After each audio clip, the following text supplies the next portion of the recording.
Hey everyone, welcome to our channel, and thank you for your support. If there's a favorite novel on the channel and you want the next part, you're just one step away. Become a Patreon member and I can make it depending on your tier. Thank you for your attention. His name is Jackson Bryce. Whom do you work for? Herman hesitated for a moment. Peter pointed to the other side and said, "You know that guy. His name is the Punisher. He hates evil like poison. The three major Hell's Kitchen gangs and former boss Kingpin have all fallen to him. He's a ruthless killer and hates evil like poison. To date, at least 100 gangsters have died at his hands. If he comes over and sees you, what do you think your fate will be?" Herman trembled upon hearing this. Then, "If I confess everything, will you let me go?" Peter shook his head. "No. But I'll take you to the police station. As long as you're not guilty of a serious crime. You'll be out after a while." Herman paused for a moment, then nodded. "Okay, you win, Spider-Man. I work for Adrian Toombs and our factory address is..." He quickly finished, recounting the information he knew. Peter listened and took notes. And after he finished speaking, he glanced at Daredevil. Ninth human lie detector nodded, indicating that the guy was not lying. Then, Peter took his cell phone out of Herman's pocket, dialed the New York City Police Department, and mischievously shoved the phone into Herman's ear.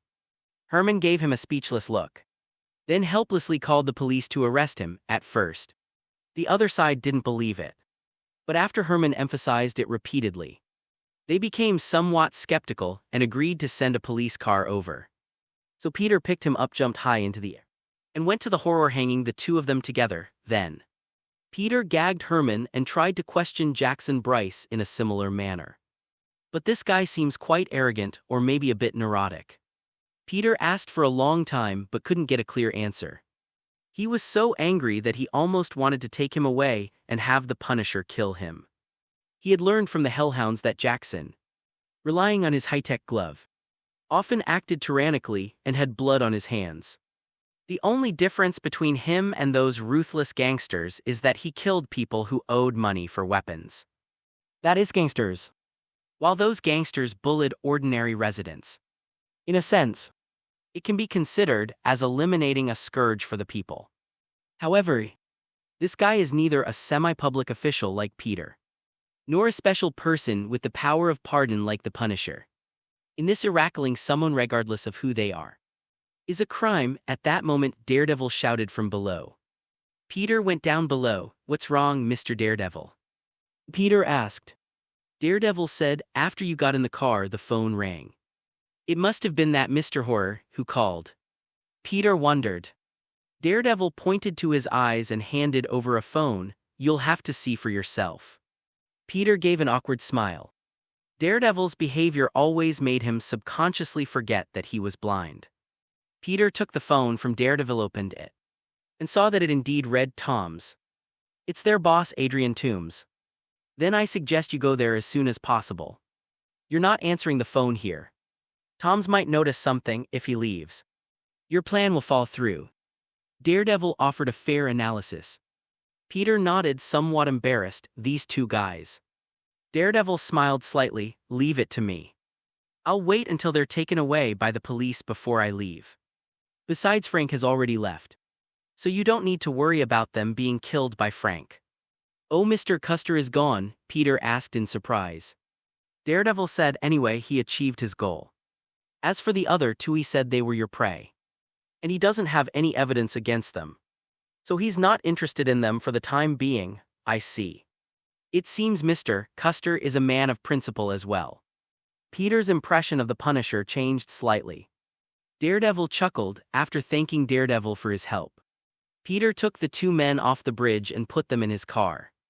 After all, it's inconvenient for Daredevil to get up and down, and it's also difficult for the police to retrieve them from that location. After exchanging contact information, Peter bid farewell to Daredevil and headed towards Toombs' weapons factory. Chapter 48: Vulture's Lair. Peter used his old method and hitched a ride there. However, before they even arrived, they received a call from Daredevil. "Spider-Boy, watch out, I've spotted Adrian Toombs." Daredevil's voice sounded a little breathless, as if he had just been in a big battle. "Oh, Mr. "Daredevil, are you all right?" Peter asked with concern. Daredevil said, "It's all right," shortly after you left. The officers arrived and took Herman and Bryce away. But their car hadn't gone far when they were attacked by Tom's. Tom's has a flying device with huge metal wings and some weapons. "I guess they're heading your way right now. Do you need help?" Peter declined, saying, "Thank you, Mr. Daredevil, but it's all right, I think I can handle it." "I didn't expect Daredevil to be so kind-hearted." "All right. Good luck, Spider-Man," Daredevil said without any pretense. After hanging up the phone, Peter looked down. During the call, he had actually arrived near the weapons processing plant in Tom's. With Karen's help, they didn't get lost. Nor did they need to spend too much time finding their way. "Karen, activate enhanced reconnaissance mode." Peter said, "Enhanced reconnaissance mode activated." Karen's voice rang out and at the same time. The spider symbol on his suit chest transformed into a miniature spider drone and flew out. The images detected by the spider drone were all displayed on the lenses of his suit. With the help of the spider drone, Peter quickly got a clear picture of the situation in the factory. This factory is only one floor, but it does contain a lot of high-tech creations. Some of them are combined with conventional human weapons, which are probably finished but not yet sold. Others are still in their original state. Perhaps they were just acquired and haven't had time to modify them yet. Peter saw many familiar things inside. For example, there are the Zeta Swiss soldiers' energy cannons and energy guns. And even a large piece of a Zeta Swiss soldier's corpse. The Zeta Swiss soldier's skin has been mechanically modified. Perhaps they wanted to use it to research exoskeleton armor. However, the size of the factory surprised Peter. He had thought there would be many people here. But to his surprise, he only saw 4 or 5 people in the factory. 2 of them were doing research, while the others were organizing goods. Peter, who was in charge of the research and modification work, got the information from Herman. One of them was a fat man named Phineas Mason, who was wearing goggles and busy at a table full of high-tech materials. It's clear that he's playing the role of a technician involved in waste utilization. The ability to combine alien waste with human technology and transform it into practical tools is undeniably a testament to talent. He just used his abilities in the wrong way.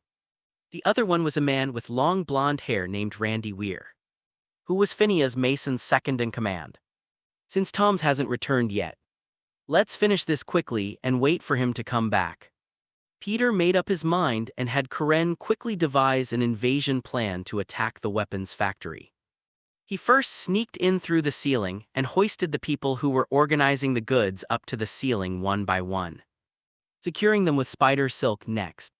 He went to Phineas Mason and Randy Weir and captured them in the same way. His exceptional stealth abilities allowed him to thrive in the darkness. They didn't realize what was happening until they were caught. Interestingly, these guys clearly knew Peter was coming. After capturing them, Peter found weapons within their hands to use against him. They just didn't expect Peter to arrive so quietly and act so quickly. Before they even noticed, they had all been captured. The other side, Adrian Toombs is in a terrible mood right now. A few years ago to his company's bankruptcy, he became utterly disillusioned with society and conceived the idea of taking revenge on the Avengers and Iron Man. Therefore, instead of handing over the several truckloads of Chitauri military scrap he had collected, he persuaded his employees Phineas Mason, Herman Schultz, Jackson Bryce, and Randy Weir to form a weapons processing workshop to develop high-tech weapons using the Chitauri military scrap and resell them on the black market. After using up the initial amount of waste, he repeatedly broke into the damage control department's transport vehicles and stole a considerable amount of other high-tech waste.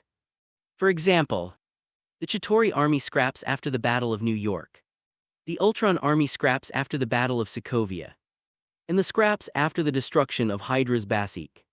Due to management negligence within the damage control department, coupled with their sophisticated methods, nothing changed in the past 8 years. As a result, Tom's amassed a great fortune, and everyone in the team lived a life of luxury. This gave Tom's a great sense of accomplishment. However, Wealth and power can inflate the egos of some people. Unlike the cautious Toms and others, Jackson Bryce and the team was an arrogant and conceited guy. As his wealth grew, coupled with the increased power brought by high-tech equipment, his ambition gradually swelled. This guy does some outrageous things from time to time. For example, him selling weapons to sting them. Could a powerful energy cannon be used recklessly in the city? If the Avengers see this, wouldn't we be doomed? Tom's lost his temper with Bryce more than once because of these things. But this guy always seemed completely indifferent. And now something has finally gone wrong. They were being targeted by Spider-Man Daredevil. And the Punisher Tooms doesn't take Spider-Man seriously. Mainly because Spider-Man's appearance time is short and the things he does are all trivial. With no outstanding achievements, the Avengers Civil War is definitely not something outsiders would know about. But Daredevil and the Punisher are figures that Tooms, a long-time resident of New York's underground black market, is very familiar with. One is the devil in Hell's Kitchen. One is a dark judge who hates evil as if it were his enemy. If these two guys target you, you'll either get a lot of pain or die suddenly. Thinking about this made Tom's feel even worse. He was wearing his Vulture flight suit, with a pair of claws made from the bodies of Ultron's robotic soldiers at his feet, one on each side holding two incompetent henchmen. If it weren't for the fact that he needed manpower right now, he would have liked to just throw them off here and kill them. After flying for some time, the Vulture finally returned to the vicinity of its workshop with two of its men. Chapter 49 Showdown with the Vulture. Mason, open the door. The voice came from the intercom on Mason's desk. Peter turned to look at Mason, the fat man who was standing to the side with his mouth gagged and a long face. Mason immediately understood and quickly gestured to the button on the table. Mason, boom. A skylight somewhere in the factory was opened. A powerful gust of air swept in from outside. And then a figure rushed in. He wore goggles on his head, a flight suit made from a leather jacket, and huge metal wings on his back, making him look like a giant vulture. A little surprise from the spider, Peter shot out a bolt of electric spider silk. How can we not make good use of such a large conductor? As if he had been prepared. His body stopped abruptly as soon as it fell through the skylight. Then Hai's huge body began to spin rapidly, his two pairs of wings like a giant spinning top, creating a huge whirlwind. Peter calmly jumped up and landed on the ceiling, then turned to look at the menacing Toms and said, "Wow, Mr. Iron Vulture. You're much more intimidating than that other ugly vulture." Toms was confused, but that didn't stop him from continuing to attack Peter. Several launch ports popped out of his wings, and a number of miniature missiles flew out. This could cause the building to collapse, isn't Mr. Iron Vulture afraid that all his hard work will be ruined? Peter put his hands together and launched a huge spider web that enveloped the missiles. He spun them around and sent them flying toward Toms. Toms was startled by the sudden missile. He hadn't expected Peter to be able to accurately intercept and return even a high-speed missile. What kind of reaction speed and strength would that require? In the midst of his busy work, he managed to use his wings to block the attack. Dang dang dang dang, a series of striking sounds. It was the sound of a miniature missile hitting a metal wing. Immediately afterwards, a series of explosions rang out. Toms was blown up from the sky by his own miniature missile. A great opportunity. Peter's eyes lit up, and he prepared to fire the electric spider silk again to stun the vulture. Just then his spider sense suddenly trembled. His body instinctively lunged to the side boom. A huge crater appeared where he had just been. It was Bryce. He was holding a strangely shaped rifle with a slightly reddish muzzle, clearly indicating that he was the one who fired the compressed energy bullet earlier. Peter then executed a series of evasive maneuvers, leaping more than 10 meters away in an instant. A barrage of bullets swept in from behind him. This time it was Schultz who launched the attack. Peter thought about it for a moment and then understood the reason. It's likely that Mason and his group opened the door late and didn't answer. So Toms, who already knew he was coming this way, guessed that he might have already come in and caught Mason and his group. So Toms dropped Schultz and Bryce ahead of time. and then swaggered in with his high-tech wings, ready to attack him from both sides if it were the old Peter. He might have been completely flustered at this point. But Peter is now a soldier who has experienced several battles, both large and small, and he has gradually become familiar with the functions of the suit. If Toms thinks he can take him down like this, he's seriously underestimating him. Peter's figure turned past a pillar, then suddenly stopped and pressed against the pillar. Bullets, micro-missile synergy blast, and a strange force field weapon. All sorts of attacks rained down on the pillar where Peter was hiding in an instant. Even Peter had to admire them. These guys were truly geniuses. The previous ones are one thing, but how come they can even make force field weapons? However, this did not affect his arrest operation. Peter slid down the pillar to the ground, then suddenly reached his hands behind his back and peered out from beside the pillar. Several spider silk bullets were launched. These spider silk projectiles were incredibly elastic. They hit the ceiling first and then bounced back to the ground. After being flicked 3 or 4 times, several spider silk bullets suddenly appeared beside Schultz and Bryce, turning into giant webs. PFFT. The 2 unlucky fellows were once again bound by spider silk and fell to the ground. The gunfire then abruptly ceased. Idiot.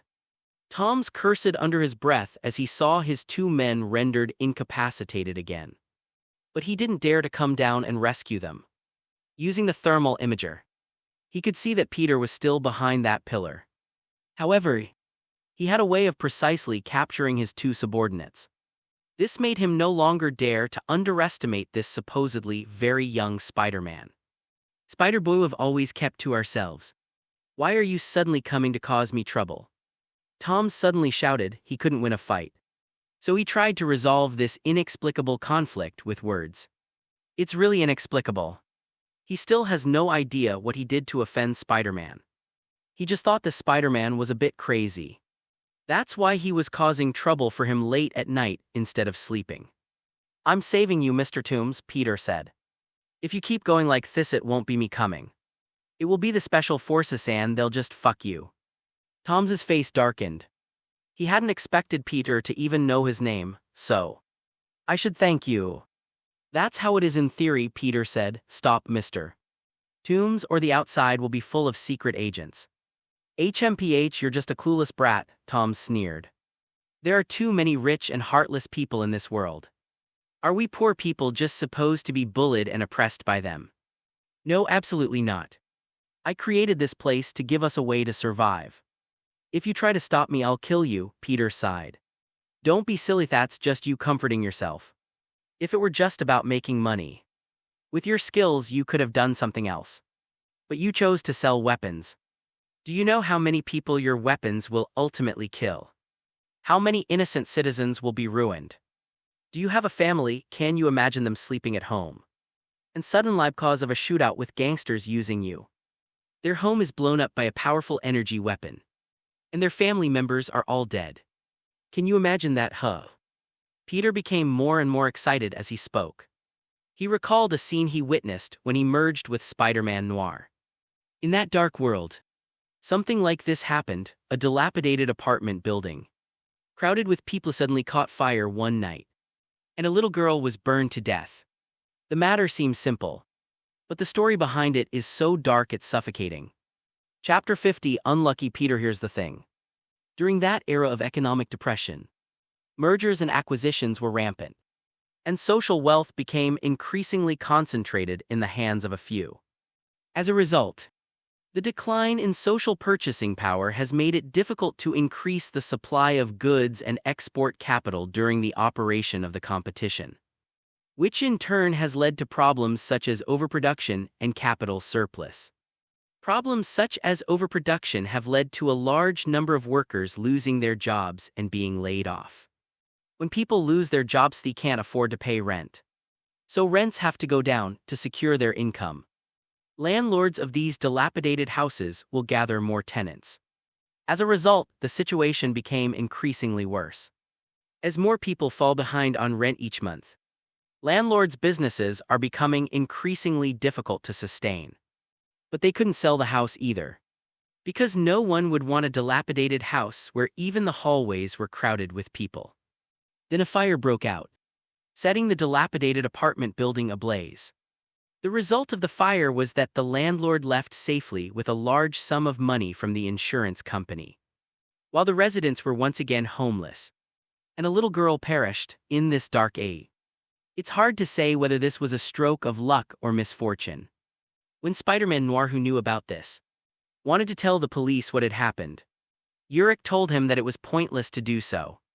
Because many people were involved in this, police officers, insurance Campanis Investigatorskungstersland lords. This is a huge chain of interests. In Peter's eyes, Toombs was one of these people. Although he spoke with great righteousness, saying things like it was to resist oppression and to find a way to survive. But in reality, he was just taking out his own suffering on others. What's worse, he doesn't transfer his suffering to those he considers his enemies, but to those who, like him in the past, are suffering. What plunged him into misery was the damage control department and Stark Industries. If he really dares to fight them, then Peter would have to praise him as a real man in reality. This guy was just stealing some scrap materials from the damage control department that they didn't even care about. Some harmless revenge. He then sold these dangerous weapons to gangs active in the city, who then engaged in indiscriminate firefights, causing both psychological and physical trauma to ordinary citizens. This is nothing, you shut up. As if Peter had ripped away the fig leaf that had been covering his face all along. Toms was stunned for a moment, then became furious and charged at Peter. The enormous wings brought with them a sharp whistling sound, exuding a menacing aura. On the other hand, Peter was no longer willing to delay any longer. We've already gone a bit past the designated time today. He set out in the afternoon rushing to investigate. And by the time he encountered the Punisher and the horror in Hell's Kitchen, it was already 6 or 7 o'clock in the evening. After waiting for another 2 hours, it was almost 9 p.m. when the Hellhound members and the two freaks were supposed to make their deal.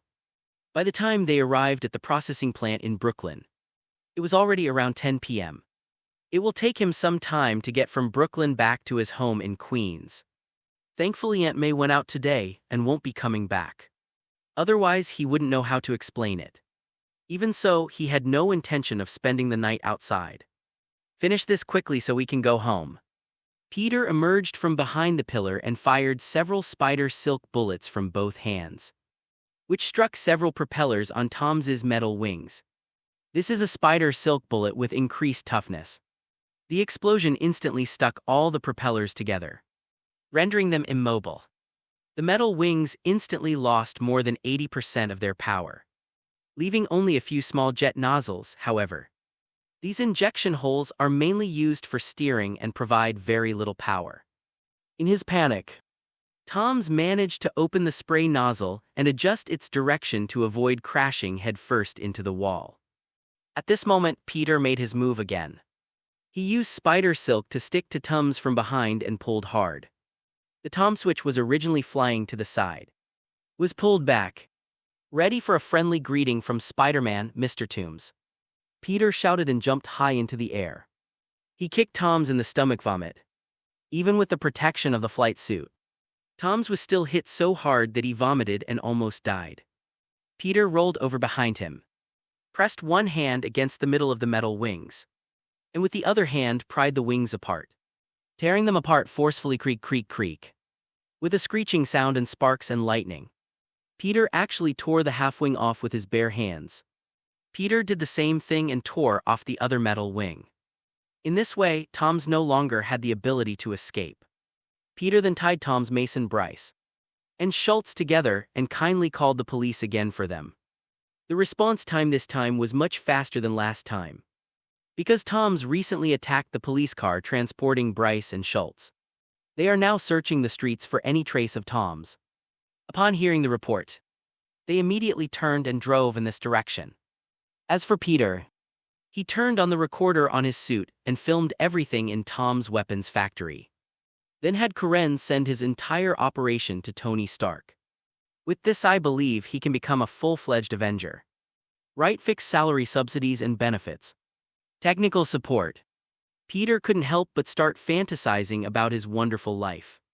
By this time he was already on his way home. Because he was distracted, he almost bumped into cars or walls several times. Fortunately I have spider sense, so each time I escaped unharmed. But was everything really a close call, as is well known? Peter Parker seems to have a knack for bad luck, with many unfortunate things always inexplicably happening to him. For example, there's the 94 Spider-Man who refuses to reveal his world number and is either taking the blame or on his way to taking the blame. For example, there's the animated Ultimate Spider-Man who inexplicably swapped bodies with Wolverine. And now Peter is the unlucky one. When Peter got out of a rideshare and arrived near his home, he discovered something terrifying. The lights in his house are on. As soon as Peter opened the door, he saw Aunt May sitting imposingly on the sofa. She had a pair of devil horns on her head and was holding a fruit knife. "Peter, could you please tell me what you were doing out so late at night? If your answer doesn't satisfy me, hehe tilde." Aunt May licked the fruit knife and gave a kind smile. Please imagine the scream of the Ultimate Spider-Man. Peter stared in horror at the room opposite, his face turning deathly pale. Transmigrated into a coffin. After enduring a barrage of interrogations from Aunt May, Peter lay exhausted on his bedroom bed. It turned out that Peter had gotten the time wrong. Aunt May was originally supposed to go out on Saturday this week, but in order to spend the weekend with Peter, she swapped the day with her colleague and moved it to next Monday. She mentioned this before, but Peter was preoccupied with the affairs of the weapons workshop in Thompson and didn't listen carefully to Aunt May. As a result, Aunt May came back this afternoon and waited for him at the restaurant for 2 hours during dinner time, calling him countless times, but he didn't answer, because he left his phone and backpack at home before setting off to avoid damaging them in the battle. They continued to use the communication device that came with the suit. The communication device uses Stark Industries communication satellites and does not require dialing like a normal mobile phone. Left with no other option, Peter had to resort to the pretense of the Stark internship program. Strictly speaking, it wasn't really a lie to Aunt May, because the two things he handed over to Tony Stark a week ago are now actually being produced by a company under the Stark Industries. And he expects to receive his first dividend in a month, at least that's what Tony Stark says.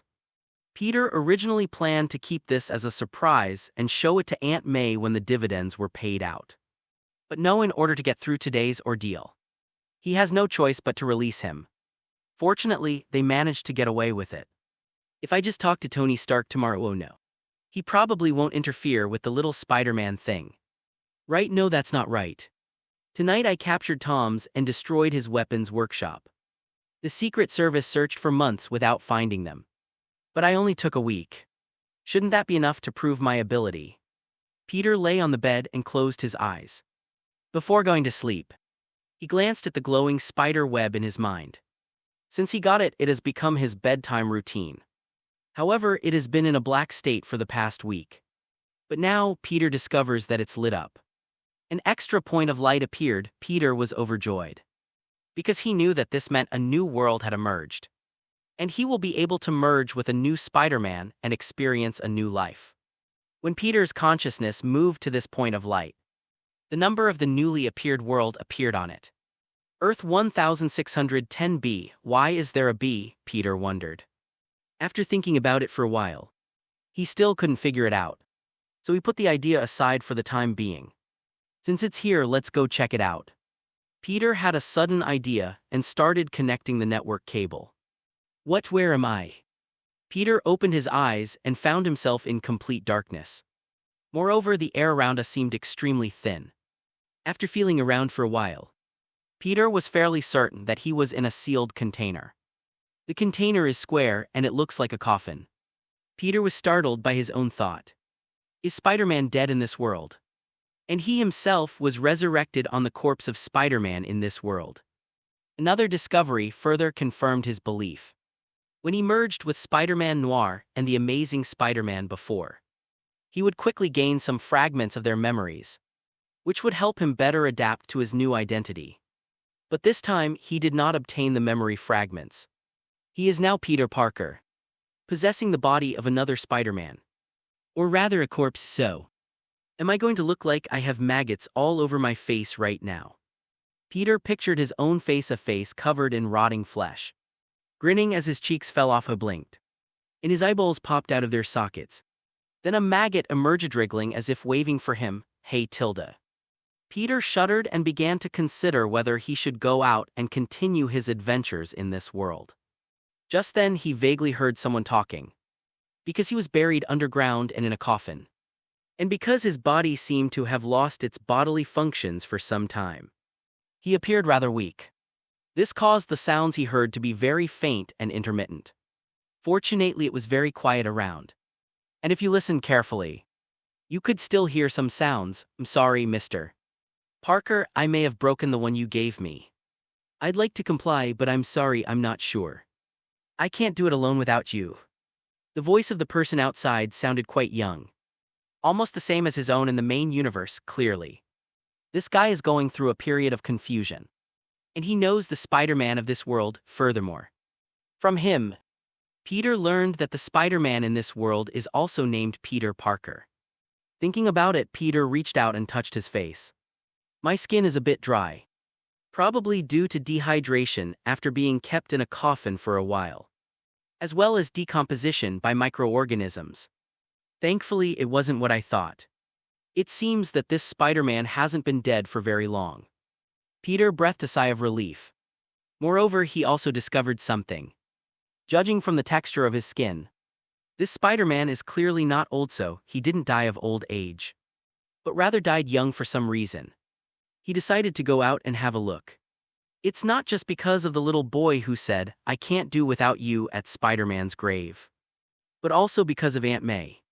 So far, every Spider-Man he knows seems to have Aunt May. He couldn't imagine how much harm the death of Spider-Man in this world would cause Aunt May in this world. If he could have wanted to go and see for this Spider-Man, even if it was just to do something for her, perhaps it could also avenge this Spider-Man. In that case, his trip wasn't in vain. Thinking this, Peter began to push the coffin lid with all his might. However, his body was out of function for quite some time. And the fact that he was able to raise his hand was because Spider-Man's physical abilities were already quite strong. However, moving a coffin covered in a thick layer of mud would probably be. While Peter was struggling to lift the lid of his coffin, something was also happening outside. The person speaking to the tombstone was a young black boy. He was wearing a cheap spider costume he'd bought from a store, and he was speaking with a look of utter frustration. At that moment, a tall figure appeared behind him and quietly approached him. Hey, the tall figure said as he reached behind the little black boy, placing a hand on the boy's shoulder. The little black boy was startled, abruptly dropped his hood, and turned around. Chinese letter. A surge of electricity erupted from his body. Boom. The tall figure screamed and was sent flying. However, before he flew away, shot out a spider silk from his hand, which stuck to the black boy's body. Chapter 2 has been unearthed. The little black boy looked at the spider silk stuck to his clothes, and following the silk, he saw a motionless figure lying on the ground in the distance. After hesitating for a moment, he walked closer. The first thing that catches the eye is a pair of thermal underwear, then a big belly, and then a jacket. However, a hint of red was faintly visible beneath the jacket. The little black boy stopped and stared at the man's hands. That's where the spider silk ends and connects, and there's a web shooter. No way. He crouched down and slowly pulled open the half-covered jacket. Below there was a Spider-Man suit. Who are you? The little black boy's face showed 3 parts fear, 3 parts confusion, 3 parts surprise, and 1 part delight, forming a black fan-shaped statistical chart. But he received no response. The guy who looked like Spider-Man was paralyzed by the sudden electric shock from the little black boy. Although he was still conscious, he couldn't move his body. So there's simply no way to answer that, as the saying goes. Good fortune never comes in pairs, but misfortunes never come singly. The little black boy didn't wake the guy who looked like Spider-Man, and Peter, who was in the coffin, didn't lift it up either. But then the fourth force suddenly appeared. Stop. "NYPD officers, what are you doing?" Two officers ran up, shining their flashlights at the two men on the ground. The little black boy was terrified in his situation. It's possible he could be shot dead on the spot, so to evade the police, he carried the man who looked like Spider-Man on his back, staging a scene of the boy chasing the train and the homeless man being dragged along on the street. For a time, the whole street was in chaos. It wasn't until much later that the farce ended, and the little black boy carried the man, who had been forced from a state of paralysis into a coma, to his own home. Meanwhile, Peter was still trying to open the coffin. Dong dong dong dong dong dong. After half an hour, a figure descended from the sky and landed in front of Spider-Man's tombstone. It was Spider-Man in long johns who had returned. And that little black boy, the little black boy said, "Are you sure you really heard the knocking sound coming from underground?" Spider-Man in long johns said impatiently, "Why do you talk so much, you little brat? I'm absolutely, positively certain that it was knocking. Someone is calling for help. And judging from the sound, it's right here." As he spoke, he pointed to the area behind Spider-Man's tombstone, where the coffin was buried. The little black boy asked, "You mean Spider-Man is still alive?" "Nonsense, I am Spider-Man, are you cursing me to die?" Spider-Man in long johns rolled his eyes at him and said irritably, You know that's not what I meant. It's just that I saw it with my own eyes." "Peter was killed by Kingpin," the little black boy said. "And he's been dead for several days. If he were going to come back to life, he would have done so long ago." Upon careful consideration, Spider-Man indeed does not have the ability to resurrect, said the Spider-Man in long johns, who considered himself to know Spider-Man quite well. After all, he had been Spider-Man for 22 years and was now 39 years old, making him a very qualified spider warrior. But he was certain that the spider's abilities did not include the option of resurrection. He crouched down and listened carefully while lying on the ground. Thump thump thump tap tap tap thump thump thump. Thump thump thump tap tap tap thump thump thump. A short knocking sound came from underground. "What is he doing?" the little black boy asked. Spider-Man in long pants sighed, "He's calling for help. This is SOS Morse code. Go to school and stop dreaming about being Spider-Man, kid." The little black boy was speechless. However, with great power comes great responsibility. "Shut up," Spider-Man in long johns snapped. "Don't say that in front of me. Don't say it, I don't like hearing it, I've had enough." The young black boy fell silent again. After a while he asked, "Should we save him? What if he's a zombie or something?" Spider-Man in long pants hesitated. "Zombies? There shouldn't be any Spider-Men who have turned into zombies. Right, let's save them, let's save them. If things get really bad, we can just bury them. It could also be a vampire. I've heard that early vampires actually came up from the dead underground." The little black boy was a little scared. His legs were trembling, and his mind was involuntarily thinking about terrifying things. Spider-Man in long johns was speechless. "If you're so scared, why do you even think about things like that?" He paused for a moment, then said thoughtfully, "But speaking of which, Spider-Man really might turn into a vampire." "How do you say this?" "Because in my world, a long time ago there was a guy named Morbius. He turned into a vampire because I accidentally put my blood in the school lab for research." "What?" "Thump thump thump tap tap tap thump thump thump." The sound from underground came again. The two looked at each other. Spider-Man in long johns pointed to a spot not far away and said, "Miles, go and distract those two cops. Give me 10 minutes and I'll get him out." "Okay, fine." The little black boy Miles hesitated for a moment before nodding. The two of them split up. Inside the coffin, Peter breathed a sigh of relief. He tried for half an hour but couldn't get out, and he was about to give up. To their surprise, they came back after hearing the sound of them pushing the coffin. Since that's the case, he naturally has to give it a try. Fortunately, had learned Morse code when he was bored, and the people outside had also learned it, unexpectedly. He actually managed to send out the distress signal. After a while, the soil on top was dug away, and a hand reached to the side of the coffin lid and pulled hard. Boom! The coffin lid and the soil underneath were all violently pried open, creating a gap. A head peeked out from the gap and looked Peter up and down. Peter also looked up and examined the head. Wearing a Spider-Man mask. Peter. Is there two Spider-Men in this world? Spider-Man in long johns, holy crap. He's really come back to life. Who are you, ×2? Are you Spider-Man, ×2? The two spoke in unison, demonstrating excellent tacit understanding. Anyway, let's get out of here first. Spider-Man in long johns reached out, grabbed Peter's hand, and pulled him out of the coffin. Then he stomped down, putting the coffin lid back on, and then kicked it a few times carelessly, covering most of the excavated soil back up. Then he used his web to pull Miles, who was almost chased into the trash can, and tossed him onto his shoulder. Hold on to me. Miles quickly hugged him. So Spider-Man in long johns carried Peter on one shoulder and Miles on the other, using one hand to manipulate the webs and leave the place. Below are two policemen who are cursing and swearing. Chapter 53, The Amazing Spider-Man B. So you're also a Spider-Man from another world? The Spider-Man in long johns asked in surprise. Okay. Calling him Spider-Man in long johns might not be very polite. According to him, he comes from a parallel universe numbered Earth 616. Originally Peter B. Parker, who is sometimes called the Amazing Spider-Man. When Peter was grabbed by the hand by the Amazing Spider-Man and pulled out of the coffin, a new node appeared on the glowing spider web in his mind, Earth 616b. This should correspond to the universe of the Amazing Spider-Man in front of us. Therefore, his full codename should be Amazing Spider-Man B. Meanwhile, the little black boy standing there, looking like a little dog, kept stealing glances at him. His name was Miles Morales, to Peter's surprise. And even shock, Miles also possessed spider abilities. After getting to know him, Peter also gained a world node from him. However, this node is the same as the node of the Spider-Man body he is currently fused with.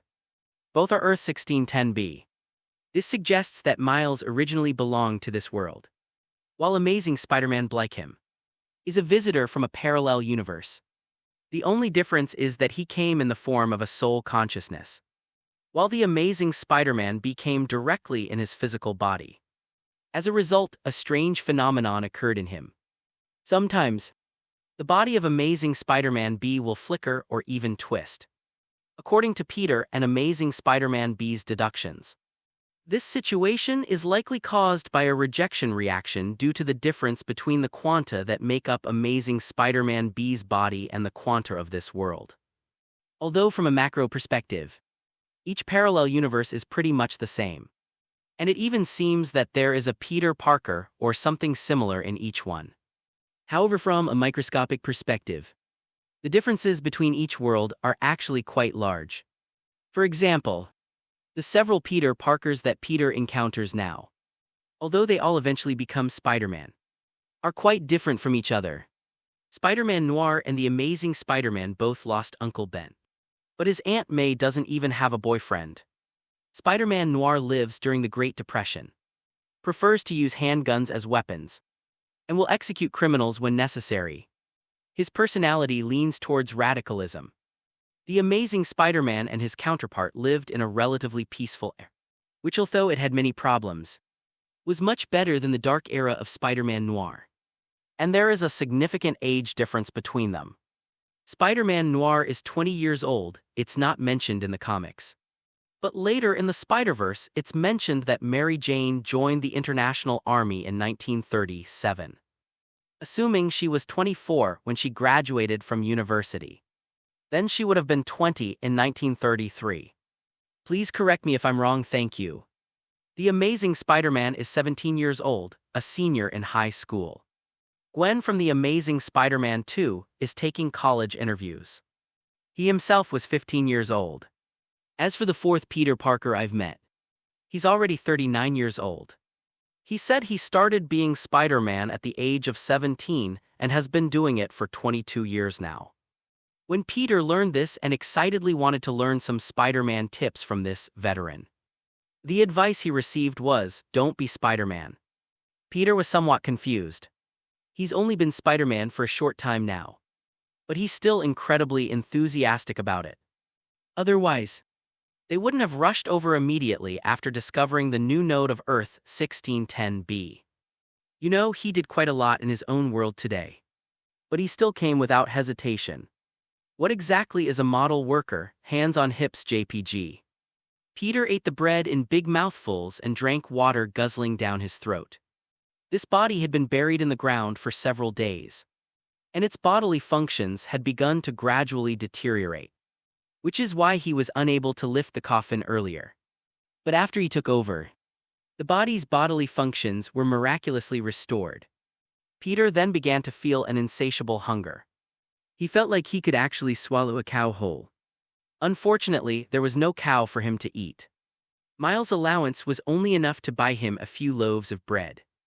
There's plenty of water, since Miles has a water purifier at home, so the water is drinkable. But a few loaves of bread are really not enough to fill you up. With no other option, Miles had to secretly take food from the refrigerator for Peter to eat. I wonder how he'll explain to his parents tomorrow when they find out that he ate a week's worth of their food when he got up in the middle of the night. Peter's body was like a bottomless pit. His digestive capacity was pushed to its limit, and the food he ate was quickly digested and converted into energy, which was then rapidly absorbed by his cells.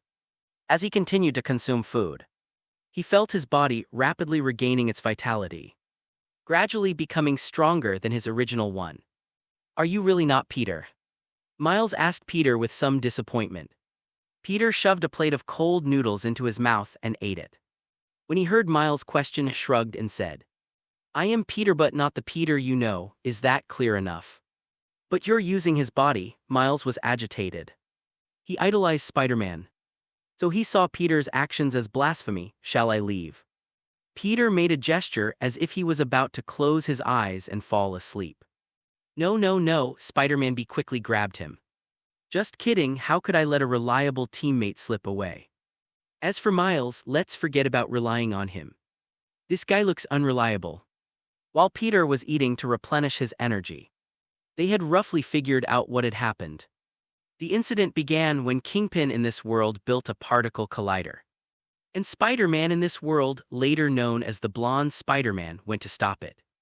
But due to an accident, Spider-Man was killed by Kingpin. Before he died, Spider-Man gave Miles the heavy load key to the particle collider, instructing him to find a way to insert it into the particle collider's main interface and destroy it. But the intuition of amazing Spider-Man tells him that his sudden arrival in this world must be related to the particle collider. So what he wanted to do was go back via a particle collider. Theoretically, once the heavy load key is inserted into the particle collider, the task is complete. However, a crucial link in the process went wrong. The heavy loader key that the blonde Spider-Man gave Miles is broken. Although Miles repeatedly argued that the heavy-duty key was faulty to begin with. But Peter, with his interrogation skills, and the wise and perceptive Spider-Man immediately saw through his guilty conscience. This naughty kid, Chapter 54 Memory Fragments. However, it's too late to blame Miles now. So the three of them discussed their next plan. Amazing Spider-Man proposed a plan first. They had to go to Oak Max, the laboratory Kingpin used to study particle colliders, to obtain information about the particle colliders. Only with this information could they carry out targeted repairs on the heavy key. This overload key is actually like a Trojan virus. It implants programs into the particle collider, affecting the particle collider's program and thus damaging the particle collider. Therefore, without data on particle colliders, even if they wanted to repair them, they wouldn't know where to start. Next, they need to find a place to make the overload key. Finally, and most importantly, the completed heavy key is inserted into the collider. And then the amazing Spider-Man is sent home. As for Peter, he could go back at any time, so he naturally had no such worry. However, Peter raised objections. He believes that it doesn't actually need to be so complicated. If they find the blonde Spider-Man's house, they might be able to find the relevant data directly from his computer, or even the data he used to create the heavy key, and make one exactly the same as it was, without having to redesign and make it themselves based on the data. Moreover, this way, Peter can also get the blonde Spider-Man's Spider-Man suit. which will facilitate his subsequent actions. I'm not worried about the web shooter. Perhaps to commemorate him, someone placed a spider web emitter inside the coffin during the burial. Though the amount of spider silk solution was a little insufficient. Only one set for each hand. Estimated to be several hundred meters. However, Peter raised two questions. Where will this blonde Spider-Man live? According to information found online, the blonde Spider-Man and Mary Jane are already married. So his base may be located near his and Mary Jane's home. But before they lived with Aunt May. So it's possible he was at Aunt May's house. After careful discussion, the three decided to split into two groups tomorrow. The journey is undertaken by Amazing Spider-Man B and Miles Morales, who travel together to the Oak Max laboratory in Hudson Valley. The need for two people is due to the infiltration operation involved. Actually, it would be better to let Amazing Spider-Man B and Peter Parker handle this. However, considering that the blonde Spider-Man's private base might have some kind of identity verification process, Peter had no choice but to take another route, that is, to go to the homes of the blonde Spider-Man and Mary Jane, as well as Aunt May's home, to find the blonde Spider-Man's private base. Based on the proximity of the three locations, they ultimately decided that regardless of whether the matter was resolved or not, they would meet at Aunt May's address in the evening. After the plan was agreed upon, given Peter's current weakness, they decided to rest well tonight and proceed tomorrow. Peter wasn't worried that he would never return, because his spider sense was telling him that he had already established some connection with this body, and that he could return here at any time before completing this task. He didn't know what happened after that, more to come later. Peter then returned to his own side for the time being. After all that commotion on the Earth 1610 B side of the universe, it's almost dawn here. This is one of the reasons why Peter wanted to come back first. It would be awkward if Aunt May called him and he couldn't wake up when it got light. However, Aunt's morning is over starting from noon. He will have a period of time that he can completely control. Because Aunt May was going to a faraway place in New York starting in the afternoon to oversee an aid operation. And she wouldn't be back until Monday night. During this time, Peter is free to do as he pleases. After finally making it to the afternoon and seeing Aunt May off, Peter hurried home and lay down on his bed. He soon awoke again in the Earth 1610B universe. Then he saw Spider-Man be fast asleep in the spiderweb hammock next to him. His big belly still visible even in his Spider-Man suit. Below, Miles lay on the bed, the blankets kicked off, looking anything but well-behaved. Peter smiled knowingly. He clenched his fist and moved his arms and legs. After a night of recovery, his body's functions had recovered to at least 70%. Even at 70%, Spider-Man is still far stronger than the average person.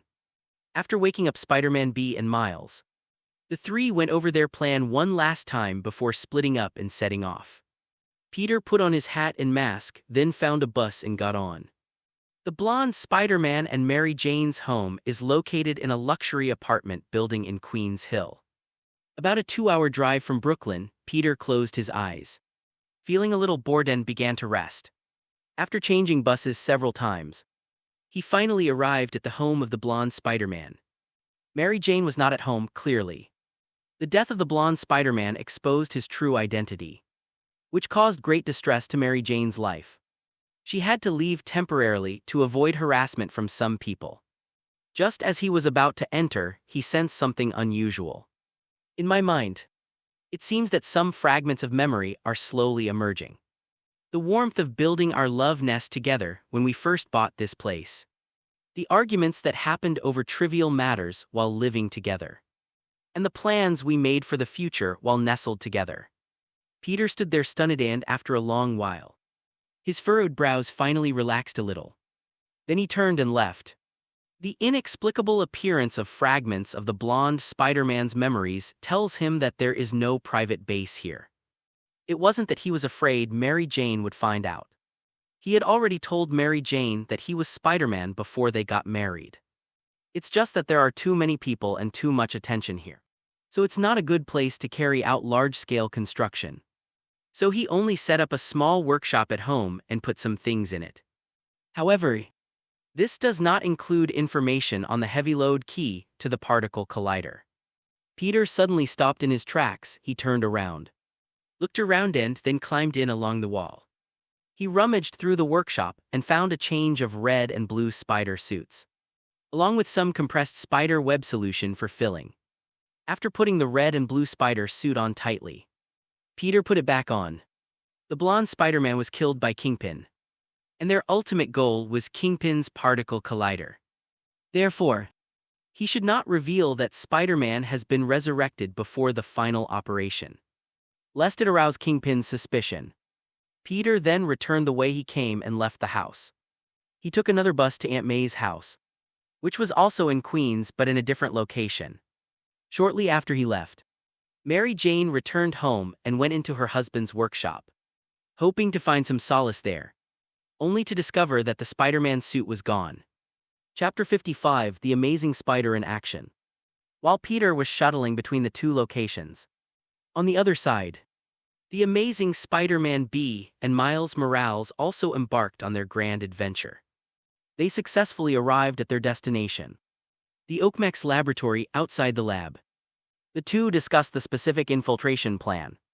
The plan for Amazing Spider-Man B is quite extensive. The first step was to infiltrate the laboratory. The second step was to locate the chief scientist's computer. The third step is to set aside gender discrimination. The chief scientist is a woman. The fourth step was to hack into her computer. Step 5: Download important information. Step 6: Grab a bagel from the restaurant and run away. Although the plan contained some strange elements, the steps were simple as logic was clear. And it was very practical. As for Miles, considering his unreliable track record of breaking heavy-duty keys. So, the Amazing Spider-Man B added a seventh step. Miles stayed outside to keep watch. However, the brat saw Jingit out of the car and went into the laboratory. So he changed his mind and went in too, where he found Amazing Spider-Man B inside the pipe. After he expressed his concerns that he didn't want to see a second Spider-Man die after witnessing the death of the blonde Spider-Man in this world, the Amazing Spider-Man B reluctantly accepted his disruptive actions. Together, the two quickly found the chief scientist's office and, through covert observation, memorized her computer password at the same time. They also learned that if the particle collider were restarted this week, the energy released when it opened the quantum channel to the parallel universe could cause multiple realities to overlap or even squeeze each other, resulting in cracks in continuous spacetime. At that time, Brooklyn, the epicenter of the incident, will be the first to be crushed by multiple realities. But Kingpin didn't care about any of that. He only gave the chief scientist 24 hours to restart the particle collider. Within those 24 hours, the chief scientist is clearly not that crazy. She only studies spacetime and quantum mechanics, which doesn't mean she wants to die, so she followed Kim, who had issued the ultimatum, out of the office to try and persuade her boss. While she and Kingpin were talking outside the office, Amazing Spider-Man B quietly descended through the pipe and began his login process. However, the mischievous Miles also tried to get down. But because he couldn't control his abilities properly, he not only failed to become the Amazing Spider-Man B, but also ended up sticking himself to a fluorescent light tube. After a struggle with the fluorescent light tube, he smashed it down, taking the tube with him. Boom. The commotion in the office caught the attention of the chief scientist. The Amazing Spider-Man B must have been heartbroken at this moment. If he had come in alone, he could have come quietly, grabbed a bagel and left. Nose arrived quietly. But with such a commotion, his bagel business is likely to fall through. What a terrible story. In the ensuing chaos, Miles also discovered that he possessed the ability to become invisible. So the two quickly divided the work. Amazing Spider-Man B is tasked with using his charm to stall the returning chief scientist, while Miles is responsible for entering stealth mode to secretly input the password and download the data. However, something even more embarrassing happened. Miles doesn't have the photographic memory of Spider-Man B. even though he had just looked at it again and received a reminder from Spider-Man B. He still couldn't remember the super long password that involved more than a dozen characters, including English letters, number symbols, and so on. Left with no other choice, Amazing Spider-Man B had to deal with the chief scientist's difficult questions while giving Miles hints. At this moment, the chief scientist suddenly revealed his identity. Her name is Olivia Octavius. Her friends call her Liv, and her enemies call her Dr. Octopus. And she was also the designer of the particle collider. Clearlith's world's Dr. Octopus, though a female version, is far more accomplished in the quantum realm than the male version of Dr. Octopus that Amazing Spider-Man B knew. Encountering Dr. Octopus is not a good omen for Spider-Man. After all, Dr. Octopus is Spider-Man's classic villain. The two sides naturally didn't get along at all. At this point, Miles pulled another stunt. He hoisted the computer tower and monitor onto his back and prepared to escape. Wait, why bring the monitor along? Don't you know the data is on the host machine? Amazing Spider-Man B also made the same comment, and then casually tossed the monitor aside. Their whereabouts were completely exposed, attracting the attention of Dr. Octopus and numerous armed men planted by Kingpin in the laboratory. Before leaving, Amazing Spider-Man B didn't forget his bagels. After leaving the lab, he gave Miles a web shooter, but Miles almost got caught by Ms. Octopus because of his frequent stupid mistakes. It almost crashed, fortunately at the crucial moment. A female Spider-Man wearing a black and white Spider-Man suit appeared. Her name is Gwen Stacy, Spider-Gwen, like Spider-Man B. She comes from another parallel universe, but not the same universe as the Amazing Spider-Man B. Moreover, she didn't just transmigrate to this world. She transmigrated to a week before. Guided by her spider sense, she went to the Vision School and met Miles, but Miles, who had just gained spider powers, ripped out a piece of her hair later. Through her own investigation, she found out the reason for her time travel, which was likely related to the particle collider.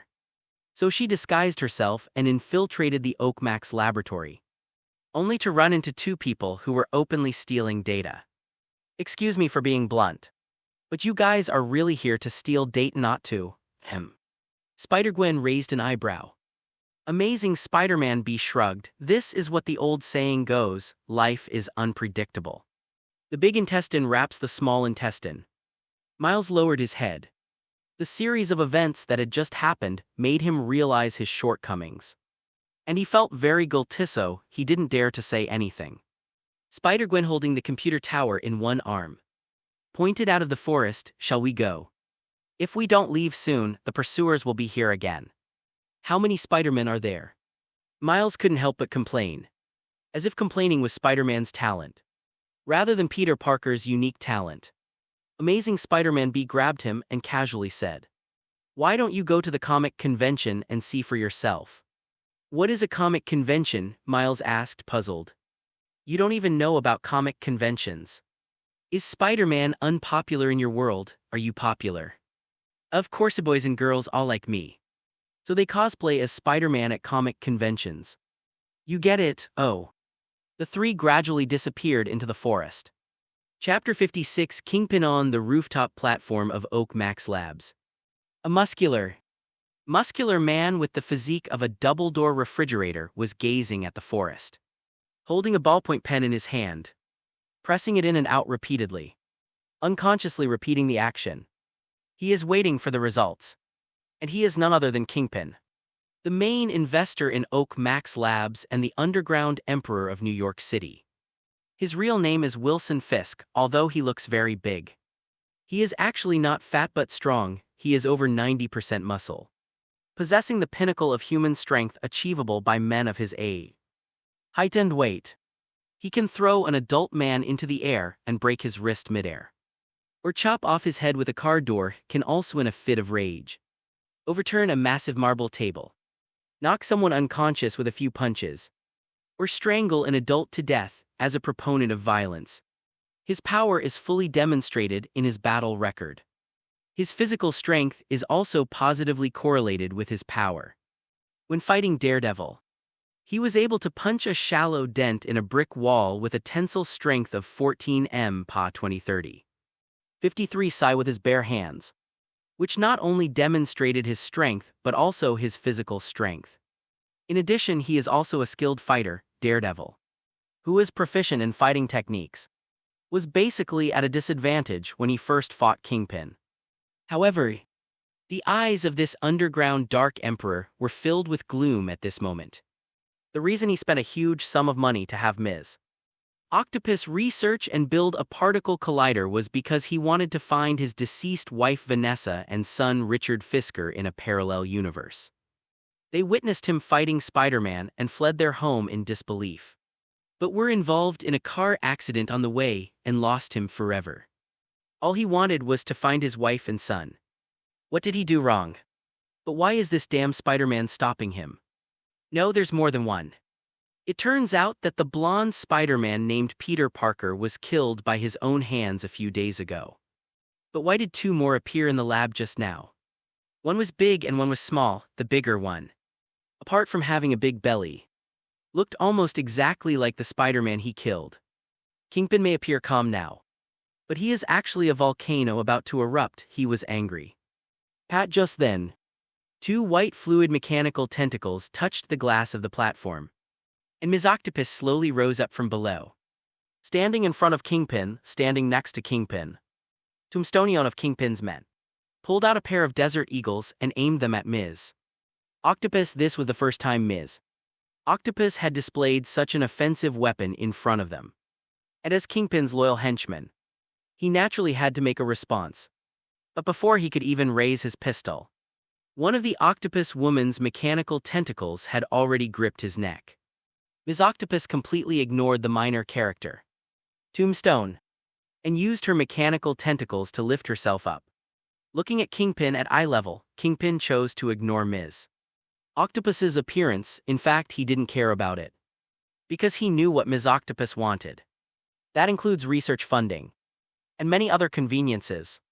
This is the greatest temptation for a mad scientist, and he just happened to have it. He never trusted any subordinates. He only believed in self-interest.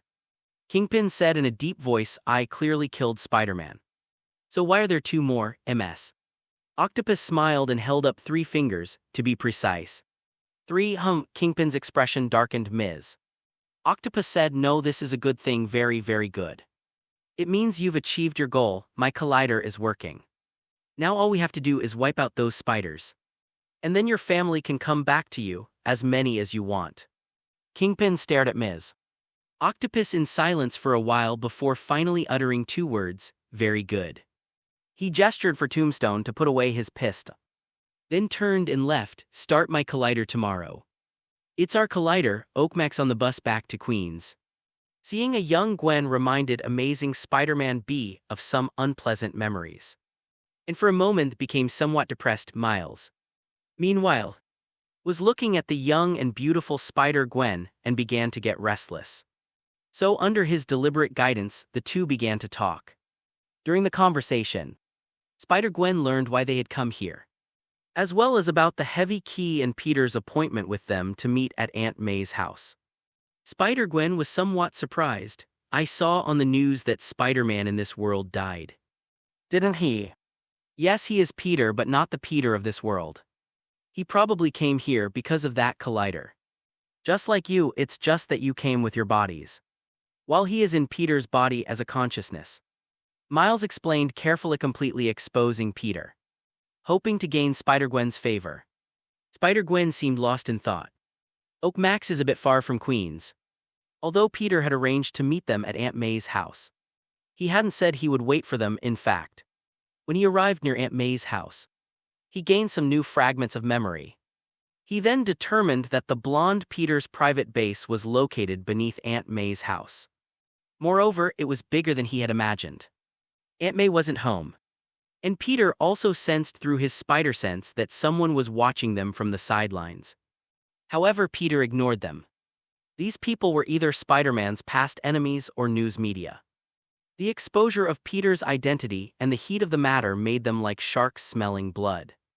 And they all swarmed over here, with time and energy intake. This body has gradually recovered to about 80% of its peak condition. It was even stronger than the body Peter had in his own world. That's normal. The blonde Spider-Man is already 26 years old this year, almost at the golden age of an adult male's body, while Peter's body is only 15 years old and hasn't even fully developed yet. Clinical medicine shows that men's physiology is relatively fully developed when they are 18 to 20 years old. But there is still room for improvement after that. However, Peter was not worried. His potential is definitely higher than that of the blonde Spider-Man, because he not only has more than 10 years of physical development left, but he can also acquire the abilities of Spider-Man from other worlds and continuously evolve himself. With his excellent stealth skills and his spider sense's heightened awareness of his surroundings, Peter successfully evaded all eyes and ears and arrived at a small cabin in Aunt May's backyard. Chapter 57: Spider-Man's Underground Base. It looks like an unassuming little wooden hut, something almost every household would build to store things like lawnmowers. But in reality, this is just a facade used to deceive people. Peter stood in front of the cabin, reached out and picked up the lock, then held the keyhole slightly to his eyes. There are two ways to enter this key. One is through him personally, and the other is through a key. The key is usually kept by Aunt May. With the blonde Spider-Man himself here, there's no need for a key. A beam of light shone from the keyhole, illuminating his pupils. "Open the door," Peter said softly. Fingerprint recognition successful. Pupil recognition passed. Voiceprint recognition passed. Several identification mechanisms activated in sequence, unlocking the high-tech combination lock embedded in the key. Then the wooden door transformed into a cool, high-tech explosion-proof door, revealing a giant spider pattern as it opened. Peter went inside. Inside the cabin is an elevator that goes deep underground, to where the blonde Spider-Man's private base is located. As the elevator descended, fragments of memory flooded Peter's mind, growing ever larger. After reading the background information for this universe, it's clear it's different from the Ultimate Spider-Man comics and animations. It's a universe based on Sony's own Spider-Man stories, such as his upside-down kiss with Mary Jane, saving someone on the subway, and Dr. Octopus throwing a car at Mary Jane while they were eating. Sound familiar? It was just ultimately defined as Earth 1610b. Quite different from the Ultimate Universe. His name is Peter Benjamin Parker. He was born in December 1991 and grew up in Queens, New York City. He developed a close relationship with his Aunt May Parker and Uncle Ben Parker from a young age. In 2007, at the age of 16, he was bitten by a radioactive spider while visiting the Osborn Group's biological laboratory. He gained superhuman strength endurance and spider-like superpowers such as sticking himself to walls. After his Uncle Ben Parker's accidental death, he invented a wrist-mounted web shooter and used his superpowers to become New York City's only superhero, Spider-Man. He played Spider-Man in New York City for 11 years. And his heroic deeds and the hope he brought to people made him a household name and a respected figure. Although almost no one knows the true identity behind the Spider-Man mask, there are countless products, food items, and even Christmas music albums named after Spider-Man. In order to fight against several powerful villains who have been lurking in the city for a long time, such as Kingpin, Green Goblin, MS, Octopus, and the Prowler, he cooperated with Aunt May, the only one who knew his true identity, and built this spider base in the basement of Aunt May's house. The spider base contains many pieces of equipment that he developed himself. For example, they used his spider abilities to develop a spider motorcycle that can run on walls. For example, there's the suit-making machine that combines 3D printing technology and materials, and the dozen or so Spider-Man suits he made for himself with various functions. In addition, there are unmanned aerial vehicles that can take off and land vertically and have folding wings, energy-saving and environmentally friendly cars, 720-degree surround sound systems and movie-watching equipment, and so on. He sold some of these technologies to companies under the name Peter Parker to earn money. both to improve his and Aunt May's lives and to support his superhero career. After all, he's busy with his superhero career every day and doesn't have much time for work. Fortunately had Aunt May's support, who offered him advice and helped him solve his problems, which led to his success today. As for this underground private base, it also served as a safe house in the event of a catastrophe that could destroy the city. Aunt May could quickly enter here and reach the underground. The thick protective layer and resources within the underground base are enough to sustain them for a long time. In short, until he turned 26, the blonde Spider-Man lived a happy and fulfilling life. He fell in love with the kind Mary Jane Watson, and Mary Jane also fell in love with him. After several years of dating, they got together. Peter sincerely admired the story of this Spider-Man. If it weren't for this sudden accident, he would have continued to live a happy and fulfilling life. The blonde Spider-Man's actions undoubtedly opened up a new idea for him. He learned a lot from it in the past. He envied Iron Man's Stark Industries and his coolness in flying around in his armor. But no thought. Maybe he could be like the blonde Spider-Man, for example. Instead of establishing Parker Industries, he could use the money he earns, or simply use his technology to invest or acquire shares. In any case, if he's passionate about superheroes, he won't have much time to manage the company. Moreover, he was interested in physics research, not financial management. Unless he can find someone like Pepper Potts, who is both trustworthy and capable, to help him manage the company like Iron Man did. But that's too difficult. Stark Industries was built on the foundation laid by his father. So Iron Man combined maintaining the status quo with innovation to create the massive Stark Industries. But if he wants to start Parker Industries, then he'll have to start from scratch. If he doesn't want to do it himself, he should find a suitable person to run it for him. So here's the question: if someone has such strong abilities, why would they help him? Why not start your own business or get a job at a large company? Instead of doing that, it would be better to just focus on providing funding, technology, and receiving funding, as well as researching the technology. As for himself, he could build a small but fully equipped cutting-edge laboratory, just like the blonde Spider-Man, to support his personal development. As for why they are passionate about superheroes but dislike managing companies, it's simply a matter of personal preference. Just like some people like reading, some like sports, and some like playing games. Peter's hobby is being a superhero, and he can go to different worlds and be a superhero. As for whether this will lead to being framed or something, that's something to consider later. Don't think about it too much, okay? Click. The suspended elevator stopped at the bottom, and the surrounding lights turned on one by one. The first thing that catches the eye is a row of cabinets. When Peter saw these cabinets, information about them automatically came to mind. Each of these cabinets contains a Spider-Man suit designed by the blonde Spider-Man. And each suit has a different effect. It's just that some of its characteristics make it unsuitable for everyday wear. So it's stored here. They accompanied the blonde Spider-Man through some events and fought against some villains. Each set has a memory and a unique collectible value. Chapter 58, Penny and Spider-Ham, for example. The black and red suit closest to him is called the insulating suit. This suit was developed by the blonde Spider-Man years ago to deal with a villain called Electro. It could also be called the anti-Electro suit, however. The high-temperature resistant and insulating material used in this suit is a bit thick and not very suitable for everyday wear, especially in the middle of summer. So after defeating Electro, it was stored in this cabinet. Peter was quite interested in this guy, whose entire body turned into electricity. But unfortunately, the fragments of memory he obtained only mentioned vague impressions. Probably because the connections were not strong enough. I don't know if he'll ever have the chance to see me again. The second set, almost entirely black, is the negative space netherworld battle suit.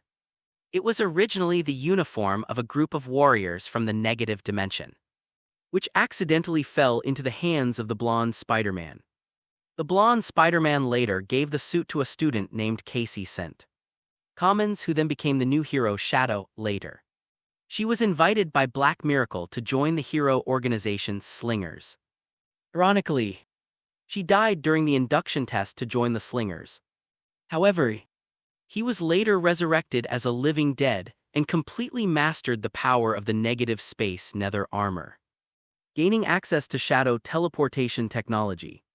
However, the Slingers did not operate in New York, so they were rarely seen. As for the suit in front of us, it's a replica made by the blonde Spider-Man as a memento, and it doesn't have the original suit's shadow teleportation ability.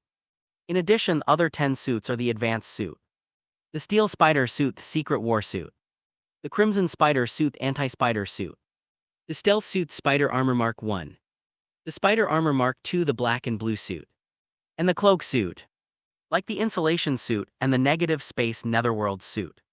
They may not be the originals, but they each have their own stories. Just as Peter was examining the suits, and fragments of memories involuntarily surfaced for each one, his spider sense suddenly activated, buzzing. A strong spider sense, but no danger was detected instead. There was a sense of familiarity. Peter turned around abruptly and looked behind him. A black figure descended from the sky and stood in front of Peter, asking in confusion, "Are you the Spider-Man from TV? Didn't they say you were dead? What happened?" However, Peter simply stared straight at the person in front of him. Spider-Man Noir, that's right. The Spider-Man standing in front of Peter right now, dressed in a black suit and wearing a coat, is none other than the Spider-Man Noir who first crossed over and merged with Peter when he first gained the ability to create glowing webs. "Do you know me?" Spider-Man Noir asked again. "A few years ago when I was still a teenager, my Uncle Ben took me to see Frankenstein, which gave me nightmares. When I woke up, my Uncle Ben held me in his arms. I wanted him to tell me that there were no monsters in the world, but he thought I was old enough to understand the monsters of this world.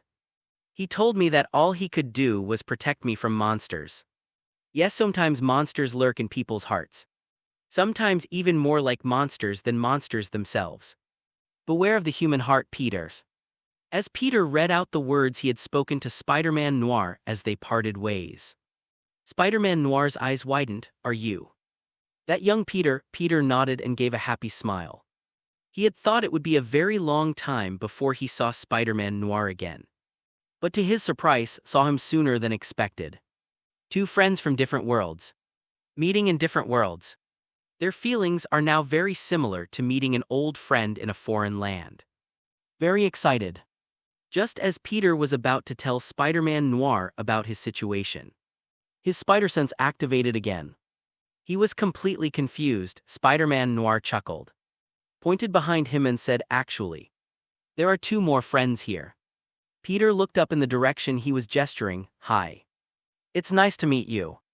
Before Peter appeared a short-haired girl wearing a Japanese school uniform, with a rounded and blue robot sitting beneath her.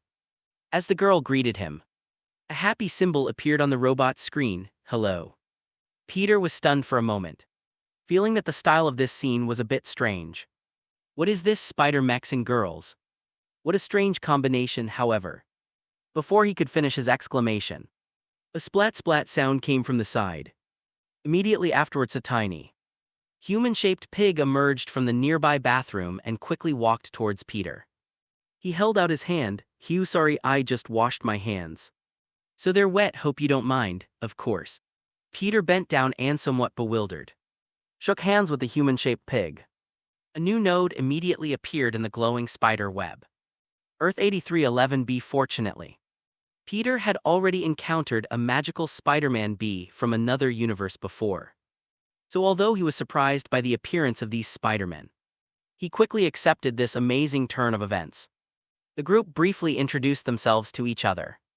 The little girl's name is Penny Parker, and she is the same age as Peter. Both of them are only 15 years old this year. Next to her is her mecha and companion named SB Doctor, which can also be called the Spider Mecha. The Spider Mech is a biological mech, with its core control system being a spider. It originally belonged to Penny's father. After his sacrifice, Penny inherited her father's will and was chosen by the Spider Mech's main control system to become the Spider Mech Girl.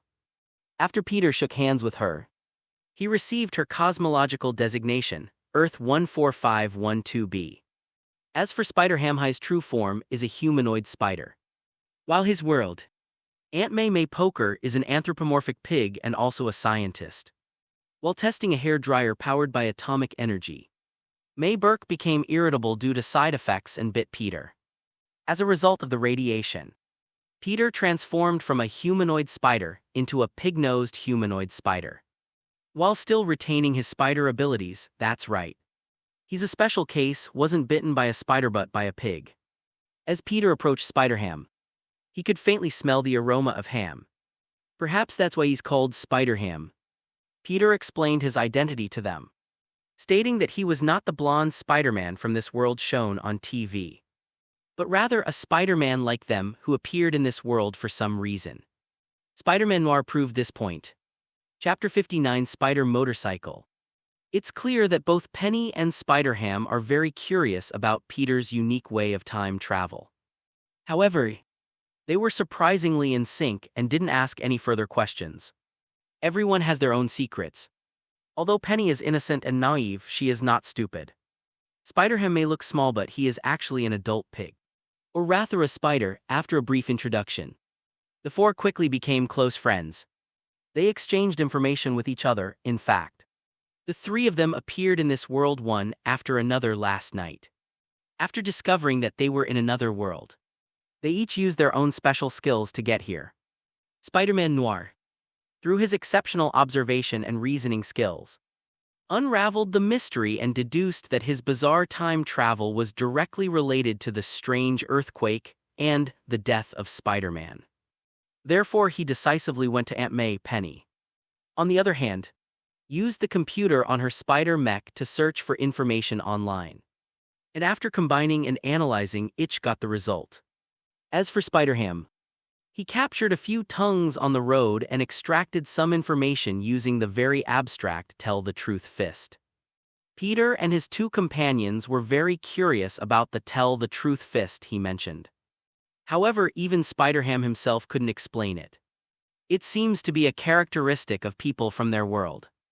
Their world is a world of anthropomorphic animals, where everyone has some strange and wonderful abilities.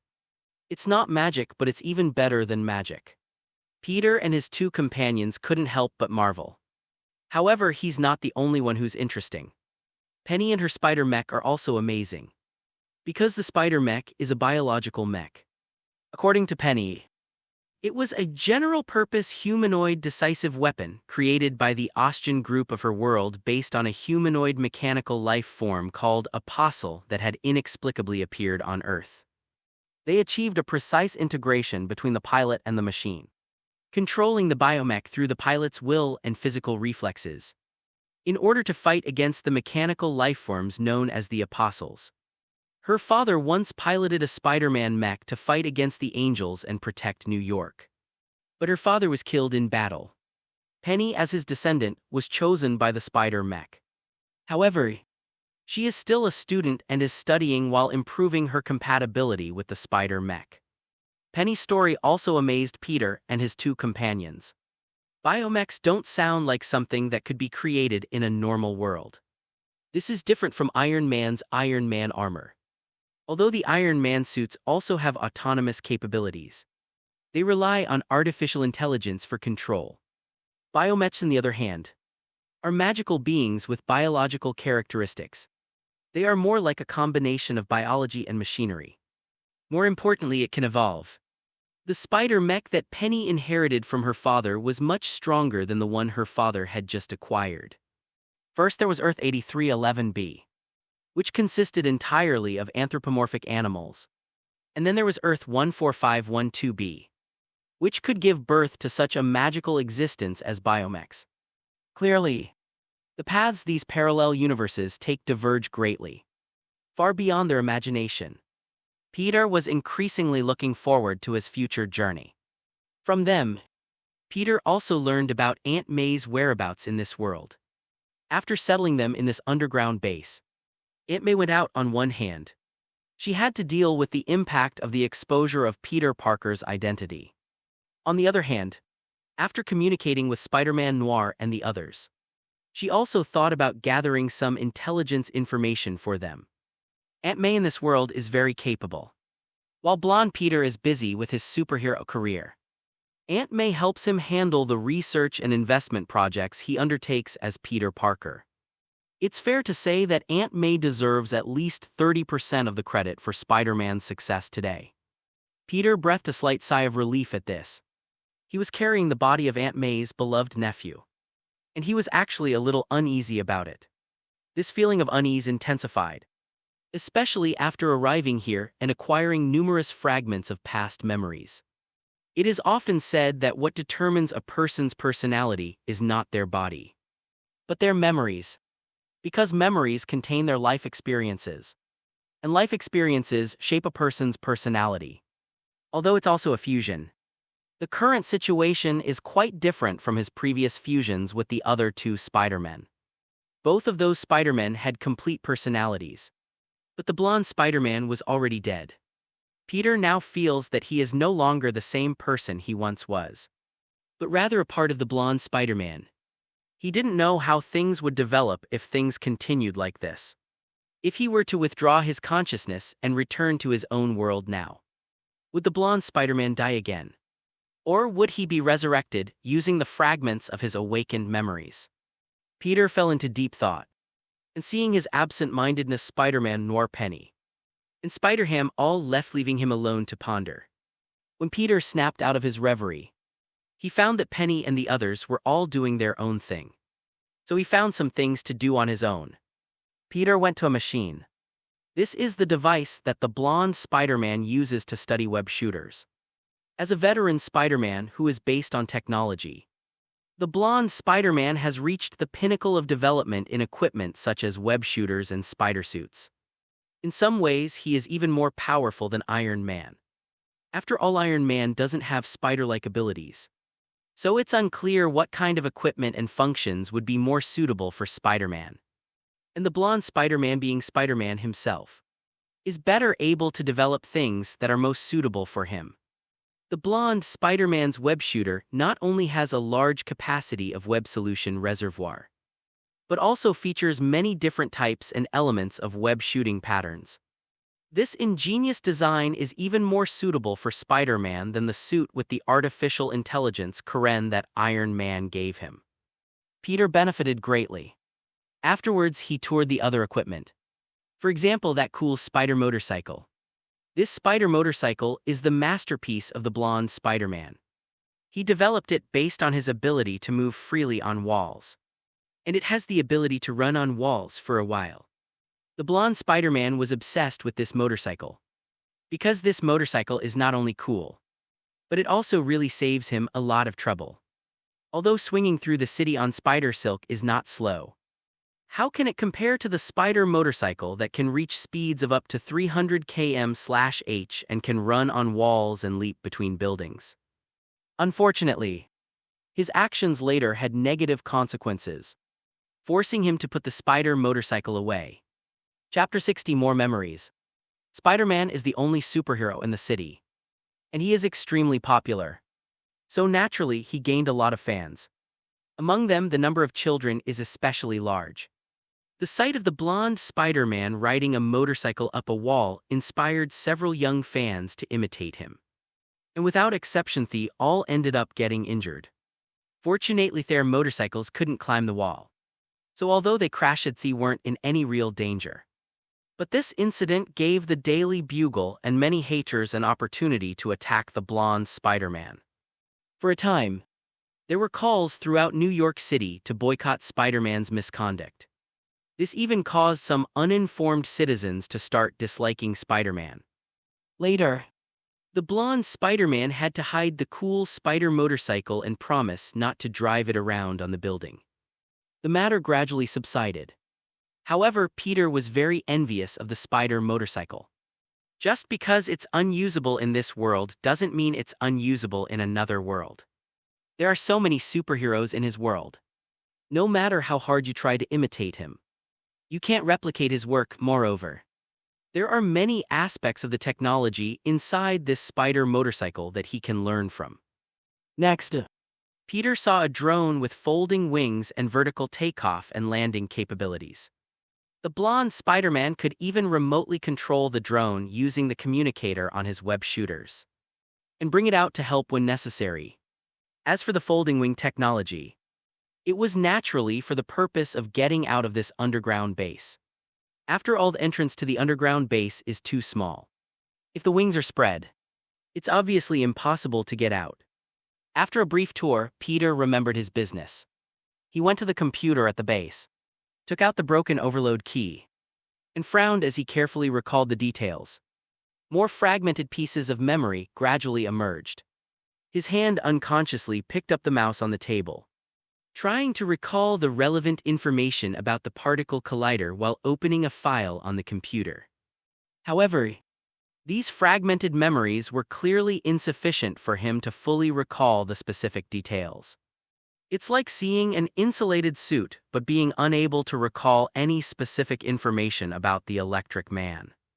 The computer contained a lot of data, so Peter had to patiently open each file one by one, trying to filter out any potentially useful information, and also trying to see if he could activate the body's natural reactions to gain specific memories.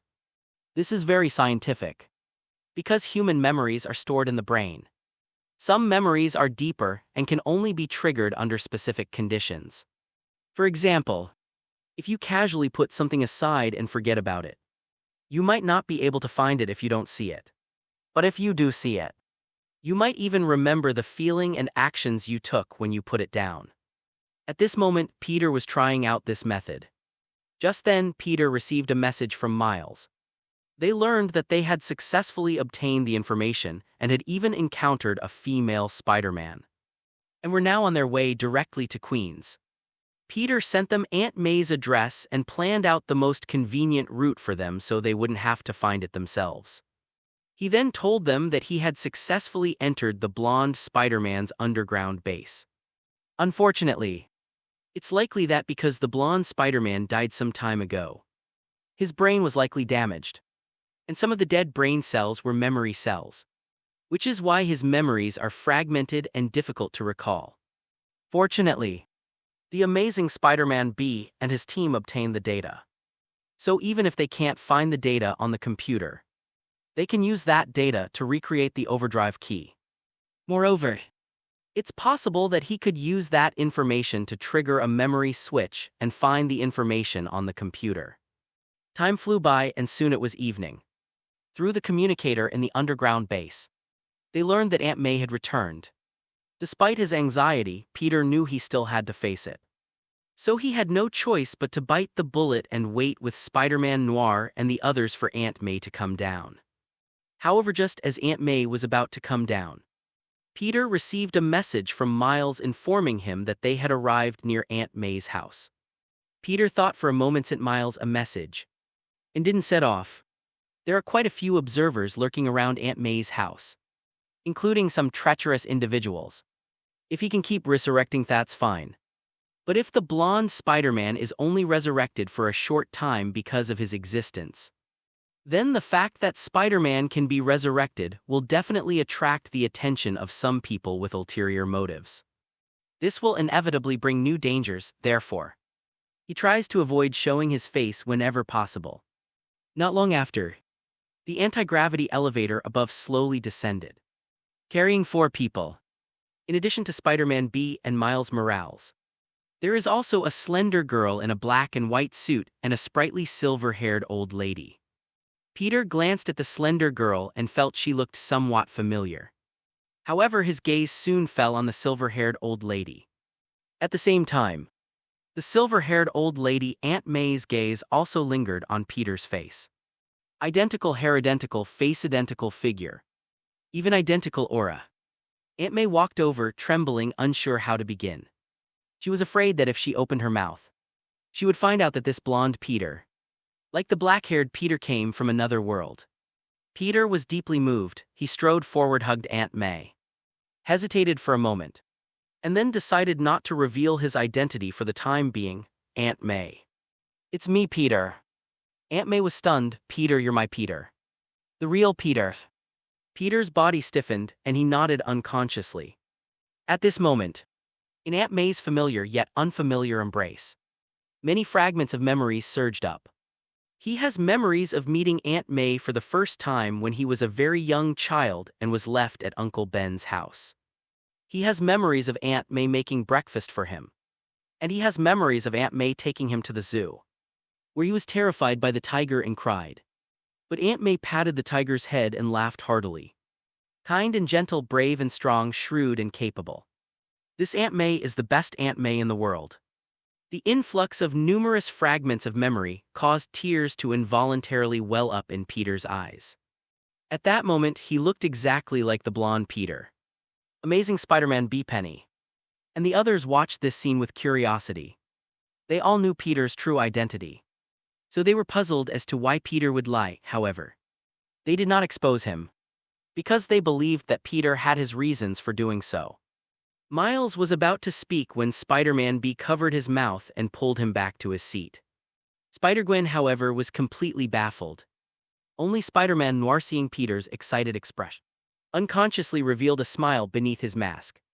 He's really a good kid. Chapter 61, Kingpin's Particle Collider. After a brief moment of joy at the reunion, Peter, to avoid Aunt May becoming too emotional and affecting her health, and also afraid of revealing his secret by saying too much. So he changed the subject and asked about what the amazing Spider-Man B and his crew had gained. Miles stepped forward and handed him the main unit he had been holding. The data is all here. Why is it a main unit? Peter took it, somewhat bewildered. Miles gave an awkward laugh. I think this is more comprehensive. That's it, right? Peter. Amazing Spider-Man B looked at him and rolled his eyes.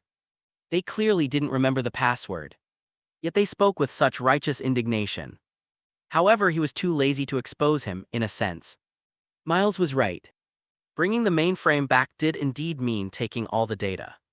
This is Ms. Octopus's computer. When the conversation turned to serious matters, everyone became solemn. Peter took the main unit, walked aside, naturally connected it to a monitor, and began searching for information about the particle collider. Unlike his own computer, the particle collider content on Ms. Octopus's computer was named directly after her, so finding them is not difficult. Peter quickly found the document and began reading it rapidly. He thought that the blonde Spider-Man must have read these materials before, which was why he was able to create the heavy load key. What he needs to do now is use this method to stimulate the blonde Spider-Man's deep memories, thereby obtaining memory fragments. This saves them time in re-understanding the materials and designs, allowing them to quickly obtain the finished product. Data shows that this particle collider is actually composed of a 30-kilometer-long superconducting magnet ring and thousands of magnets of different types and models. Kingpin spent a huge amount of money and started planning several years ago, using money and power to force the rerouting of a newly planned subway line that was originally intended to pass underground in Brooklyn. He then took control of the subway line that had been scrapped as a result and built this super-large particle collider. The collider uses a large number of 1232 bipolar magnets to bend the particle beam and a large number of 392 quadrupole magnets to confine the particle beam. When the particle collider is turned on, a large number of high-energy particle beams will appear at the source. Each beam contains 5848 clusters, and each cluster contains about 1.55 times 1011 protons. These protons will be confined in the collider channel by a strong magnetic field formed by a large number of quadrupole magnets. Then, under the action of a large number of bipolar magnets, they will bend and accelerate until their speed approaches the speed of light. They then collide at the ends of the two channels, at an efficiency of about once every 25 nanoseconds, with about 75 to 100 pairs of protons colliding at a time. Each collision of these protons releases the kinetic energy accumulated during acceleration. The collision of a large number of protons is a process of continuously generating and accumulating energy. When energy reaches a certain level, something similar to a cosmic singularity will be created. And this cosmic singularity is the gateway to connecting with parallel universes. Actually, the blonde Spider-Man had heard about this particle collider a few years ago when Kingpin first started building it. But particle colliders are not uncommon in the modern era of the gradual development of quantum physics. Particle colliders also exist in other places. This is just a scientific tool used to study quantum physics. Later, when Kingpin's particle collider was completed and conducted its first experiment, causing a minor earthquake throughout Brooklyn and even New York City, the blonde Spider-Man realized something was wrong. Kingpin's particle collider is overpowered. This is just a preliminary test. It hasn't been running at full power yet. After his calculations, he discovered that if Kingpin continued to operate this enhanced particle collider, it would likely create a small black hole beneath Brooklyn. At that time, not only Brooklyn but also New York, and even the entire Earth, could be annihilated by this black hole. After learning about Kingpin's experimental plan, the blonde Spider-Man sneaked into Ms. Octopus's office in Oak. Max obtained the information and made a heavy load key, intending to interrupt Kingpin during his actual experiment. Kingpin anticipated that Spider-Man might come to stop him, so he brought 2 bodyguards with him in advance, Green Goblin and Prowler. The blonde Spider-Man should have been able to stop them. Even with Green Goblin and Prowler together, he could have easily handled them. But Miles's intrusion distracted the blonde Spider-Man from the fight. As a result, he was unexpectedly pushed into the violent stream of particles emitted after the particle collider was turned on by the Green Goblin. The energy that after continuous accumulation could create a singularity or even a small black hole was all poured onto the blonde Spider-Man, even though he was at the peak of his physical abilities at that moment. He was still inevitably seriously injured. Then severely wounded, he died from Kingpin's fist.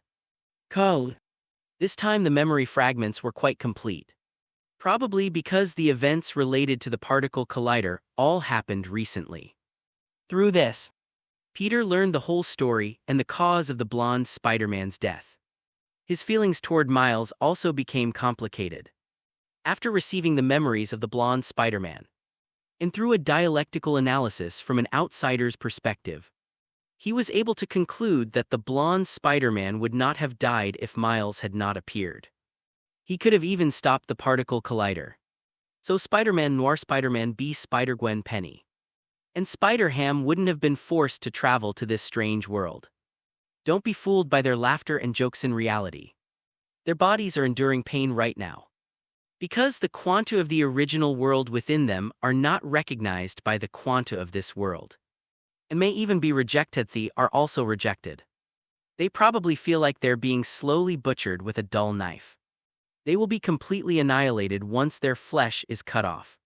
Similar to quantum collapse, however, from the memories he obtained of the blonde Spider-Man, he did not have any ill feelings towards Miles. Perhaps it was because of the blonde Spider-Man's kindness, or because Miles had only stumbled in unintentionally, and also because rescuing Miles was originally the blonde Spider-Man's own decision. We can only say that they were influenced by him, but we cannot say that he was the murderer. Peter sighed inwardly and began to organize his memories.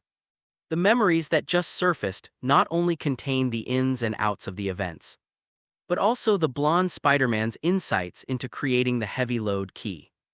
And that's exactly what they need right now. Chapter 62, Spider-Man's useful advice. As mentioned earlier, to confine the high-energy particle beam in a particle collider within the collider tube and accelerate it to near the speed of light, not only is a huge amount of energy required, but also an extremely strong magnetic field to provide the confinement force. At the same time, the environment inside the pipeline must also reach a state of ultravacuum to reduce the unintended loss of protons in the particle beam. All of these operations require a large cooling system. These ultra-strong magnetic fields are made of special superconducting cables and need to operate at an ultra-low temperature of -271 degrees Celsius. Moreover, accelerating a proton to near the speed of light is not something that can be done overnight. In fact, The entire particle collider must run continuously for at least 10 hours to bring the particle beam to a usable standard. It's easy to imagine the amount of load that will be generated during this process. Therefore, this particle collider actually has a huge cooling system called the liquid helium diversion system. The blonde Spider-Man found the connection between this liquid helium splitting system and the particle collider, and created this heavy load key. The overload key has a program that can disrupt the connection between the two systems. When the liquid helium diversion system stops cooling the collider, the superconducting electromagnet will gradually lose its function due to the rising temperature. This will trigger the collider's own protection system, causing the collider to shut down automatically. However, that decision was made earlier in order to shut down the particle collider and crush Kingpin's madness. But things are different now. Before shutting down the particle collider, he also needs to find a way to send Spider-Man Noir and the others back to their respective worlds. This requires a slight modification to the original overload key to create overload key 2.0. As for how to change it from the information, Peter and his team learned that Kingpin spent such a huge amount of money to build this particle collider in order to find his wife and son in a parallel universe. In order to accurately locate them, there is a program in the particle collider that uses the biological information input when the singularity opens to find those with a high degree of matching. Previously, it was because the blonde Spider-Man was forced into the particle collider by the Green Goblin that the program read Spider-Man's information and brought over Spider-Man from the 5 interconnected worlds.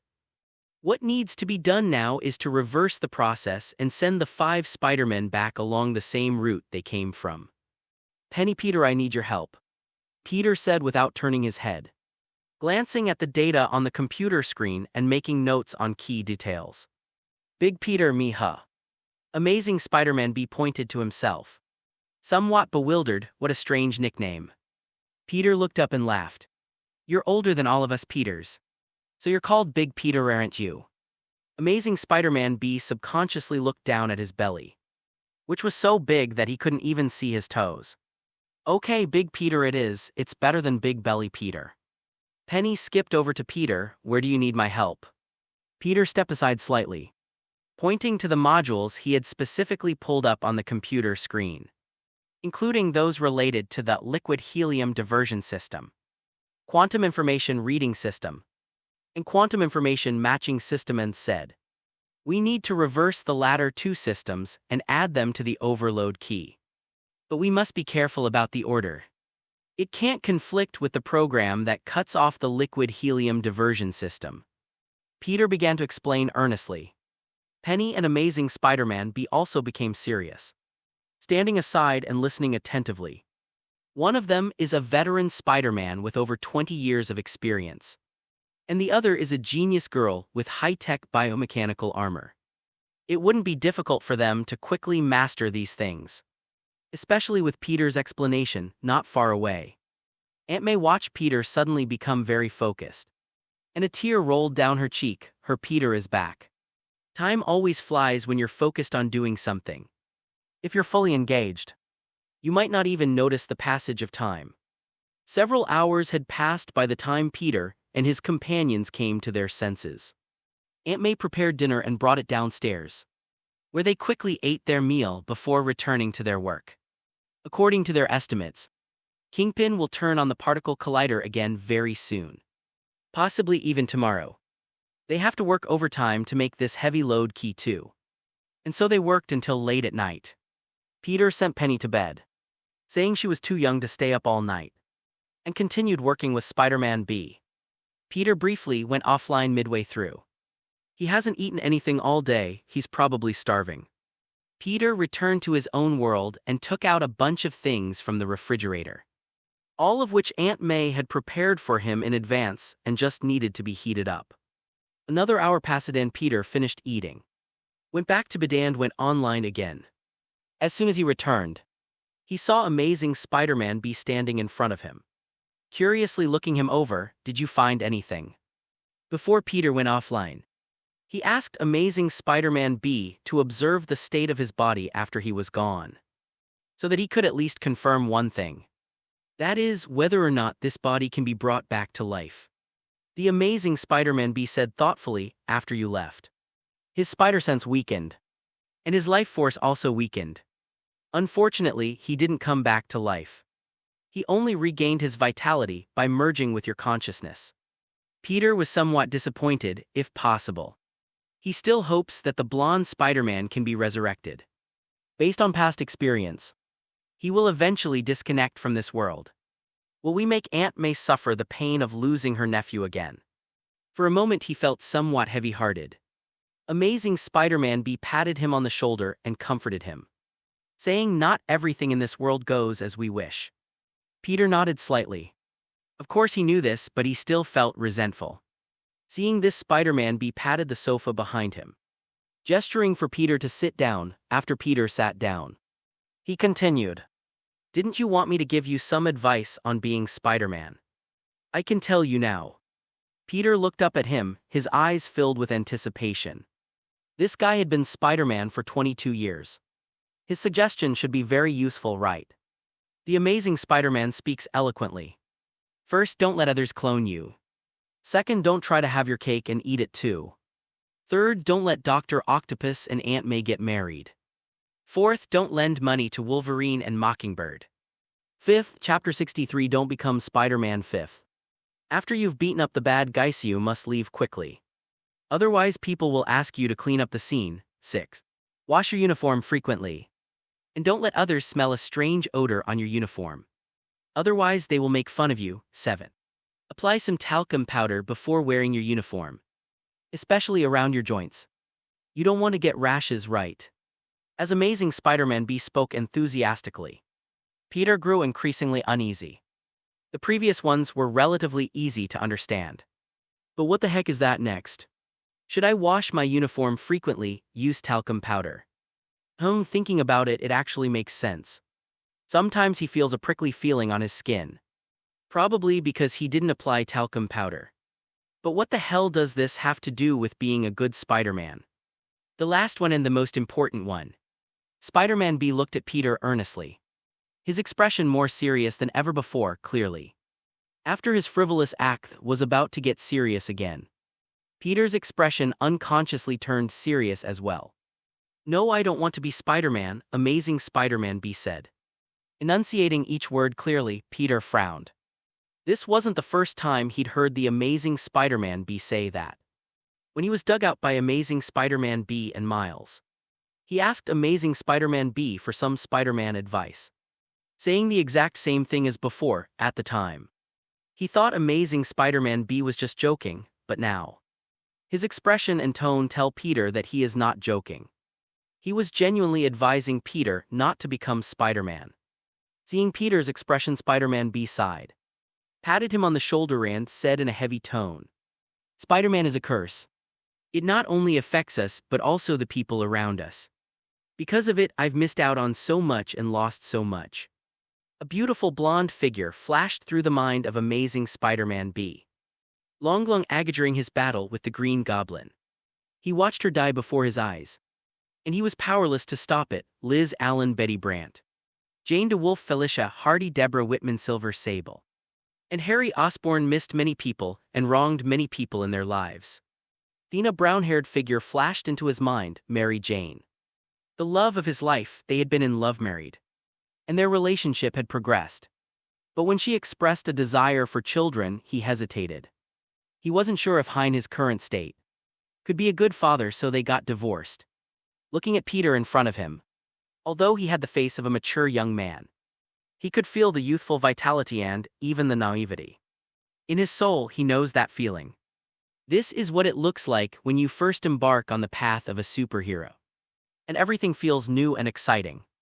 Amazing Spider-Man B sighed. He genuinely didn't want his younger self to follow the same path he had taken. With great power comes great responsibility and a heavy burden. This is both a blessing and a curse. Never neglect those who care about you and never hurt them. The Amazing Spider-Man B ended the conversation with these last words. Peter nodded. And this time he remembered the sentence very carefully. He thought a lot, the experiences of Spider-Man Noir. The experiences of the amazing Spider-Man. And even the changes in Iron Man's attitude in his own world. And why Captain America, who was once a pillar of support for many, still joined the anti-registration city. The conversation between Amazing Spider-Man B and Peter was intended to encourage Peter, not to dampen his enthusiasm. After all, my family knows their own affairs. They are not one person, yet they are one person. Just like Peter felt with the Amazing Spider-Man. They were brothers who were even closer than twins. Therefore, the Amazing Spider-Man B can actually understand Peter's current feelings and thoughts. He only offered advice, not criticism or obstruction. After the conversation, Peter told Spider-Man B to go and rest. However, the Amazing Spider-Man B refused. Spider-Man has an extraordinary physique, so he can actually go several days without rest without much problem. Otherwise, why would they go to school or work during the day and then wander around outside at night? It's just that I have too much energy. Under normal circumstances, they maintain good sleep habits, going to bed around midnight every night and then sneaking out of bed in the morning, only to get up quickly when it's almost time to go to school or work. Just like ordinary people do, however. Given the current urgent situation, both Peter and Amazing Spider-Man B chose not to sleep. Finally, after several more hours of hard work, they successfully created Overload Key 2 and conducted repeated tests to ensure it wouldn't malfunction. Finally, after 2 more program tests, the two breathed a sigh of relief. This means that the first step of their mission has finally been completed. Reload Key 2 got it, Big Peter. You should go and get some rest too, Peter said. Glancing at the time, it was already 4 in the morning. According to their calculations, Kingpin, who couldn't stand being idle, would definitely restart the particle collider either this afternoon or tonight. There will be a big battle to fight then. Amazing Spider-Man B didn't persist either. Although he has an exceptional physique and remains energetic even without sleep, he has become accustomed to a decadent lifestyle in the past, otherwise he wouldn't have developed a large belly and become rounder. After being comfortable for so long, suddenly staying up all night feels a bit strange. After the Amazing Spider-Man B went to rest, Peter did not rest but went to a machine. This machine is the one that the blonde Spider-Man uses to make his suit. The blonde Spider-Man calls it Little Sewing Machine.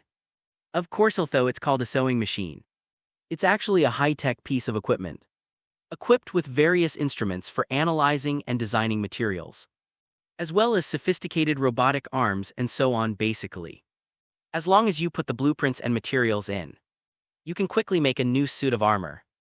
As for why it's necessary to go through the trouble of creating a new battle suit, Peter was considering future issues. He had just asked Amazing Spider-Man B to observe what changes would occur in this body after he left and returned to his own world. But the result was disappointing. After he leaves, the body will die again. This forced him to consider another issue. If he continues to act as the blonde Spider-Man, his resurrection will inevitably attract attention and bring endless trouble to Aunt May and Mary Jane. He could have simply walked away, but after he left, the blonde Spider-Man would die again. That's incredibly irresponsible. Chapter 64, Baby Pajamas Plus. So Peter thought he should put on another disguise and pretend to be a Spider-Man from another world. Just like Spider-Man Noir and the others, even though he is. Other people might not believe it because he's wearing the body of a blonde Spider-Man. The Spider-Men who have appeared in this world today each have very distinct styles. Spider-Man Noir's black and white suit is a modified version of a World War I pilot's uniform, with an added trench coat. Combined with Spider-Man Noir's unique dark style, it makes him instantly distinguishable from the blonde Spider-Man. As for Spider-Gwen, Penny, and Spider-Ham, there's no need to mention them. One is clearly a woman, one is a mecha, and one is a humanoid pig. None of them seem to fit the description of the blonde Spider-Man. As for the only Spider-Man B with a very high degree of similarity, he has already made an appearance in front of Ms. Octopus, who already knows that he came from another world. He was the only one who needed to pretend. But what kind of uniform should I make? Peter was designing the style of his battle suit in his mind. Ideally, it should be different from anything the blonde Spider-Man has worn before. But at the same time, it should retain Spider-Man's distinctive features. Using the Amazing Spider-Man 1. Peter thought for a moment and then shook his head. The Amazing Spider-Man suit is quite similar to the blonde Spider-Man's. Unlike the others, he doesn't have a distinct style. Well, actually, he didn't have many other options. Peter quickly settled on a suit of armor, that's right. It's his baby-themed costume cough. It's the performance costume version of his costume. Although Iron Man and the others jokingly called it baby pajamas. It was, after all, Peter's entire world. Aside from the inferior materials and its somewhat ugly appearance, Peter actually has a lot of affection for it. So let's just replicate it, of course. Now that we have the materials from the blonde Spider-Man, it's impossible to make it look so ugly anymore. Peter opened the design section on the mini sewing machine, traced the pattern on it, and selected the corresponding materials from the side. Once he had made his selection and confirmed it, the little sewing machine quickly began to work. About half an hour later, the finished product appeared in the wardrobe of the small sewing machine for the final argon spraying treatment. Argon is non-toxic at room temperature, but under special conditions it is an excellent coupling agent and can also be used to provide corrosion protection for the polymer materials of combat suits. After a while, the finished product was finally ready. Baby pajamas plus, if you look closely, you can actually see the differences between the two suits. It's not just about the texture of the materials. The appearance of this suit is actually somewhat like a Spider-Man suit with a hooded sweatshirt added. The inner Spider-Man suit is entirely red, while the outer hoodie is entirely blue, perfectly preserving the classic red and blue elements. Peter took off his battle suit and put on this hoodie-style suit, then adjusted the web shooters. As a seasoned Spider-Man with extensive scientific research experience, the blonde Spider-Man's web shooters are no less effective than those designed by Iron Man. It not only has a large-capacity spider silk solution reservoir, but also features many different types and elements of spider silk firing modes, making it suitable for combat against different enemies in various environments. This is his experience in dealing with various villains over the years. In terms of performance, no further modifications are needed. Peter simply adjusted the angle of the hoodie suit to make it easier to use. And so another 2 hours passed. It was already 6 in the morning. The sky outside gradually brightened. Peter stood up, stretched, and wondered whether he should go out for a stroll or lie down and be a quiet, handsome guy. Just then, the spider senses were suddenly triggered. Fragmented images involuntarily floated before his eyes. Peter paused briefly, frowned, and strode towards the elevator at the same time. On the street directly above the private site, near Aunt May's house, Miles ran breathlessly as if something was chasing him. Time goes back to half a day ago. It was around 9 p.m. last night. Miles, along with Spider-Man B and Spider-Gwen, arrived at Aunt May's house and toured the blonde Spider-Man's underground private base. Penny and Spider-Man B were called away by Peter to study the heavy load key 2.0, so Miles, Spider-Gwen, Spider-Ham, and Spider-Man Noir left the area to avoid disturbing the three of them.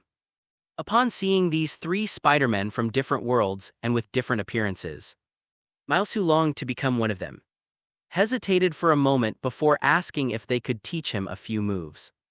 None of them seemed inclined to refuse.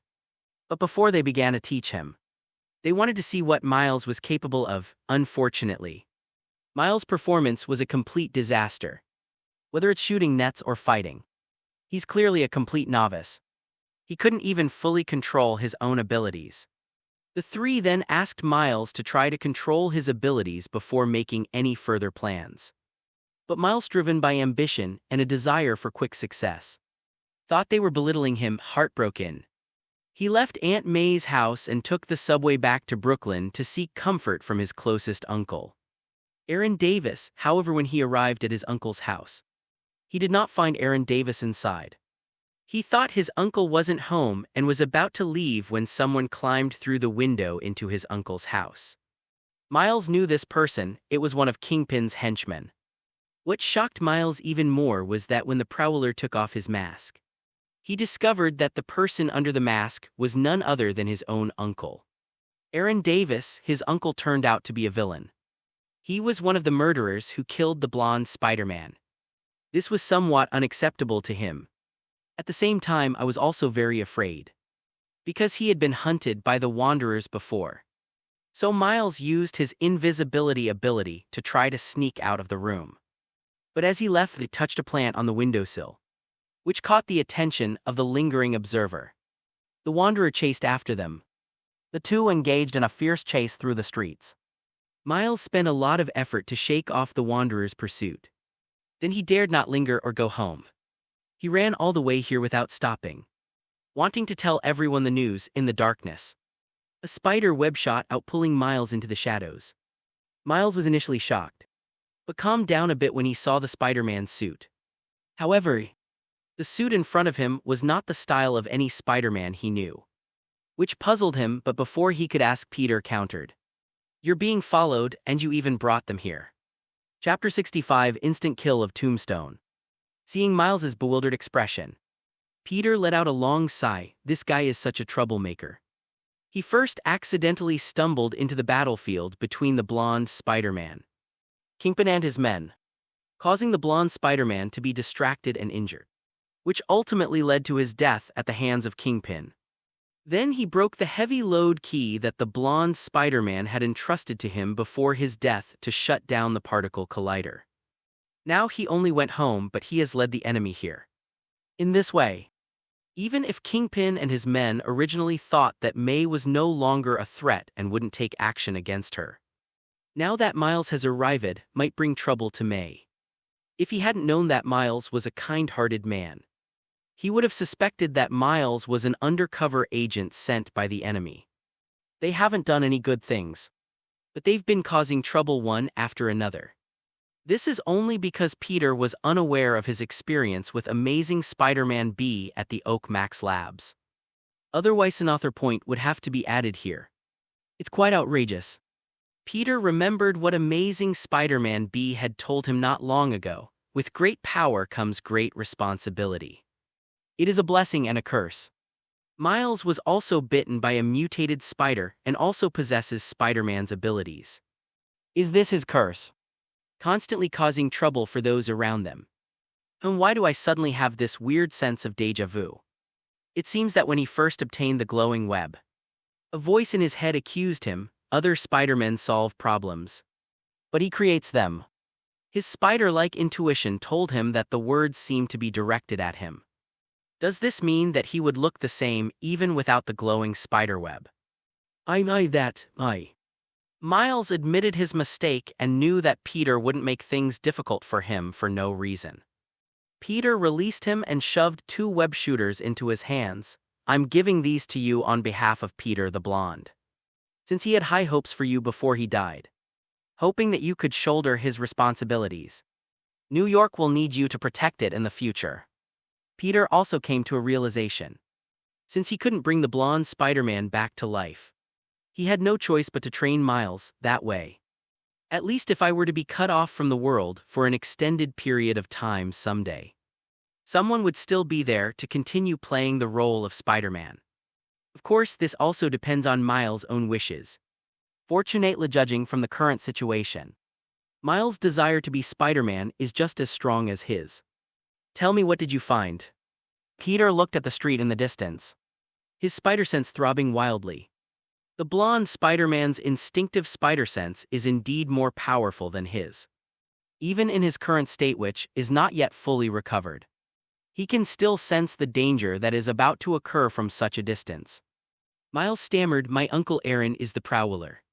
He works for Kingpin and he wants to kill me." Peter frowned slightly and pointed into the distance. "Is that your uncle?" In the distance, a motorcycle sputtered up and came along, carrying a man wearing a gray-black suit with silver-gray skin. No, that's not it. My uncle wears purple clothes." Miles quickly shook his head. Peter blinked and fragments of memory surfaced. Oh. It's not the Wanderer, but an old acquaintance of the blonde Spider-Man. Headstone. Tombstone's real name was Lonnie Thompson Lincoln. He was one of the long-time leaders of a criminal gang in Hell's Kitchen and a trusted subordinate of Kingpin. He was originally a black man, but he developed albinism as a child, which often led to ridicule from those around him. It was because of his upbringing that he gradually ended up on the path he is on today. At school, he used his strong physique to extort money from his classmates, reminding the blonde Spider-Man of his classmate. The school bully Flashy. Peter was stunned for a moment when he saw the fragment. Fortunately, his friend Flash was just a silly guy who liked to seek attention and wasn't very good at taking action. Later, Lonnie went further and further down the path of crime, even giving himself the name Tombstone, and continued his criminal activities for nearly 30 years. During one of the crimes, he was locked in a room filled with a preservative gas called Diox-3. This special chemical agent mutated his body, giving him indestructible skin like steel and extremely high speed. He could also withstand extreme temperature impacts, and even attacks from large-caliber bullets. Her originally white skin turned into a metallic silver gray. The blonde Spider-Man has long been at odds with Kingpin and has fought him several times. But he doesn't seem to have any reservations about him. Peter's gaze swept back and forth across the street. To think that a single tombstone could cause them trouble is to seriously underestimate them. Given Kimming's consistent level of caution, he shouldn't do something so foolish. Sure enough, a short while later, Peter spotted two familiar figures in a car not far behind the tombstone. The octopus lady, Olivia Liv Octavius. Wilson Fisk, the Kingpin. They're all old acquaintances of the blonde Spider-Man. Kingpin, of course, needs no further explanation. Ms. Octopus was Peter Parker's quantum physics tutor when he was in school. And Peter Parker even worked for her at Oak Max for over a year during his internship. Her serious and rigorous approach to science was once admired by the blonde Spider-Man. However, he later discovered that Ms. Octopus's seriousness bordered on obsession, and even disregarded the consequences. On the contrary, the Wanderer that Miles mentioned was nowhere to be seen. Since they've come with ill intentions, let's take the initiative and strike. Peter saw that Miles was busy pressing the two web shooters onto his wrists, so he simply let him do it at his own pace. Call out. A spider silk shot out and stuck to a street lamp across the street. The Tombstone's motorcycle was driving very fast. Even if it had spotted the spider web, it probably wouldn't have had time to dodge it. Boom. The next second, he was bound by spider silk and fell to the ground.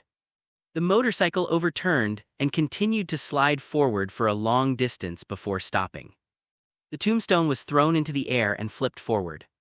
He's a bit confused right now, although he didn't eat hot pot. He was humming a tune driving at 70 miles per hour and feeling carefree unexpectedly. The next second I was suddenly tied down by something. Who did he provoke? However, before he could land, Peter stretched out his other hand, and a spider silk stuck to the tombstone's body. Pulling hard, bang. A fist the size of a sandbag slammed solidly into the tombstone's face, sending him crashing from the sky into the concrete ground. The tombstone's hard steel head smashed a large crater into the ground. Snapped. Peter slowly stood up, placed one foot on his head, which was slightly protruding from the road surface, looked at the extended Lincoln parked not far away, and beckoned with his finger. Now that you're here, why hide yourselves, Mr. Fisk and Ms. Octavius? Chapter 66 Battle against Ms. Octopus. Is this another spider from another world? Inside the extended Lincoln, Kingpin watched Peter's actions, and his face immediately darkened. Tombstone was one of his most capable subordinates, but unexpectedly he fell in a single encounter. Ms.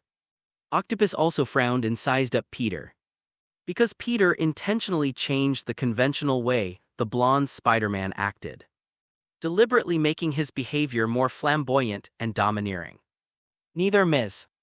Octopus nor Kingpin subconsciously associated him with the blonde Spider-Man. Ms. Octopus hesitated and said, "What we saw back then were 5 parallel universes. which means that at least 5 spiders from other universes have infiltrated. We saw 3 in Oakmax before, and this one should be one of the remaining 2. May Parker accepted them. Kingpin's eyes flashed with a fierce light. Ms. Octopus frowned at him and said seriously, "Although Spider-Man is our enemy, Peter Parker was my former student. Moreover, May Parker poses no threat to us. If you dare to lay a hand on her, prepared to become my enemy." HMPH, Kingpin snorted coldly. Although he didn't say it outright, it was clear that he had compromised. In a sense, he can be considered a villain with principles. He will retaliate ruthlessly against those who oppose him. But he won't drag innocent people into it, otherwise. With Spider-Man's death and the revelation of his identity beneath the mask, he would have killed May Parker and Mary Jane long ago. Moreover, he knew now was not the time to fall out with Ms. Octopus. He didn't want to kill one Spider-Man and then create another highly intelligent and capable enemy for himself. If Spider-Man hadn't been so stubborn, he would have preferred to discuss a collaboration with him. Unfortunately, since you don't want the war to spread to that old woman, then hurry up and take care of them, Kingpin said. The particle collider has already started pre-acceleration. Hasn't it? Ms. Octopus nodded. Took out a rope and tied her hair up. 1 hour for self-inspection. 1 hour for preparation. And it is expected to officially open in 2 hours. The quantum channel can be opened at any time after 18 p.m. tonight. At that time, you will be able to see your family again. Very good, Kingpin said. Once I find my family, the particle collider will be yours. And I will continue to invest in it. Don't let me down. Of course. Ms. Octopus tied her hair up, took out a pair of glasses, put them on, and stepped out of the extended Lincoln. Watch my performance. As soon as she finished speaking, 4 long fluid mechanical tentacles extended from her back. 2 poles were planted in the ground replacing her feet, which allowed her to move more nimbly and freely. The other 2 are her attack methods. Wow, let me see who's here. A giant octopus. Do you like Krabby Patties? Peter greeted the octopus lady warmly. Are all spiders so talkative, Ms. Octopus approached step by step. Don't you think I have a great sense of humor? What's the point of a life if you don't even have a sense of humor? Peter shrugged. Ms. Octopus sneered, and the fluid mechanical tentacles behind her suddenly extended, lunging at Peter. As it approached Peter, the claws on the tentacles spun rapidly, transforming into sharp disc-shaped blades, as if to slice Peter's body in 2. Peter leaped into the air, dodging the attack. The octopus woman then reached out and grabbed at him with another of her attacking tentacles. At that moment, Peter shot a spider silk downwards and, with both hands working, Toger pulled up the tombstone, which was still lying dazed on the ground. Take this. Tombstone meteor hammer. The poor tombstone was spun in the air and crashed directly into Ms. Octopus with a sudden swipe of one of Ms. Octopus's fluid mechanical tentacles. The tombstone was flung away. Let us once again mourn for the poor gravestone. At that moment, Peter seized the opportunity when Ms. Octopus was about to pull someone away, and used his spider silk to stick to one of her fluid mechanical tentacles, pulling her towards himself with all his might. Click. Click. The 2 fluid mechanical tentacles that Ms. Octopus used to walk immediately pierced into the concrete ground, using this method to stabilize herself. And she even exerted a counterforce, pulling Peter towards herself. This was Peter's first time dealing with Ms. Octopus, and the memory fragments only told him about Ms. Octopus as a person, but his understanding of her fighting abilities was rather vague. It seems that the blonde Spider-Man himself did not want to fight Ms. Octopus, so the memory was not very deep. But he didn't expect that Ms. Octopus's hydromechanical tentacles would be so strong. Caught off guard and with no leverage in midair, Peter was pulled down. Click, click. 2 fluid mechanical tentacles grabbed Peter's hands from the left and right, spreading him out into a starfish shape. Are you also Peter Parker from another world, Ms. Octopus looked Peter up and down with interest. You seem much weaker than the Peter I know. He won't be caught by me so easily. How about we reset all the rounds and start over? Peter suggested. Ms. Octopus chuckled and said sarcastically, no. I don't want to play games with you, I just want to kill you. As she spoke, she pulled out another fluid mechanical tentacle and stabbed it at Peter. Peter struggled desperately, trying to break free from the control of the fluid mechanical tentacles. Just then, a spider silk shot out from the side and stuck to the tentacle that wanted to kill Peter. It was Miles. At the crucial moment, this guy finally proved useful. Miles is Spider-Man after all, so his strength is naturally considerable, although he hasn't fully unleashed it yet. Holding onto one tentacle is no problem at all. Peter and Miles, their combined strength overwhelmed Ms. Octopus. The combined force of the 4 mechanical tentacles, through scientific coordination, can reach a force of over 100 tons. A single tentacle would not even reach 10 tons. Miles handled that one perfectly. Peter, despite facing 2 obstacles and being in midair, quickly found a way to deal with them. His body swayed continuously, his hands bringing together in the middle while simultaneously lowering his center of gravity. In order to counter his power, Ms. Octopus had to devote a great deal of energy to maintaining his control. But that meant she had no time to deal with Miles. Miles seized the opportunity and suddenly exerted force. Ms. Octopus was immediately pulled and stumbled. She was now standing on only one mechanical tentacle, and her center of gravity was already unstable. In addition, Peter kept shaking just then. Peter seized the opportunity and exerted force, finally slamming his body to the ground. With both feet firmly planted on the ground, the strength immediately finds a guiding point. Peter gave a soft shout, then grabbed the 2 mechanical tentacles and flung Ms. Octopus away. Chapter 67. I also have teammates. Just as Peter was about to launch a follow-up attack, his spider senses suddenly started throbbing wildly. Without thinking, he dodged to the side. The next moment, a burly figure swept past him. It was a strange man wearing a yellow-green scorpion armor. His entire body was covered in scorpion-like mechanical armor, and a long mechanical scorpion stinger followed behind him. McDonald Gagg, nicknamed Scorpion Man, is one of the enemies of the blonde Spider-Man.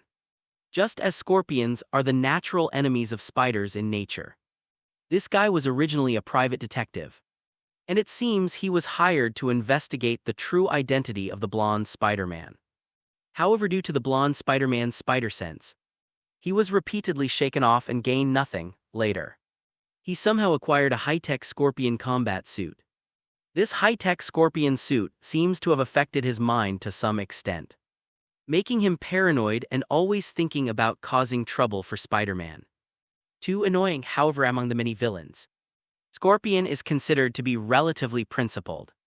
Or rather, he is the type who is so obsessed that he only sees Spider-Man. Therefore, although he often caused trouble for the blonde Spider-Man, he rarely affected others. Although the blonde Spider-Man was annoyed by him, he couldn't kill or cripple him just because he was annoyed. In fact, the blonde Spider-Man himself belongs to the no-kill faction. This is why Kingpin and many villains were able to keep opposing him. However, the person he is now encountering is Peter, who looks like an adult, the 26-year-old blonde Spider-Man, but is actually a child Peter. 15 years old. Of course, that's not the key point. The most crucial point is that this child has also experienced the baptism of several worlds. He'll show them that not all Spider-Men are easy to talk to. Peter reached out and grabbed the Scorpion Man's tail, slamming him directly towards the Octopus Lady. Would you like a scorpion rice bowl? Ms. Octopus coldly swung her fluid mechanical tentacles and hurled the Scorpion Man away. Where are the other spiders? Why are there only 1 or 2 of you? One of the octopus woman's tentacles grabbed Miles's neck at some point and lifted him up. Miles tried his best to pry with his hands and struggled with his legs, but to no avail. His dark skin turned purple, and he was clearly having trouble breathing. Peter was counting on him to succeed the blonde Spider-Man, so naturally he couldn't let him die like that. He abandoned his attempt to finish off the Scorpion Man and once again lunged at the octopus woman. However, Ms. Octopus seemed determined to kill Miles first. She used 2 tentacles to continuously block Peter's attacks, while the remaining tentacles simply dodged. preventing Peter from getting close to her for the time being. If this continues, Miles might really be strangled to death. Just then their teammates finally arrived. Amazing Spider-Man B grabbed the tentacle with one hand and struck at Ms. Octopus with the other, forcing her to devote more energy to defense. At the same time, Spider-Gwen appeared from the side and forcefully pried open the grappling hooks at the top of the hydromechanical tentacles, rescuing Miles. Meanwhile, the Scorpion Man, who was just about to get up and attack again, was shot in the head. If his head hadn't been modified along with his body during the transformation, that shot would have killed him. The one who would strike so ruthlessly is naturally Spider-Man Noir. Scorpion was furious and ignored Peter, chasing after Spider-Man Noir. They're both Spider-Man anyway. On the other side, a sleepy-eyed Penny yawned, followed by a spider mech that made the same yawning expression. Two figures on big and one small stood at Aunt May's door, looking adorable. Not far away, the Tombstone finally recovered. He braced himself with his hands on the ground, trying to pull his head out of the road. At that moment, Spider-Ham descended from the sky. He held in his hand a wooden hammer that was completely disproportionate to his size. Dwang! In one fell swoop, the entire tombstone was smashed into it. I think your marble witch is perfect for paving roads. So just stay put, Spider-Ham said, plopping down on the gravestone. I don't know if it was because the critical hit from that hammer was too powerful, or because this little butt has such a heavy weight. In short, the tombstone was completely rendered unable to move. It's unclear whether he's dead or not. Peter didn't care about that because he, along with Spider-Man B, Miles Morales and Spider-Gwen, have surrounded Ms. Octopus. Peter shrugged. Ms. Octavius, shall we continue fighting? 1 2 3 7 7 spiders. Why are there 7? There should only be 5. However, Ms. Octopus clearly did not hear Peter's words. She just kept counting the number of Spider-Men, muttering to herself with unspeakable shock in her tone. Live, Amazing Spider-Man B stepped forward. Ms. Octopus suddenly raised her head, staring intently at the 4 of them, and asked, how many of you are from the same world? Or are there 2 of you from this world? Peter was slightly startled. He felt he hadn't given himself away and wondered how Ms. Octopus had arrived at this conclusion. Miles, however, glanced at Peter instinctively. That's exactly what Ms. Octopus saw. Ms. Octopus suddenly turned to look at Peter. It's you. You're from this world. Peter chuckled softly. I'm not from this world. Hey, is that right? I'll find out once I catch you and examine you. The octopus woman manipulated her fluid mechanical tentacles to attack Peter. Peter, what makes you so confident that you can catch me? The spider senses began to throb. Peter jumped away abruptly, almost at the same time. Several bullets landed where he had just been. There were even gunmen. Peter raised an eyebrow, surprised, yet somehow it made sense. Kingpin was, after all, the head of Hell's Kitchen, and he controlled several gangs, Tombstone being one of them. Since he came with the intention of causing trouble for them, it's understandable that he brought some gunmen. However, to Peter's surprise, this was happening on the street, openly brandishing guns against them. Does Kingpin have that much power?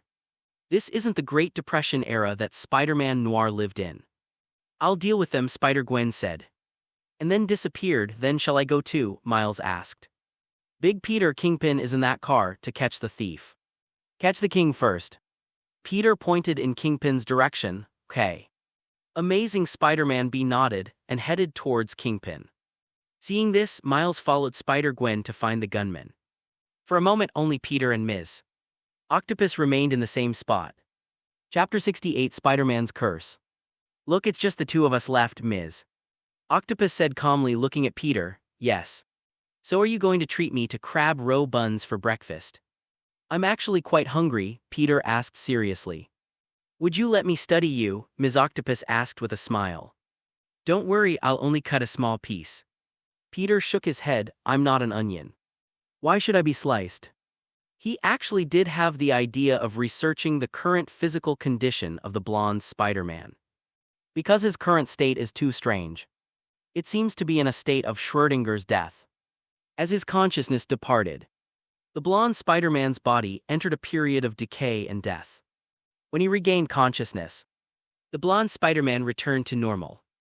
This is definitely not a normal state.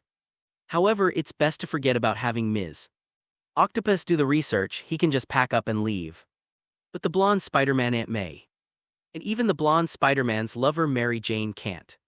What if Ms. Octopus uses this thing to research some strange and wonderful things? For example, what about zombies that are also in a Schrödinger's state of death? Imagine a blonde Spider-Man with rotting flesh-silent eyes, wearing a tattered Spider-Man suit, and his mouth full of someone's blood. Peter shivered. No, absolutely not. In that case, let me take it myself.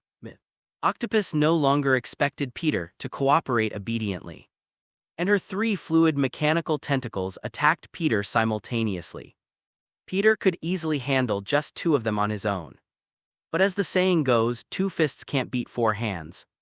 The addition of a mechanical tentacle introduced many more variables, causing Peter to face exponentially more trouble. Peter doesn't know the exact mechanism behind Ms. Octopus's mechanical tentacles, but he guesses they might all be equipped with independent smart chips that are then linked to a control center controlled by Ms. Octopus. This explains why they can launch different attacks independently, yet also cooperate with each other, leaving Peter with limited options while fighting Ms. Octopus. Peter unconsciously thought of the iron spider suit that was kept in the closet of the blonde Spider-Man's underground private base. The iron spider suit has 3 iron spider legs on its back, controlled by the suit's intelligent system. However, those things are expensive to make, and maintenance costs a lot of money just for wearing them out once. Although the blonde Spider-Man is not exactly poor, he is not wealthy enough to afford such a high-tech suit of armor, after all. His money mainly comes from various investment dividends, and he has not started his own company, and this period of time has not been particularly long. The blonde Spider-Man isn't particularly interested in money. Moreover, he doesn't usually need to use that high-tech armor for his daily activities.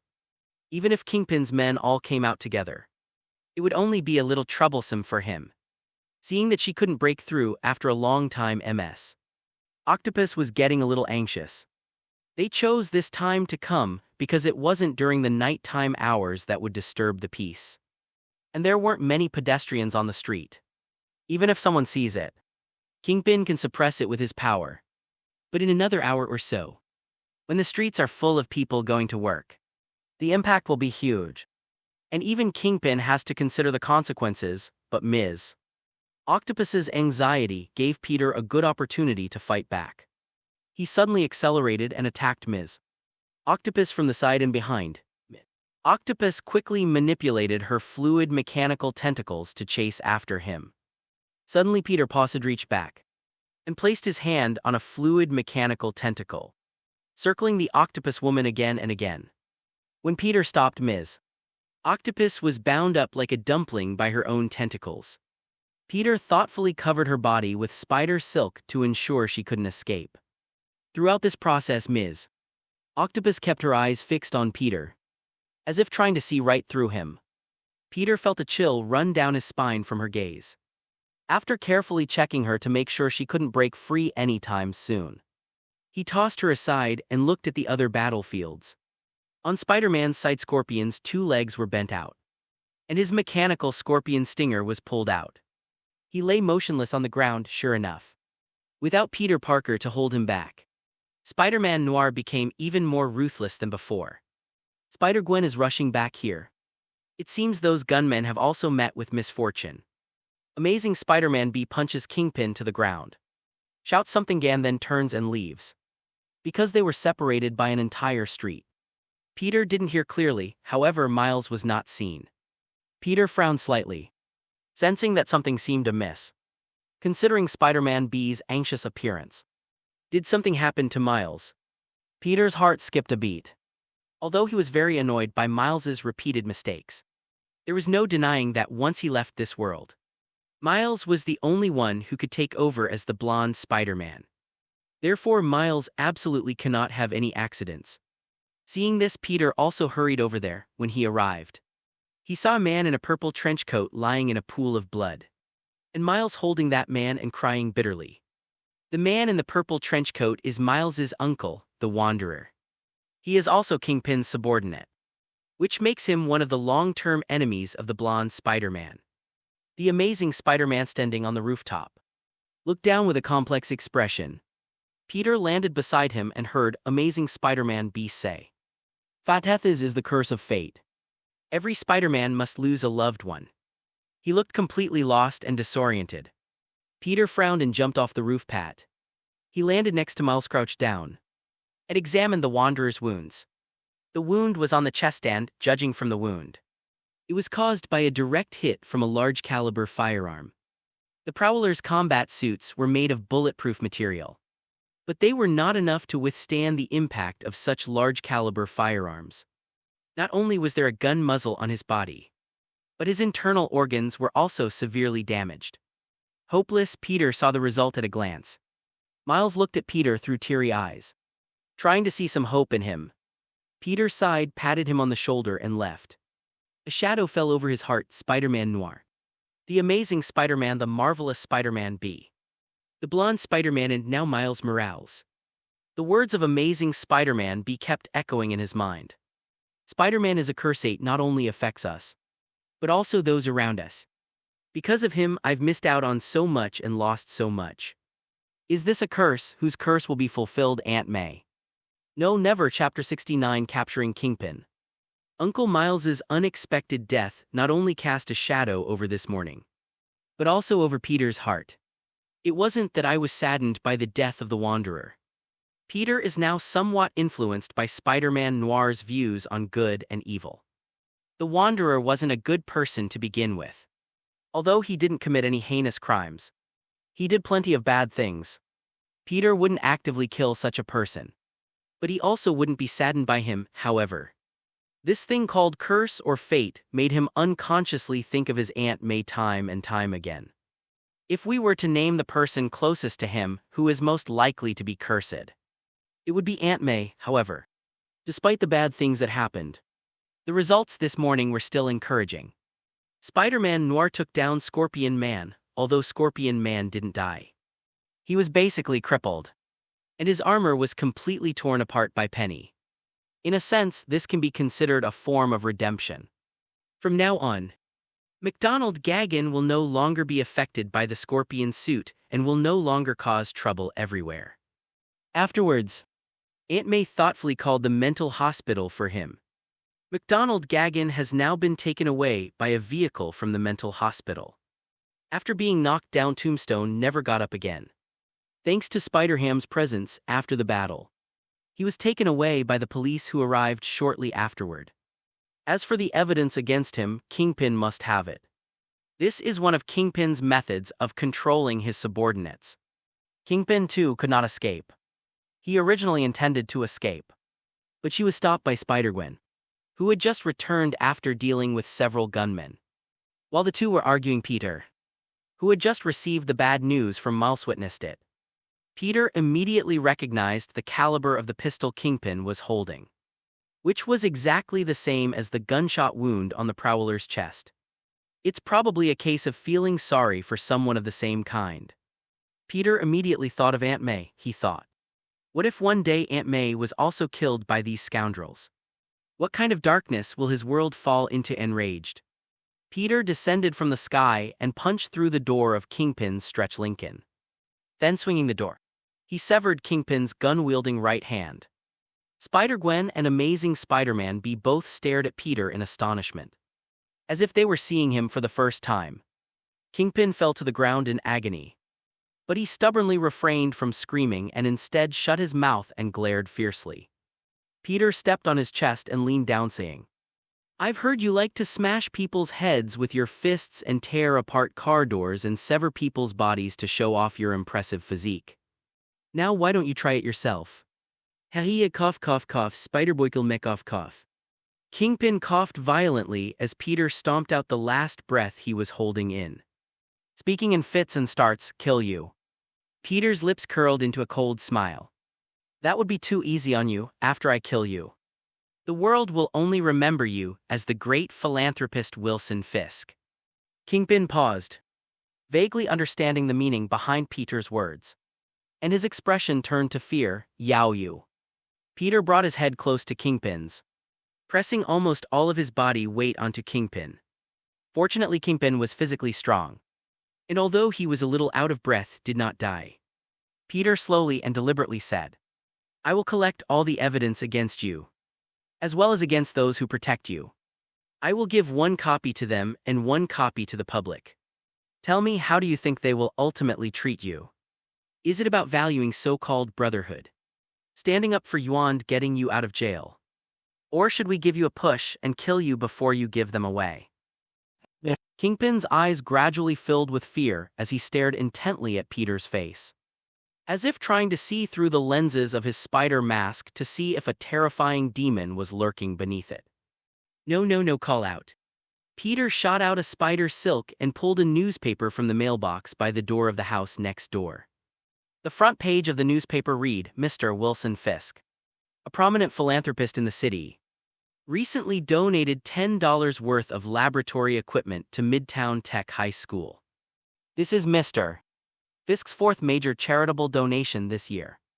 He is truly remarkable and we salute Mr. Fisk.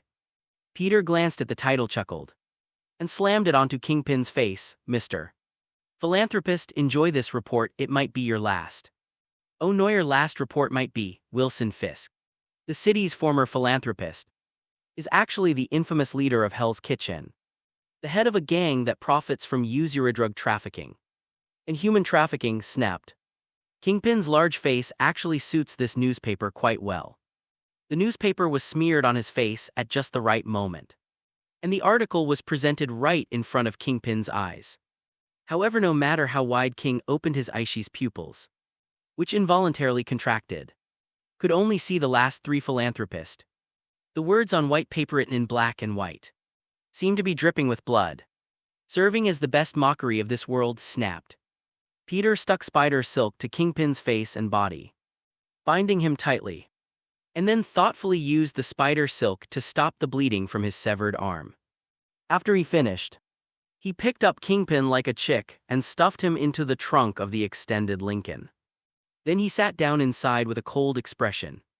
He planned to take Kingpin to the Fisker building first, collect as much evidence as possible, and then hand over the evidence and Kingpin to the police, to prevent King from escaping by some means while he was gathering evidence.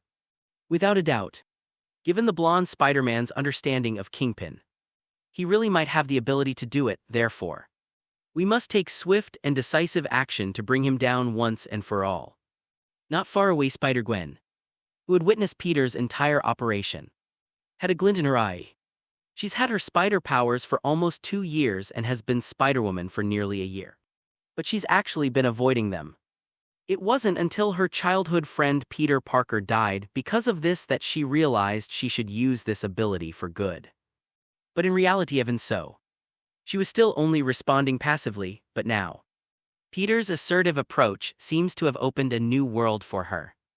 When you encounter a problem, taking the initiative to solve it may also be a good approach.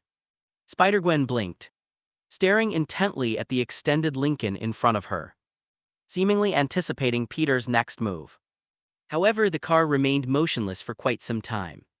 Even the amazing Spider-Man Bihu was far away, rushed over and gave Spider-Gwen a questioning look. The car window suddenly rolled down, and Peter's head popped out. How do you drive that car?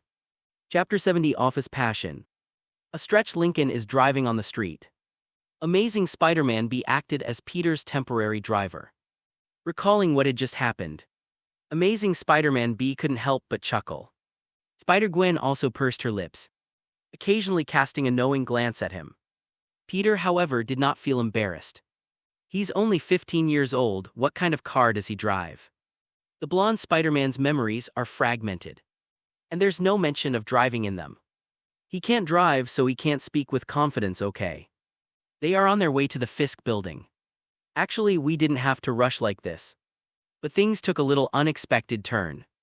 While Peter was focused on dealing with Kingpin, Octopus suddenly launched an attack. It turned out that she had already prepared a plan.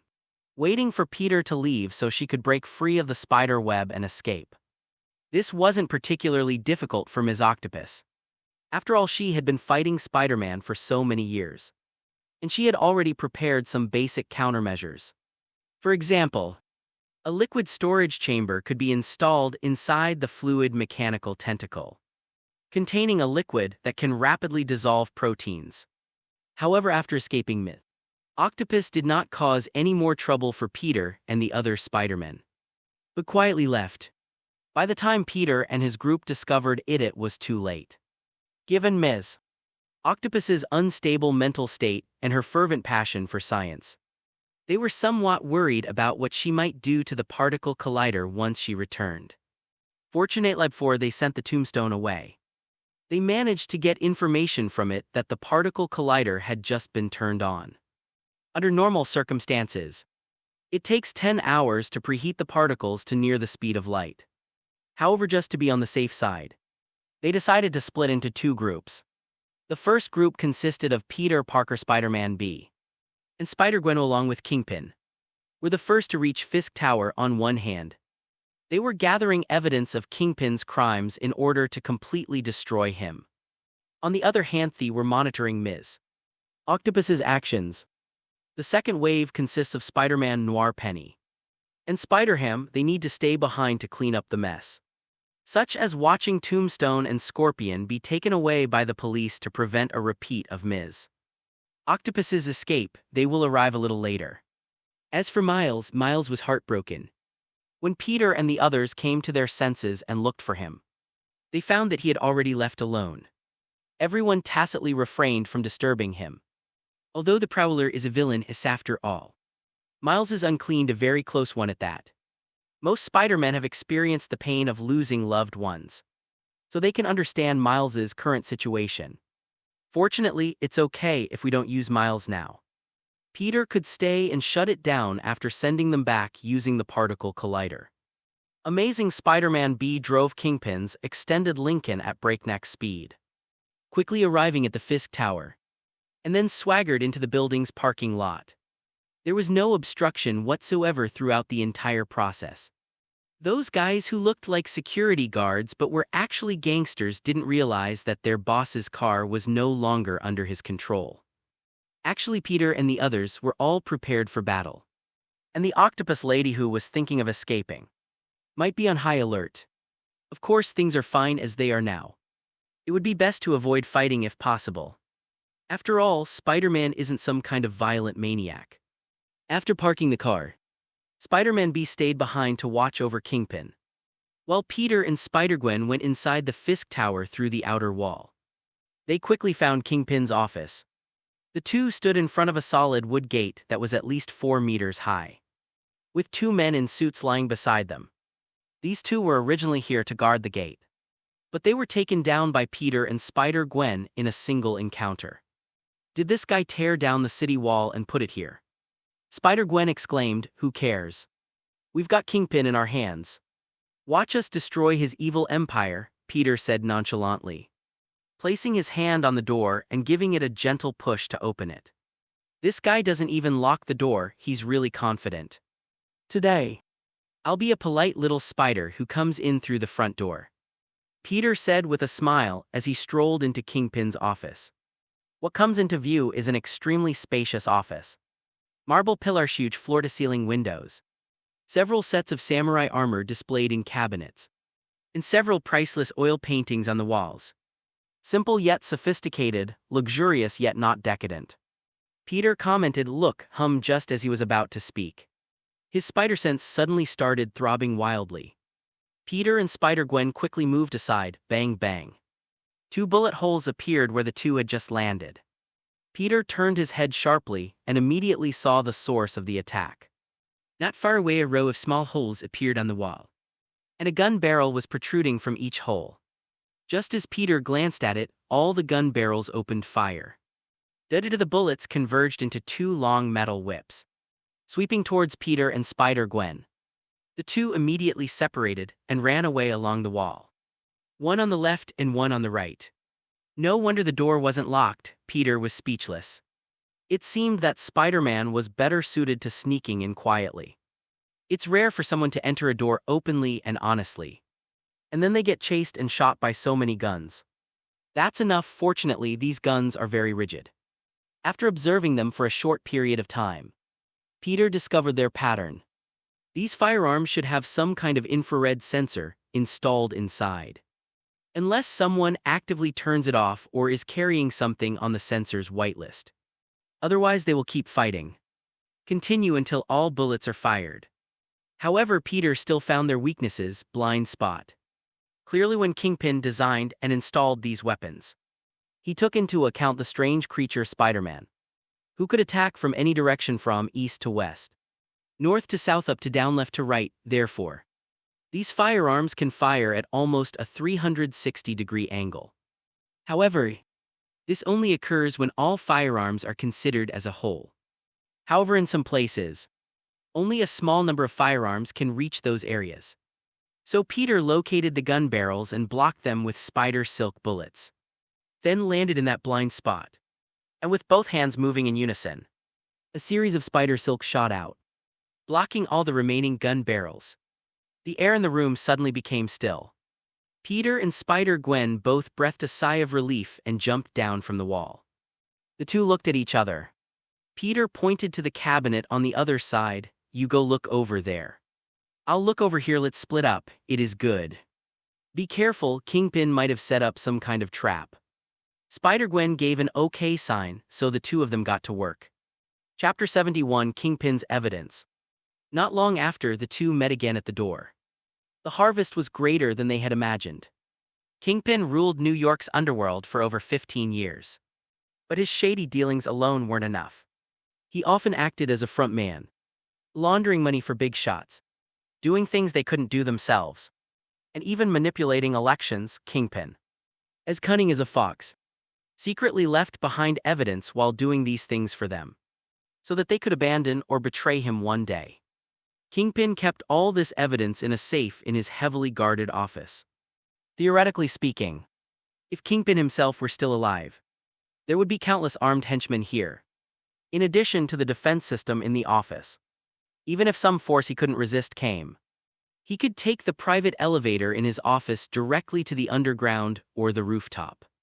There are explosion-proof vehicles underground that go directly to the subway line. There's a helicopter on the roof. Kingpin really planned his escape route perfectly. But he overlooked one crucial point: he himself. All of this is based on his own existence, now. He was arrested by Peter and his men without any warning.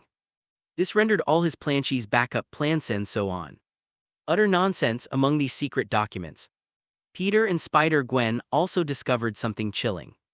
Over the years, Kingpin committed crimes in the underworld, becoming a crime boss in New York, with his influence extending to the entire east coast of the United States and even other countries.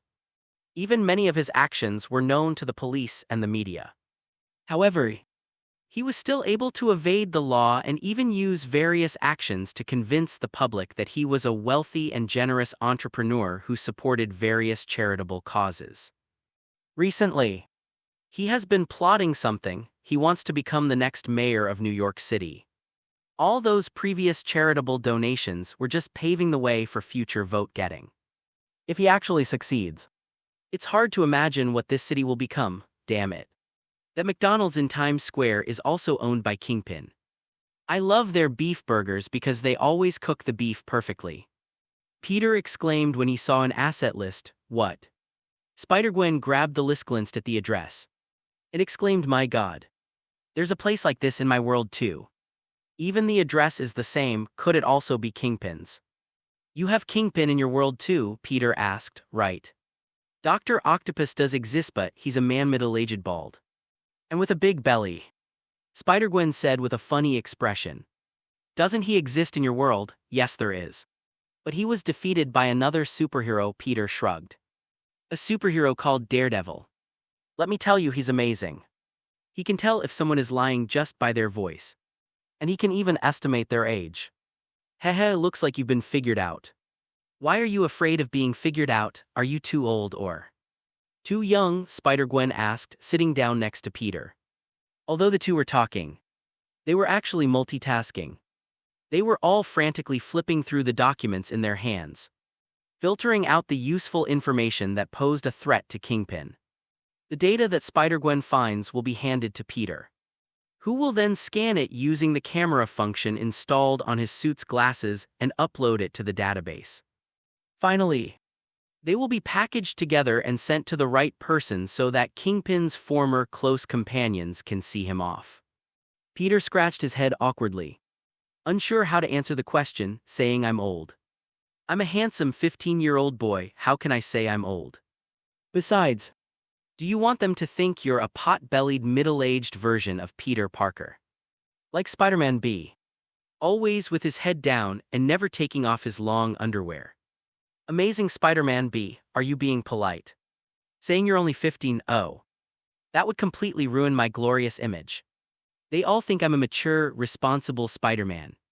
Peter pictured himself with a beard like Tony Stark's and chuckled to himself. He must be really handsome, too handsome. "What are you doing, Peter?" Spider-Gwen looked at Peter, who suddenly turned to look at her and started laughing lewdly. Completely bewildered, her butt unconsciously moved half a little distance away from Peter. "No, it's nothing." Peter wiped away non-existent drool from the corner of his mouth and resumed his focused examination of the documents. And so another hour passed. Peter and Spider-Gwen went from being full of energy to being full of energy. "Damn it, there's just too much information on Kingpin. Why aren't you finished yet? I feel tired just watching you," a voice rang out above them. Peter and Spider-Gwen exchanged a glance, both seeing surprise in each other's eyes. Then the two of them looked up and saw Spider-Ham leaning against the office ceiling, one of his little pig feet sticking out. Looking quite relaxed. "When did you arrive?" Spider-Gwen asked. Spider-Ham thought for a moment and said, "About 10 minutes ago, I'm not sure. You know I have a pig brain, which is normal." Peter was speechless. "So you just watched us work here for a full 10 minutes? What else?" Spider-Ham blinked his little eyes innocently. "You get down here." Peter and Spider-Gwen acted simultaneously, each using a web to grab Spider-Ham's hands and pull him down from the ceiling. And so, another poor pig was added to the list of people struggling to organize the data. "Where are Penny and Mr. Shadow?" Peter asked. "The three of them should be together. So why did he only see Spider-Ham? Oh. Peter definitely didn't do this so that another person would share the work of organizing these materials. I just wanted to ask, really," Spider-Ham replied. "We came together and stopped by to see Miles and say goodbye. But when we got here, Penny's friends detected some unusual activity underground. So Mr. Shadow went downstairs with her to check it out. Oh, by the way, this is for you." Spider-Ham pulled out 2 small earplugs from somewhere. "The communicator frequency has been tuned. Everyone has one. Penny made it, consider it a keepsake." Spider-Gwen took hers, which had GS written on it, an abbreviation of her name, Gwen Stacy, and couldn't help but smile knowingly. Peter took his own and found that it said PFD on it. "What does this mean?" Peter asked, puzzled. Chapter 72, Overload Crisis. Spider-Ham glanced at it and shook his head. "I don't know. You can ask Penny yourself later. The communicator's functions and usage are quite simple. It's actually just an earplug. You just put it in your ear and then put on the battle suit and hood. The default setting is to only accept messages. Long press to enter call mode, double press to turn it off. It was easy to get the hang of." "Hello, Penny, Mr. Shadow." Peter tried calling out but received no response. He gave Spider-Ham a questioning look. Spider-Ham shrugged. "Maybe they've gone looking for other ways out." "What do you mean?" Peter asked. Spider-Ham said, "They suspect that the underground disturbances may be related to the escaped octopus lady. They are afraid that going in from the Fisk building will alert her and even make her take risks and destroy the particle collider. So they got directions from the nearby subway station from Miles. This communicator has a reception range of only 6 kilometers without a network connection. And they should be 6 kilometers away now." Peter and Spider-Gwen suddenly realized. "Peter, what's going on upstairs? Why isn't it done yet?" The voice of Amazing Spider-Man B rang out. Peter said helplessly, there's too much data. Let's wait a bit longer. It'll probably take another half hour. Okay. I really don't want to sit in a cramped carriage with this big fat pig. Amazing Spider-Man B complained, hey, listening. Spider-Ham shouted, oh, you're not fat. Amazing Spider-Man B quickly apologized, Spider-Ham. Is this about being fat or not? You called me a pig. But you're a pig, if you say that. I'm going to come and fight you, Spider-Ham said. Eager to get started. Peter saw through his plan immediately and pulled him back with his web. Don't even think about running away. Stay put and organize the data. Spider-Ham rubbed his nosegrinted and sat down again. After a while, the data was finally almost organized, and only the final scanning work remained. Peter picked them up one by one, glancing at each one. Spider-Gwen and Spider-Ham watched him busily working on his own with amusement. Peter inwardly grumbled at their leisurely demeanor. But no way, Spider-Ham doesn't have a suit. What it wears is a mutated striped pattern. Just a piece of clothing. Spider-Gwen's suit is just a simple garment and does not possess any high-tech functions. Of these Spider-Men, only he and Penny possess high-tech capabilities in their suit's armor. As a result, Penny went down, so he was the only one left to do it. You mean the Amazing Spider-Man B? He might have had a suit of armor in his original world, but he definitely doesn't have the one he's wearing now. To be honest, the main reason is that Kingpin had just too much information. Moreover, he had consciously organized it. The above usually only states that on a certain date, someone gave him a certain amount of money to kill someone else, and that he used that amount to appease his subordinates and have someone take the blame so that the matter wouldn't be traced back to him. And on a certain day of a certain month of a certain year, so-and-so received a certain amount of money from him and did certain favors for him. On a certain day of a certain month of a certain year, so-and-so and he did a certain thing together, and so on. It's already quite simplified. If every single thing were recorded in detail, there would probably be even more. However, Kingpin's power was simply too great, and he involved far too many people, to put it bluntly. If someone could obtain this information and have the ability to protect it from being silenced by these people, then he might become the next Kingpin, for example, Peter. However, Peter's ambitions lay elsewhere. There are some things that Peter doesn't, so he doesn't plan to release them for the time being. However, we'll scan them all, keep electronic backups in addition to paper copies, and store them on an external hard drive without an external network connection, which he will then place in the blonde Spider-Man's underground base. Just as Peter was busy doing his work, and Spider-Gwen and Spider-Ham were busy watching him, a voice suddenly came through their earpiece communicators. It's Penny's voice. Hey everyone, can you hear me? Okay, what's the situation on your end? Peter replied. We found the particle collider right below the Fisk building, Penny said. We know that, Peter replied. Penny said, but the particle collider is not in good condition right now. I've seen its data in the underground base, and it's rotating at least 3 times faster than it was designed to. What do you mean? Asked Amazing Spider-Man B. Penny's tone was very serious. That means what used to take 10 hours to warm up now only takes 2. 5 hours to 5 hours. How much time has passed since Ms. Octopus left? Peter asked. It should be about an hour and 50 minutes. Spider-Man Noir said, quite sensitive to time. So we have 10 minutes left. Peter raised an eyebrow. No.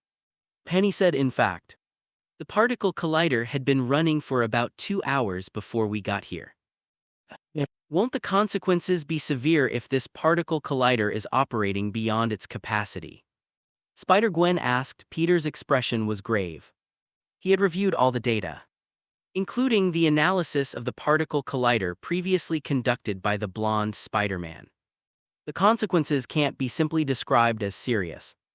A particle collider operating under normal conditions could potentially create a black hole due to the enormous energy generated at the moment of collision, engulfing the entire Brooklyn. The good news about the overloaded state is that this particle collider is completely useless after this use. But the bad news is that if not handled properly, the entire city of New York could be swallowed up. Actually, there's some good news. The overload K2 which they designed to reverse the program and send Spider-Man Noir and his crew back, has now inadvertently become the key to solving this problem. Because the overloaded key can reverse the program, it can quickly release energy after a collision and render the system powerless by disrupting its connection with the liquid helium diversion system. The formation of black holes or rather mimicry black holes requires a continuous and enormous amount of energy. If there isn't enough energy if it's generated, it will be annihilated in an instant. In this way, the energy in that instant would at most cause a small-scale explosion, at most destroying Kingpin's Fisk Tower anyway. It's better than blowing up all 800 million people in New York. Right, besides, this building was originally Kingpin's den of iniquity. Given Kingpin's current state, it won't be needed in the future. Penny, how long did it take you to find that place? Peter realized something was wrong and quickly asked. 20 minutes, wait, let me sort this out. Peter reached out and rubbed his head. Chapter 73 Accident. He remembered that Kingpin and his men came to his door at around 6 a.m. The battle lasted for about half an hour around 6:30. When Kingpin and his men were defeated and Ms. Octopus escaped, after that they set off for Fisk Tower. It took them about an hour to get from Queens to Brooklyn. Around 7:30 Peter Spider-Man B. and Spider-Gwen arrived at Fisk Tower. It's estimated that Ms. Octopus arrived around the same time, since there was no traffic jam between them, and they mostly traveled in straight lines, around 8:00. Peter and Spider-Gwen solved the trap in Kingpin's office and began gathering information. Around 8:50 Spider-Ham, Penny and Shadow arrived, while Penny and Shadow went underground.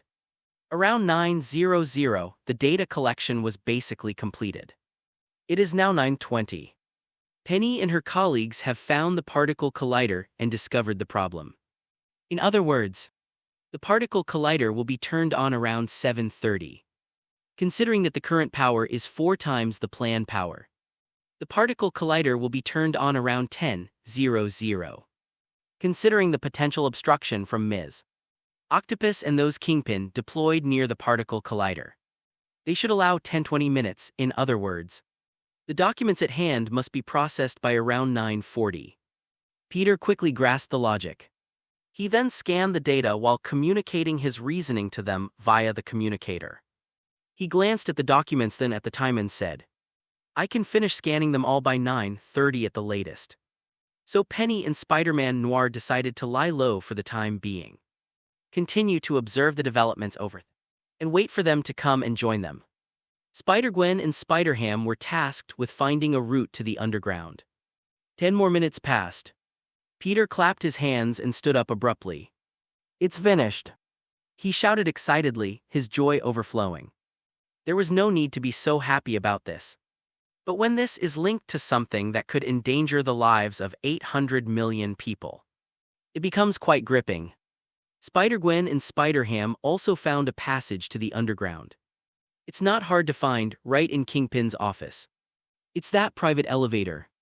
This private elevator only goes to 3 places. One is this office, another is the rooftop helipad, and the third is the particle collider laboratory at the bottom of the building.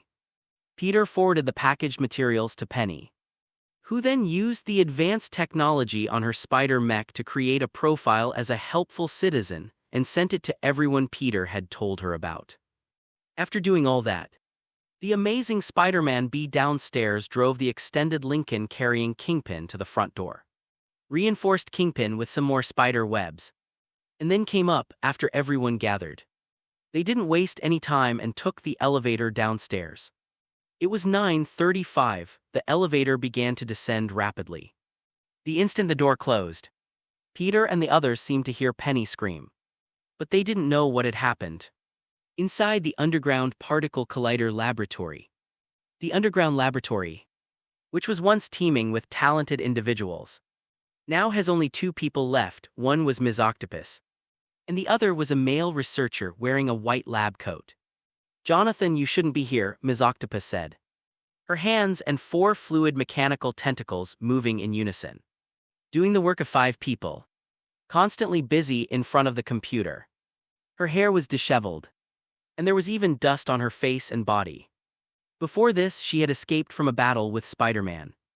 After returning here, she didn't care about doing anything else and devoted herself wholeheartedly to the work of the Super Particle Collider. Because she had witnessed the power of the Spider-Men.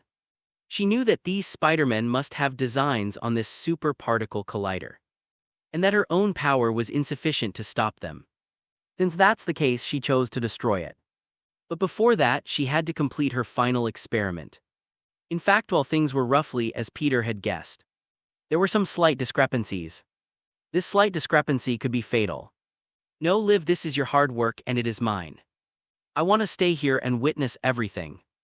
The man referred to as Jonathan by Ms. Octopus was a middle-aged man of about 40 years old. His full name is Jonathan Orne. After graduating from MIT with a PhD in quantum physics, he was recruited by Ms. Octopus and joined the Oak Max lab. He played at least 40% of the role in enabling this super particle collider to perform. 50% belongs to Ms. Octopus, while the remaining 10% is the sum of the other researchers. And if we're talking about who, besides Ms. Octopus, is most interested in this super particle collider and this quantum experiment at Oak Max Labs, it's definitely Jonathan. Of course, Kingpin was also one of them. But what he cares about more is the result, bringing his family from the parallel universe. As for quantum experiments, parallel universe experiments, research on countless worlds, they obviously have nothing to do with Kingpin. He wouldn't care, therefore, when Ms. Octopus rushed back and dismissed all the researchers. Jonathan chose to stay. He learned everything from Ms. Octopus, including her plans, but he was not afraid. He wanted to stay here until the very end and witness everything happen with his own eyes. Ms. Octopus raised her head, wiped the sweat from her forehead, and a smile appeared on her lips. Finished, she succeeded. Even if Spider-Man arrived now, it would be too late. Because the particle collider is about to complete its final overload acceleration. It will be officially activated in 5 minutes. In 5 minutes, it will all be over. The particle collider will start in 5 minutes. When Peter and the others stepped out of the elevator, they heard this sentence: Peter, Spider-Man, B, Spider-Gwen, and Spider-Ham were all dumbfounded. Why only 5 minutes? Isn't it 10 o'clock? Spider-Gwen asked. Penny's voice was very serious. It's obvious that Ms. Octopus remotely started the particle collider here ahead of time when she left Aunt May's house. That means that when you arrived at Fisk Building at 7:30, the particle collider had already been running for an hour. Therefore, the subsequent overload acceleration time is 1/4 of 9 hours, which is 135 minutes or 2 hours and 15 minutes. In other words, the actual collision time at the particle collider is 9:45. Peter's eyes widened. Yes, Penny said firmly. Peter's face paled and he glanced at his watch. It's already 9:41. Chapter 74. The last moment. 4 minutes until Penny's predicted explosion of the super particle collider. Damn it, Peter cursed under his breath. Guys, we need to speed things up. As he spoke, he jumped with all his might, shooting out spider silk from both hands at the same time. With a bouncy start and a spider silk jump, he leaped dozens of meters away. Behind them, Spider-Man, B, Spider-Gwen, and Spider-Ham also realized the seriousness of the problem. Without a word, they quickly followed. According to Penny's previous analysis, now that this super particle collider has entered an overload acceleration state, every minute and every second is actually squeezing the lifespan of the machine parts. Even during those 2 hours of overload, there must have been many problems, which were probably maintained by Ms. Octopus, keeping it on the verge of collapse but not quite. But once the overload acceleration is complete and the collision phase begins, the immense energy generated during the collision will become the final massive log that breaks the camel's back. Straw might hold it up a bit, but a camel that's already on the verge of falling apart is being further burdened by a willow tree that Lin Dayu pulled up. The result can be imagined at that time. The particle collider will soon collapse and explode. And the enormous energy accumulated during this period will create a massive pseudo-black hole that will instantly swallow Brooklyn and even the entire city of New York. For an instant, it only takes a moment. They must insert the overload key before that, and then reverse the program. Although this would still result in a massive explosion. At least it's better than the entire city of New York being swallowed by a mimicry black hole. Damn it. I should have had Gwen and the others deliver the heavy load key to Penny first. Peter thought with great frustration. They had thought they would have more than 20 minutes left when they came down, which was plenty of time. So they decided to finish up the last few things before leaving. But now, all we can say is that they were too confident and underestimated their opponents. Who would have thought that Ms. Octopus could be so decisive? She made this decision while secretly plotting her escape after being defeated. This kind of determination is something even the other Dr. Octopus do not possess. It can only be said that sometimes when women get ruthless, they can indeed be more ruthless than men. This applies not only to others but also to oneself. This underground base is huge, but fortunately, Penny and Spider-Man Noir have got a good grasp of the situation here during their time here. Penny sent Peter a route map, outlining the shortest path to the main control board on the particle collider where the heavy-duty key 2.0 could be inserted. Fortunately, Ms. Octopus had previously dismissed everyone except herself and Jonathan, including Kingpin's men. Perhaps this is why Peter and his team stayed in Kingpin's office for nearly 2 hours without anyone interfering. No, without these people bothering them. Peter and his companions traveled smoothly without any obstacles. Even so, it still took Peter and his 3 companions about 3 minutes to finally reach this spot. 1 minute until Penny's predicted explosion of the super particle collider. The first thing you see is dazzling light. That was the light emitted by the high-energy particle beam accelerated to near the speed of light in the strong magnetic pipe of the super particle collider. Then the booming sound was directly shoved into my head. Faintly, one could hear the creaking and groaning of some parts, seemingly foreshadowing that this place was about to become a bomb. A massive bomb more terrifying than a nuclear bomb, here. Spider-Mech and Spider-Man Noir jumped down from a nearby metal frame. Penny was already seated inside the Spider-Mech. She grabbed Peter with one hand, jumped up, and carried him into the air. 50 seconds, I knew you'd come. But it's too late. Bang, a lid opened, and several white fluid mechanical tentacles emerged from it. Peter, hurry. Penny's voice came from inside the Spider-Mech. Then, the Spider-Mech suddenly exerted force and threw Peter out. The Spider-Mech itself used its webs to accelerate suddenly in midair, and without lingering pulled Ms. Octopus down. 40 seconds. Peter landed near the main control panel, and a jumble of fragmented memories surfaced. Not long ago, the blonde Spider-Man also visited this place. But before the overload key could be inserted, it was attacked in turn by the Wanderer and the Green Goblin, and even by a combined attack later. Miles inadvertently stumbled upon the scene, causing the operation to end with the death of the blonde Spider-Man. 30 seconds. After Peter processed these fragments of memory, he reached out and tapped the metal plate at his feet. All the metal plates here are actually the same, so it would be quite difficult to find them all without any information. Fortunately, these things exist in his fragmented memories. This will save him a lot of time. 20 seconds, found it. Peter tried several places before finally finding the right one. He placed his hand on the metal plate, amplifying the static electricity to its maximum, and then pulled hard. It didn't move. Haha, Spider. Did you think I didn't take any precautions when I knew you were coming? From below came the octopus lady's maniacal laughter. Damn it, Peter cursed under his breath, slamming his fist on the metal plate beside him, trying to create a small crack, however to no avail. Is this really the only way? Everyone will die. A sense of confusion flashed through Peter's mind. 15 seconds, Spider-Ham jumped up and landed next to Peter. His little pig's trotters suddenly glowed, as if some kind of magic had been cast. Behold my finishing punch. Dwang, there was a loud bang. A metal plate near the main control board was dented by the impact. This is made of some kind of super alloy. It can withstand close-range high-energy bombardment from high-energy particle streams.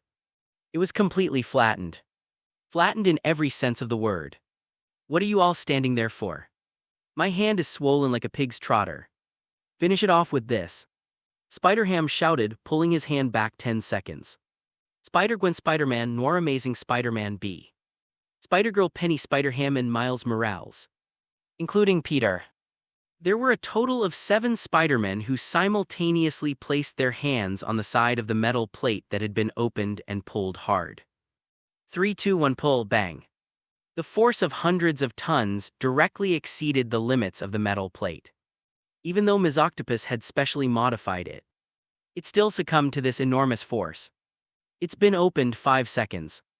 Peter pulled out the heavy-duty key too and shoved it in. The reload program started instantly. And a bug got stuck in the smoothly running super particle collider, causing it to deviate from its original course, below. The octopus lady, who had been knocked down by Penny and was on the side of the particle jet of the collider, witnessed this scene and let out a desperate roar. Chapter 75, Return, Huge Improvement, Boom. A dazzling stream of particles erupted from the accelerator ports on both sides. Go, Peter roared, shoving Spider-Gwen and Spider-Man Noir beside him. Good be a brother, Spider-Man Noir said without lingering, falling down with Peter's force and quickly crashing into the particle stream. Disappearing from sight, goodbye, Peter. Spider-Gwen waved them like a dancer, gracefully turned in midair, nimbly falling into the particle stream and disappearing as well.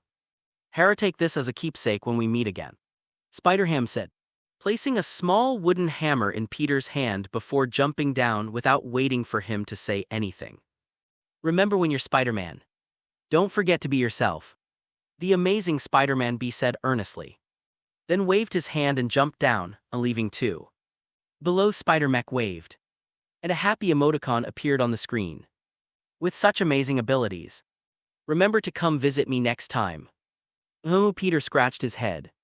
If he uses his abilities to see Penny, it means he wants to possess Penny's body and become a lovely girl. This won't do, it's too much. For a moment, only 3 people remained at the bustling particle collider collision site. Peter, Miles, and the octopus lady, who's lost in thought. Peter landed next to Miles. What brings you here? Miles made a gesture. Because I'm Spider-Man. It's my responsibility. Okay, but we need to get out of here as soon as possible.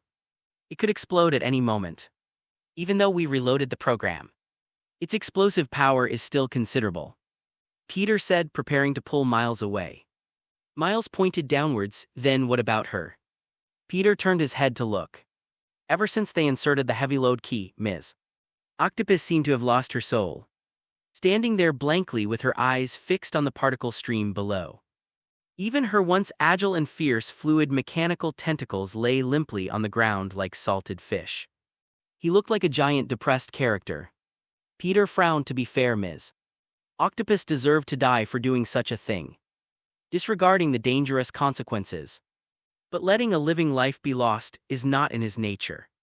Save her, then put her to trial. In a split second, Peter made his decision, however. Just as he was about to set off to rescue the person, Ms. Octopus suddenly came to her senses, and her 4 fluid mechanical tentacles came to life as well. The next moment she took a step forward, her body falling into the flow of particles below. The power of the multiverse is in the palm of my hand, Peter's pupils instantly contracted to the size of pinholes, and his spider sense began to throb wildly. Run! Peter roared, turned around, and used multiple catapult jumps to escape into the distance. Miles followed suit, but being a beginner, he couldn't keep up with Peter's pace at all. Left with no other choice, Peter pulled Miles back with one hand and forcefully swung him forward. Anyway, this body is already dead to this world, at most. It will just die agony and he won't be able to come back. Rather than die towed through it wasn't to protect Miles, who was already seen as Spider-Man's successor. However, I feel a little sorry for the blonde Spider-Man. Peter, Miles shouted as he turned around. Run, don't look back, Peter roared, shooting out 2 strands of silk from his hands. one on each side of the metal pillars, tell Aunt May. Ah, boom. The two sturdy metal pillars tilted towards the middle and crashed together, forming a fairly solid buffer zone. Immediately afterwards, a massive surge of quantum energy swept in. Earth 199999 universe, hoo ho ho. Peter sat up abruptly. His mind was still filled with the dazzling quantum energy, which seemed to be everywhere, permeating the entire environment, sweeping over his entire body and even his soul. In that instant, Peter felt as if he had entered another world. A dazzling and bizarre world, fortunately. The glowing spider web in his mind brought him back. Unfortunately, barring any unforeseen circumstances, the blonde Spider-Man's body is now completely destroyed. I feel really bad for him.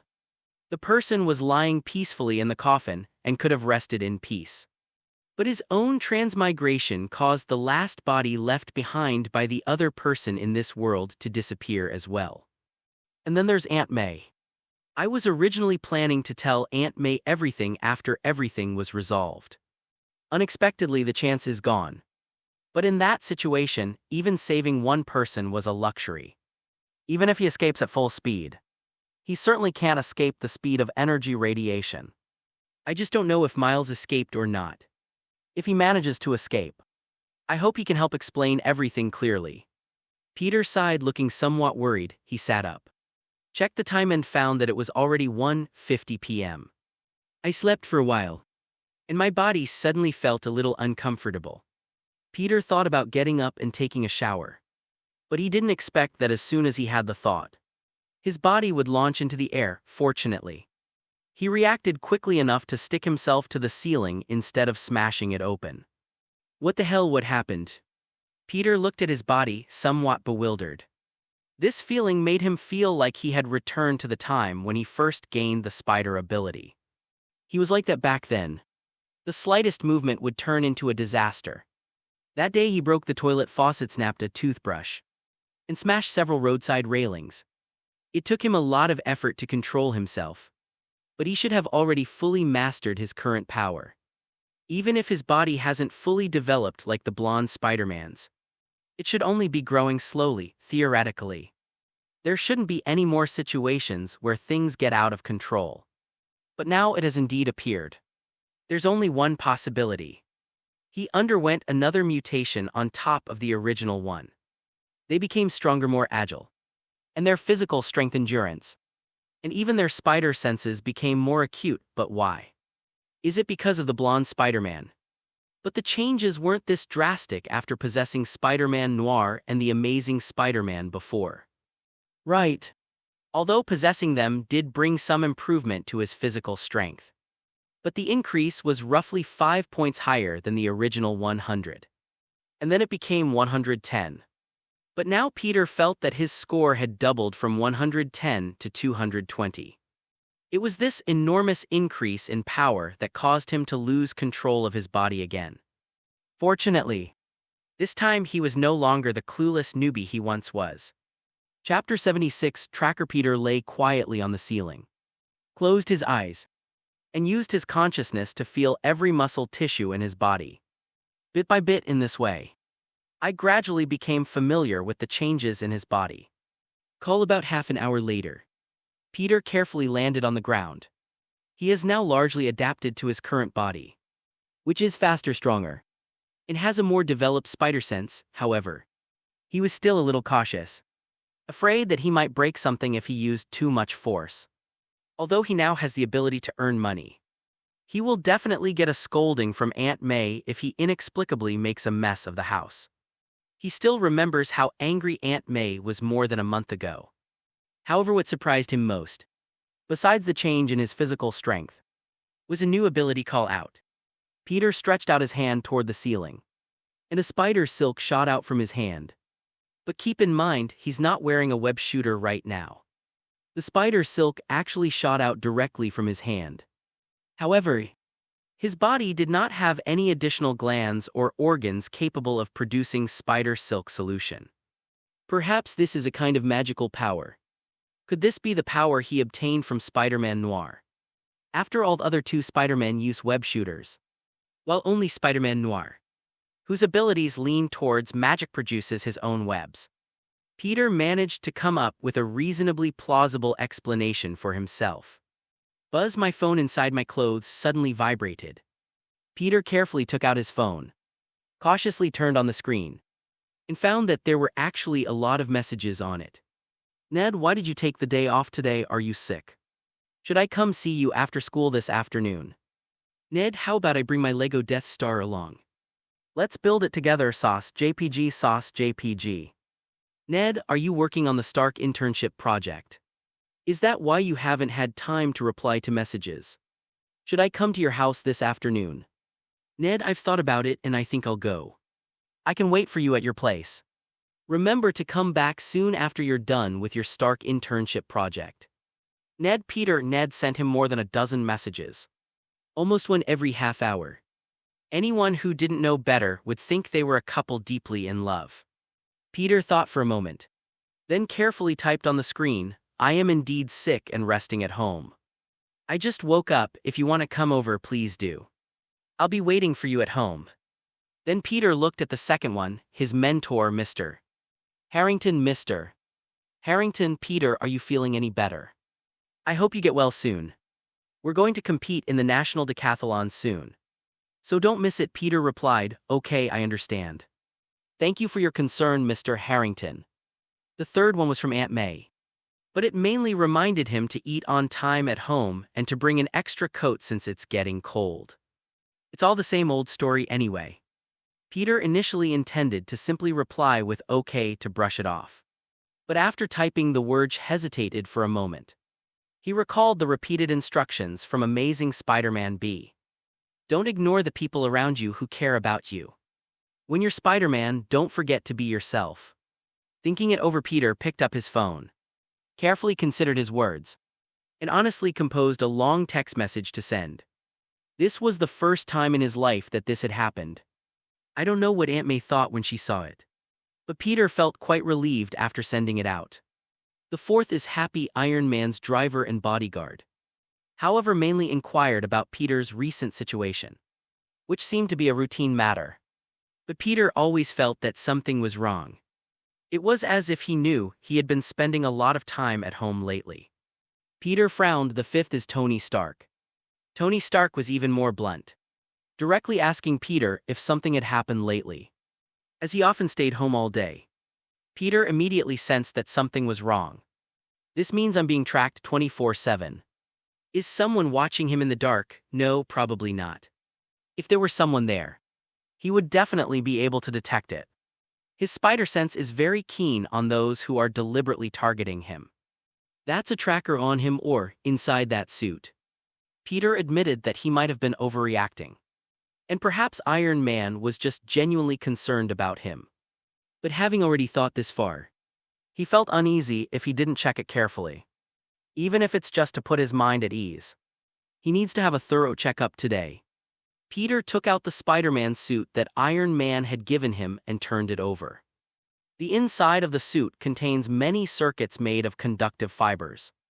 Peter frowned, rummaged through the items for a while. Then his eyes lit up and his brows furrowed even more. This is a tracker. Peter picked up a pair of tweezers and carefully peeled the tracker off his suit piece by piece. Looking at the little thing that was still sending signals, a chill ran down his spine. He was indeed being tracked.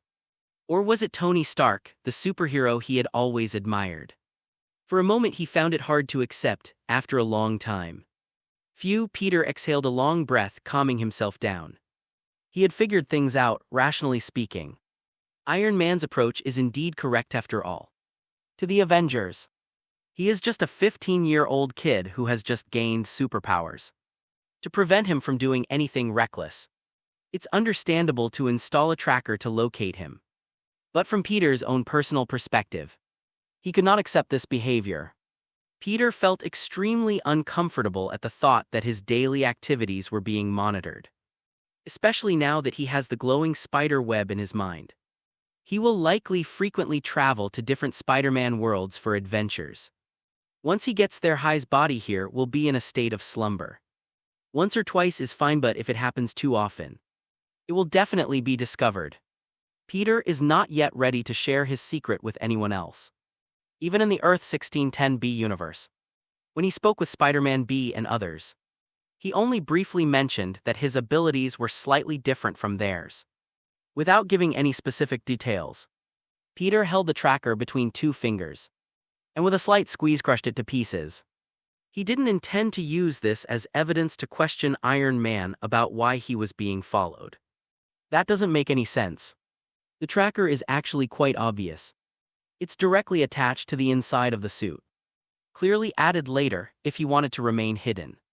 He could easily hide in the gaps of the middle layer of his suit, directly inside the circuitry. This shows that they were not afraid of being discovered by Peter at all. Even if Peter came to their door to question them, they could say it was to protect him or something like that. In the end, I can only rely on myself.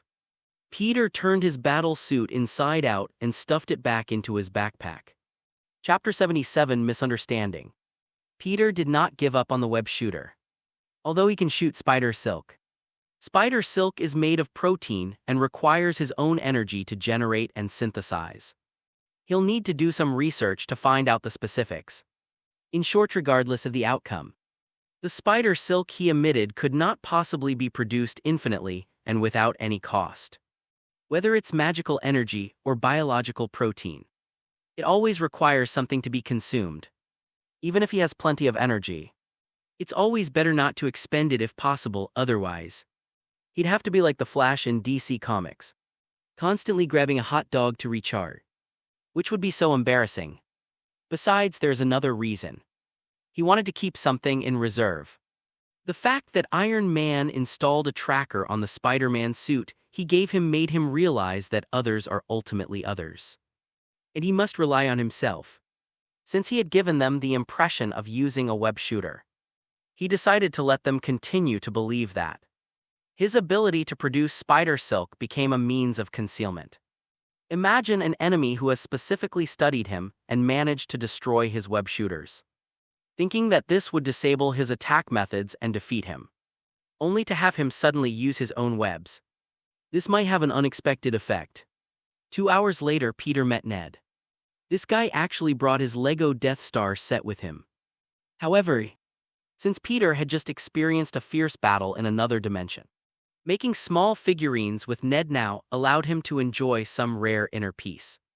Only now did he finally rediscover some of the joy that belonged to someone his age.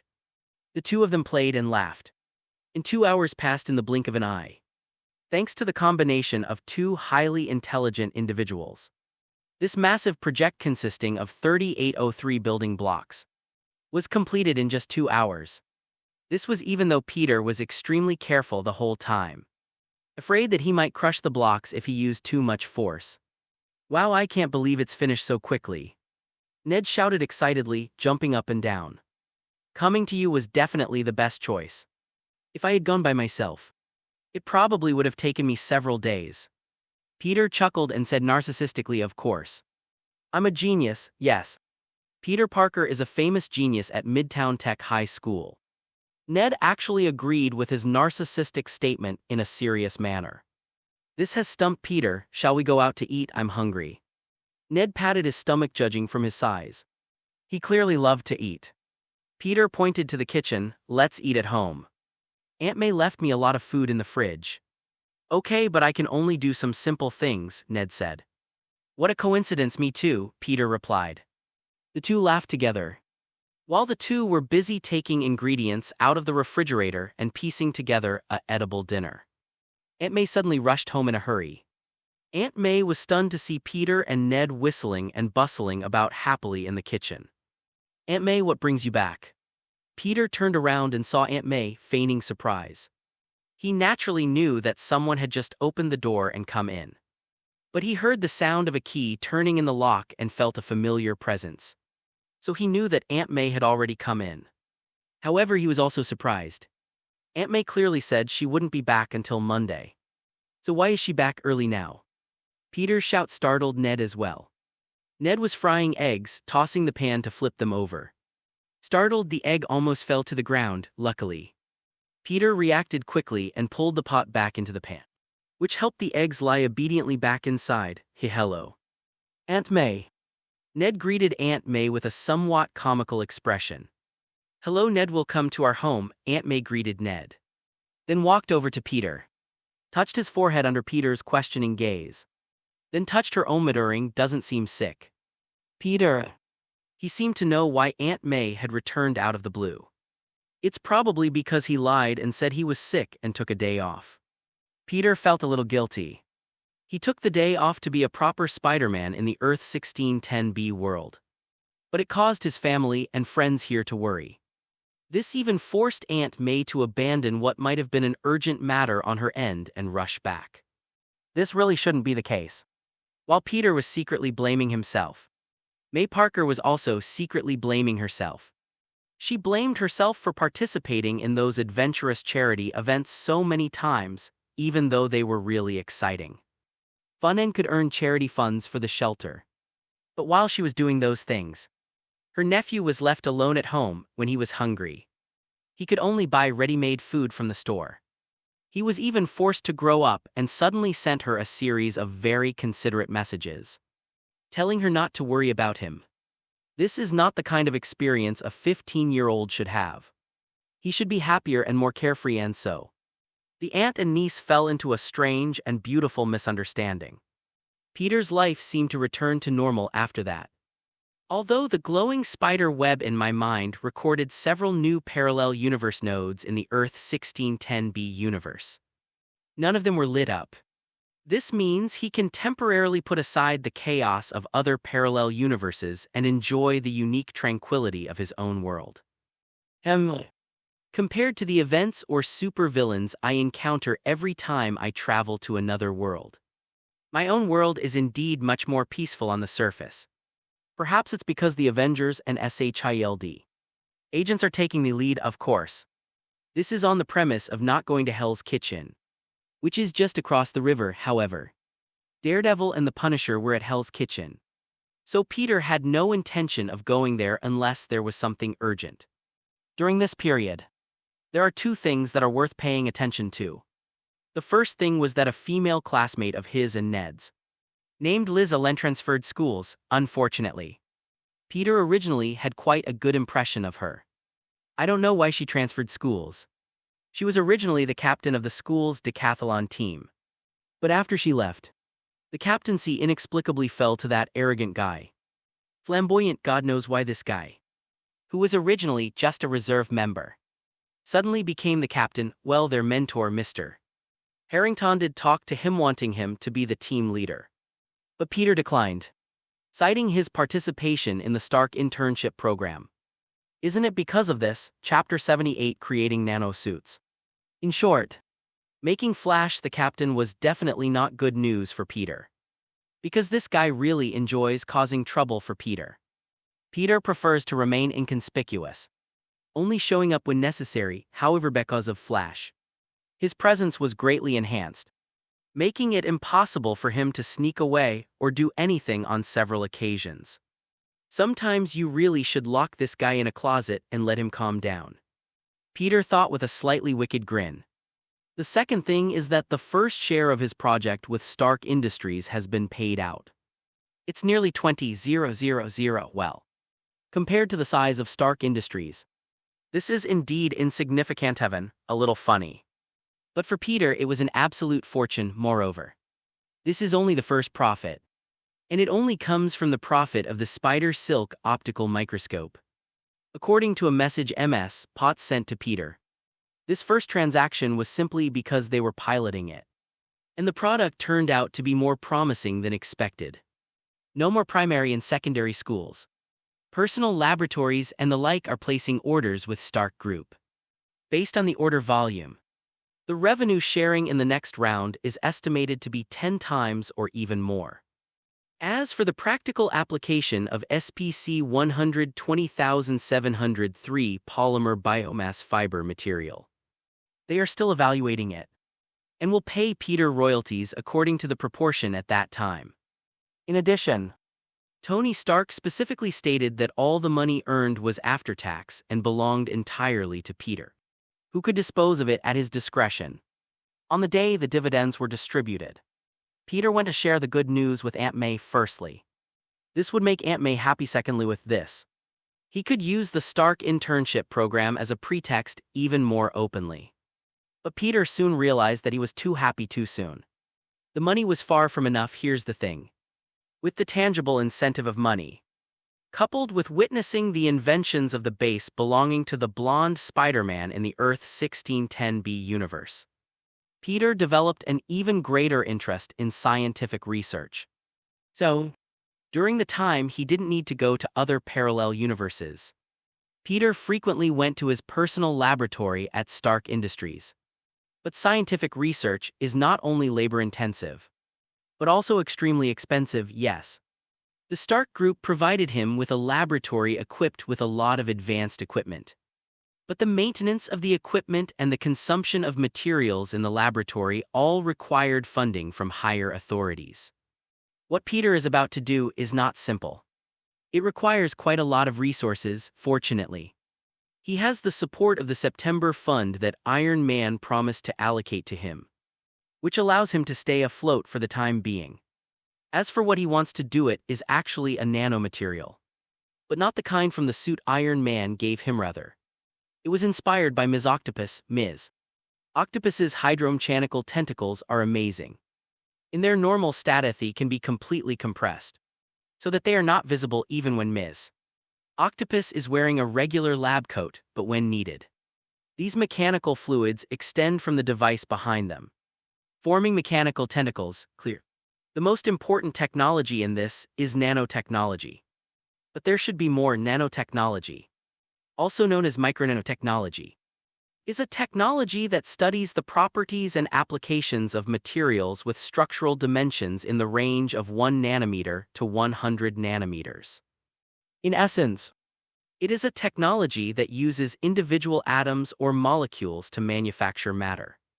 It is the product of the combination of many modern scientific methods.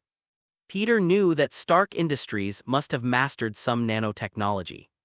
Because the Spider-Man suit he was given contained traces of nanotechnology, such as the ability to adapt to the body's looseness or tightness when putting on and taking off the suit, which could adjust itself according to his body shape. However, this technology is not sophisticated. It can only be described as mediocre. In addition, during his research, Peter also saw some internal documents from Stark Industries and learned that Stark Industries' main focus on nanomaterials was on nanometals. This is also normal after all. Stark Industries is the company's original name, and as a heavy industry enterprise, the processing and manufacturing of metal alloys is its primary business. Besides Tony Stark, as the leader and soul of Stark Industries, also Iron Man. If Stark Industries has any cutting-edge technology, it can definitely be found in the Iron Man armor. If you can't find it, it means it's not top-tier enough. Doesn't deserve. The armorer has been replaced by a better, superior one. The broad category of nanotechnology can be further divided into 6 branches: nanophysics, nanobiology, nanochemistry, nanoelectronics, nanofabrication technology, and nanometrology. Peter's main focus is on knowledge in 3 dimensions: nanophysics, nanobiology, and nanofabrication technology. He used his own and several different Spider-Man's webs as the basic structure for nanomaterials, and found a unique nanoweb material from the webs. When matter reaches the nanoscale, which is the range of approximately 0.1 to 100 nanometers, its properties undergo a sudden change, exhibiting unique properties that are different from both the atoms and molecules that originally composed it and the special properties of macroscopic matter. For example, copper, silver, and other good conductors that are thermally and electrically conductive at the macroscopic level lose their original properties when they enter the nanoscale, exhibiting characteristics of being neither electrically nor thermally conductive. Spider-Man's webs are made from a natural, primitive nanomaterial. After Peter's repeated experiments and processing, he discovered its properties. He discovered that his initial idea was correct. Spider-Man's web material could not only be used as spider silk, but also to make suits. Moreover, it's a real nanotech suit. So Peter pondered how to use nano spider silk as a base material. And without affecting its performance, add some metallic nanomaterials to improve the protection of key parts. And then make it into something similar to the fluid mechanical tentacles of Ms. Octopus this way. He wouldn't need to wear a Spider-Man suit every day or stuff it in his backpack. The former is always stuffy and uncomfortable to wear for a long time, luckily. I learned a trick from Spider-Man B about applying talcum powder, which slightly improved the experience. But after applying talcum powder smelled nice, leading his classmates to think he was imitating Flash by spraying himself with perfume. As for the latter, the risk of being discovered is quite high. Although no one usually goes through your backpack. What if they do, moreover? If I could create my own suit of armor, I could completely escape their surveillance. Right? Researching and manufacturing a fluid nanosuit is imperative. Chapter 79 Nanoparticle Suit One-Time Use. Chapter 79 Nanoparticle Suit Disposable. On a bustling street in New York City, Peter was sitting in the back of the bus with a laptop on his lap, typing rapidly. This laptop was a reward he gave himself after receiving his first share of the profits not long ago. Although its performance is not as good as the ones Iron Man had in the lab, it is sufficient for recording some everyday thoughts data and viewing, at least from now on. He will no longer have to put up with that old machine that he cobbled together from the garbage dump at the junkyard. He is on his way home now. Today he visited a composite materials manufacturing plant owned by Stark Industries, mainly to learn how they combine several materials with very different properties and molecular structures. He cherished this opportunity because it took him a week to get approved after applying. However, as it turned out, his trip was not in vain. He learned a lot from it. Peter's mind was overflowing with ideas at that moment, and many things that he couldn't understand before were now clear. All I need to do is dissolve the spider silk solution in a suitable mixed solvent. Allow it to self-polymerize and then cast it. I never imagined that the solution for proton-conductive gels in composite materials would be so simple. Why couldn't I figure it out before? Peter thought to himself, his hands moving faster and faster. If that idiot author had half his speed, he could probably update more than 10 chapters a day. The battle suit he wanted to create could shrink into something in the form of nanoparticles when not in use. And when needed, it could be transformed in a very short time simply by issuing a command. Necklace, belt, headband, watch. In the end, he chose a watch, because this is the easiest thing to conceal. Simply hollow out the inside of the watch, leaving the dial intact, and even retaining the timekeeping function, and fill it with nanoparticles without affecting the watch's performance. This is his idea, and he has been working hard to research in this direction. But we got stuck on a very crucial step. By utilizing the properties of spider silk solutions, he has mastered the storage and release effects of nanoparticle materials. However, due to technical limitations, there are several aspects that he has not been able to achieve to his satisfaction. First, although he successfully prepared nanoparticles according to the three-level structure of spider silk solution, transforming into spider silk, and even successfully set its shape after formation, as well as the color of the suit, know when he presses his watch, it does indeed spray out nanoparticles to help him change clothes in 5 seconds. But he was unable to take it back. It's like he can't turn the released spider webs back into a spider silk solution. In this way, his battle suit became disposable, even though he put together all the materials himself. And theoretically, a suit of armor should only cost 1 unit. That cost is still several thousand US. In addition to material costs, there are also energy losses during material preparation, which also amount to a considerable sum. Although Stark Industries' share of profits has increased over the past few months, he has actually spent a considerable amount of money on scientific research as well. In fact, he actually owes money to the Stark Industries. In this situation, how could he possibly use such a disposable suit? Does it cost thousands of dollars per use? If he does it at least once a day, wouldn't that mean he's spending thousands of dollars every day? Crazy. Even Tony Stark's own son shouldn't be causing such trouble. Right.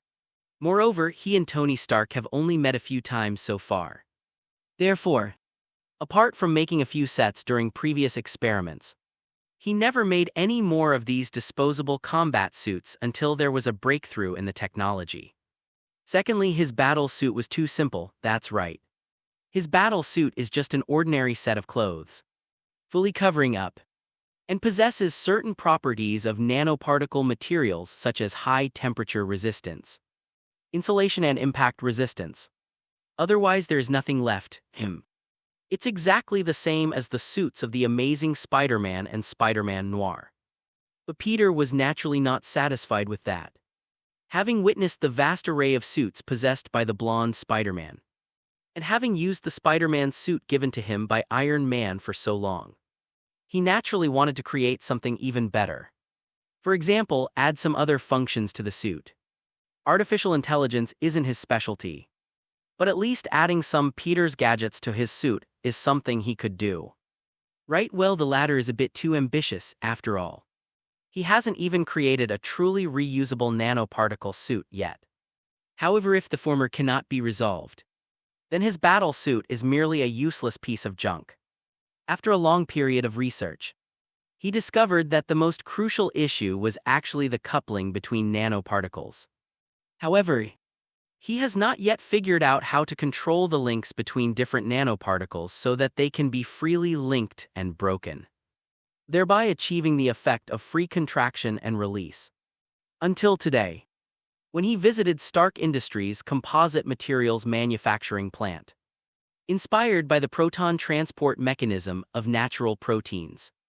They used the hydrogen bond network between the functional groups of different polymers to connect them, so that they could combine the common properties of two or more of them, superimpose each other and become more effective, or make some shortcomings cancel each other out.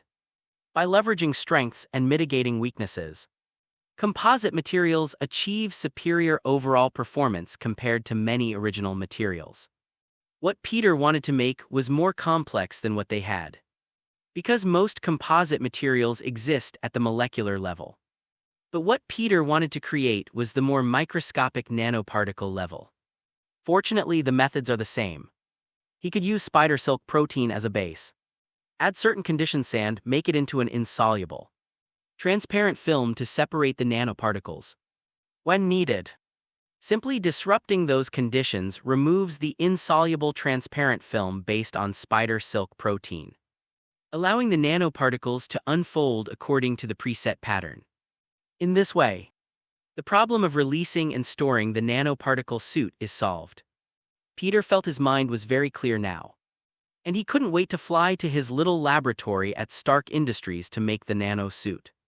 Because now, the preliminary work for the preparation of his own nanosuit is basically complete. Next, all that's left is experimentation production and obtaining the final product.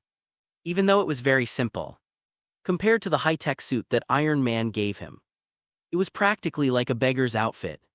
But this is a real combat suit that he made himself, with a certain level of technological sophistication. No longer baby pajamas. Chapter 80. The Mage. Peter was overwhelmed with emotion. At that moment, the bus he was on was turning a corner. Suddenly, Buzz, the spider, sensed and began to leap and throb wildly like never before. Peter suddenly looked up and out. In that instant, his eyes seemed to see through the real world, and a dark curtain of sky was enveloping the world. Peter was stunned. What is this? It's past 5 p.m. now, but it's still light outside, isn't it? The darkness lasted only a moment, and Peter was once again filled with the bright reality before him. But the spider-sensing frequency in his mind did not weaken. On the contrary, it increased.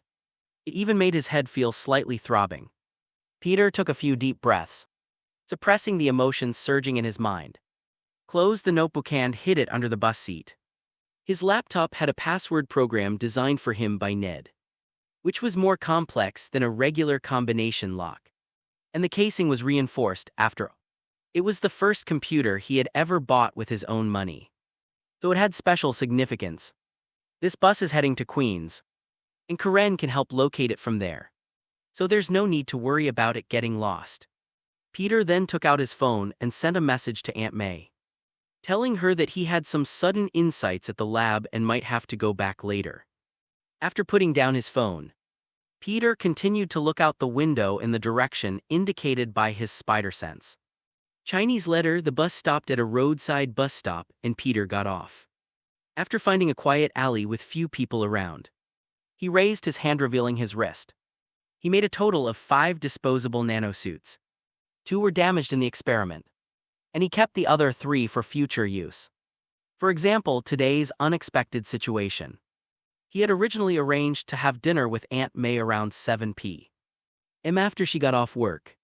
So his itinerary for today was, go home after school, visit the composite materials manufacturing plant under the Stark Group, have dinner with Aunt May in Queens, right arrow, go home and sleep. It's highly likely that he won't have time to wear his battle suit during that period. Moreover, Manhattan and Queens have been quite harmonious lately. So after school went home, first put down his school bag, and only brought his notebook bag before coming over.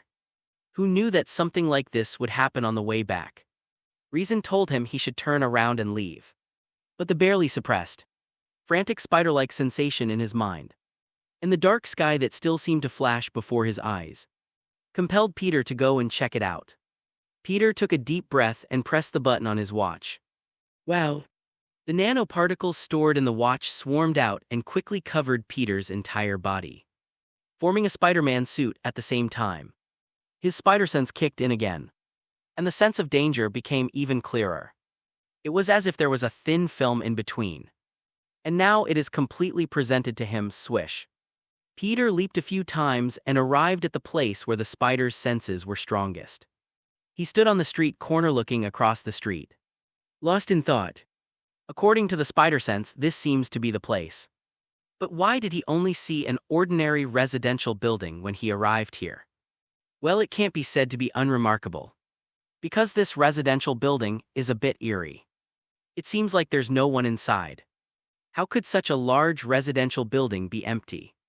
Even if everyone is an office worker, there should still be some family members at home, right? Bang! Suddenly there was a loud noise. The apartment building suddenly shook, and Peter vaguely saw space distort. And for a moment a building appeared.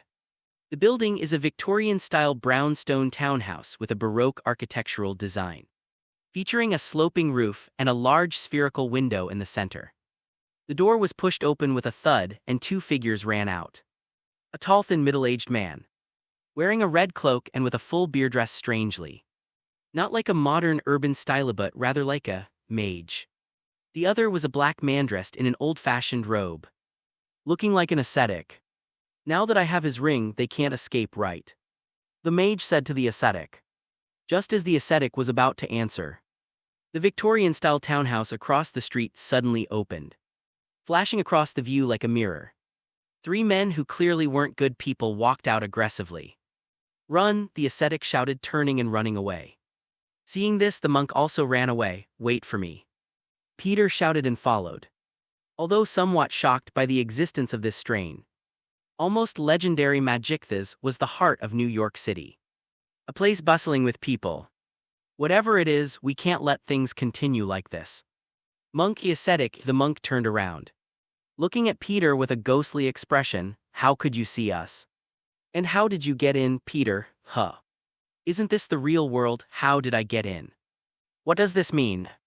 Although the 2 guys looked like they were running at full speed, they weren't actually that fast, and Peter easily kept up with them.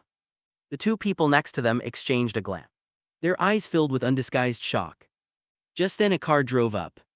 Peter quickly reached out and pulled the sorcerer and ascetic under his arms. With a nimble leap, jumped over the roof of the car and said, "You're too slow, let the Spider-Man Express help you." "Where are you going, gentlemen?" "Hello, Mr. Express. Although I don't know how you managed to barge in. You'd better leave quickly, it's dangerous." The wizard said quickly. He wanted to say something more, but he was soon taken aback by the speed Peter displayed. Peter carried 2 people. He still ran incredibly fast, covering over 100 meters in just a few seconds. And he seemed quite relaxed, this guy. "Hello, my name is Stephen Strange, I'm a mage. Thank you for your help, Express. Strange immediately changed his address and even cleverly reached out to shake hands with the hand Peter was holding him with. Hello, me name is Spider-Man, just call me Spider-Man. The Express is just a hobby for me, Spider-Man is my main job. Peter was a little speechless at Strange's bluntness. But he was indeed interested in the wizard he mentioned. Hello, my name is Mordo, and I am also a sorcerer. Thank you for your help, Spider-Man. The ascetic on the other side also spoke up, a mage. There really are mages in this world. Peter exclaimed in surprise. As soon as he finished speaking, the surrounding scenery began to change rapidly. A sudden dizzying sensation, Chapter 81 strain. The earth suddenly split open. The road on the left suddenly folded up like a folding ruler, while the road on the right flew up. A car turned from directly in front, entered the folded area, and seemed to squeeze into another world, disappearing from sight. No, I should say that I am in another world right now. Peter stared in shock at what he was seeing. What the hell is this? Peter yelled. Strange shrugged. That's it. This is the mirror dimension. You can think of it as a copy of the real world. It's exactly the same as the real world. But everything in it is fake. Peter looked up at a building looming over him, his spider sense throbbing wildly. He stomped his foot on the ground and darted forward dozens of meters. Boom, the building crashed to the ground, shattering into pieces and becoming a pile of ruins. You're saying this is fake? Peter turned around and looked behind him, questioning him. Strange said awkwardly, the attack was real. Peter, luckily I have a spider sense. Otherwise I would have been killed by you. After running for a while, Peter looked behind him and could no longer see the three people. So he put down the two big men who were being squeezed between his arms and were also in a lot of pain. So, Venerable Masters, can you tell me what exactly happened? I'm still completely baffled, Peter said. Strange asked. Are you sure you want to get involved in this? Although your abilities are amazing, the world of mages is completely different from what you've known before.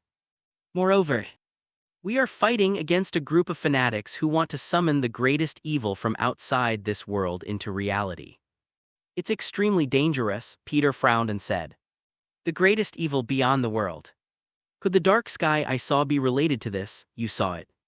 Mordo asked in surprise. You can see the dark dimension. Peter shook his head slightly. I'm not sure. But I have a feeling I call it the spider sense. When I passed by here just now, I vaguely saw a dark curtain that could cover the entire real world and was constantly approaching this world. Which is why I came here and saw you, hiss. Mordo and Strange exchanged a glance and both gasped. They all realized that this oddly dressed guy in front of them, Peter, are you guys being polite, was actually quite capable. Although they had never witnessed the true nature of the dark dimension, they had seen descriptions of it in ancient texts. Peter added fuel to the fire sting. Besides, I'm a prospective member of the Avengers recognized by Iron Man. So if it's really that dangerous, I think it's my duty to be used when needed. Strange and Mordo nodded. Peter's abilities could indeed be a great help to them. As for the Avengers, Mordo spent a long time in Camertage, and his understanding of the Avengers was limited to having heard of them. But before becoming a sorcerer, Strange was a proper surgeon and had a good understanding of this organization that was active around the world protecting people from various disasters. He even participated in the rescue operation during the Battle of New York a few years ago. Therefore, Peter's identity as an intern Avenger greatly increased his trustworthiness. Then, Strange took the initiative to talk to Peter about the current situation. He and Mordo both came from a place called Camertage and were disciples of the Sorcerer Supreme. As for the so-called Masters, that's actually quite easy to understand. Heroes like the Avengers protect the world from physical threats, while mages protect it from mystical threats like Dormammu. Dormammu is the ruler of the dark dimension that Peter saw. A man named Cassirius betrayed Camertage and joined Dormammu's side, attempting to bring the dark dimension into the real world. So they first destroyed the Supreme Sanctuary in London and killed the sorcerer who guarded it. Then they went to New York, attempting to destroy the sanctuary. Strange and Mordo came precisely to stop them just then. The surrounding environment suddenly started spinning again. Damn it, it's Caecilius, he's found our location. Get out of here, Strange's expression changed. Peter reached out his hand. Strange and Mordo looked at him suspiciously. What are you doing? Peter said. Aren't you going to ride the Spider-Man Express anymore? Oh, I think I'd better not, to be honest. Being squeezed like this isn't comfortable. Strange said decisively. Mordo shook his head repeatedly. Okay, Peter smacked his lips, somewhat disappointed. Don't get me wrong. He doesn't actually like being sandwiched between two grown men. However, both of them are mysterious mages. Running around with two mages between your arms. It sounds pretty cool, right? It has to be said that Peter's thought process is truly unique. Let's go, without saying a word. Mordo took the lead and started running. Strange and Peter quickly followed, to their surprise. They had only run a few steps when their feet suddenly began to spin. The entire ground began to tilt rapidly, quickly changing from 1 to 1.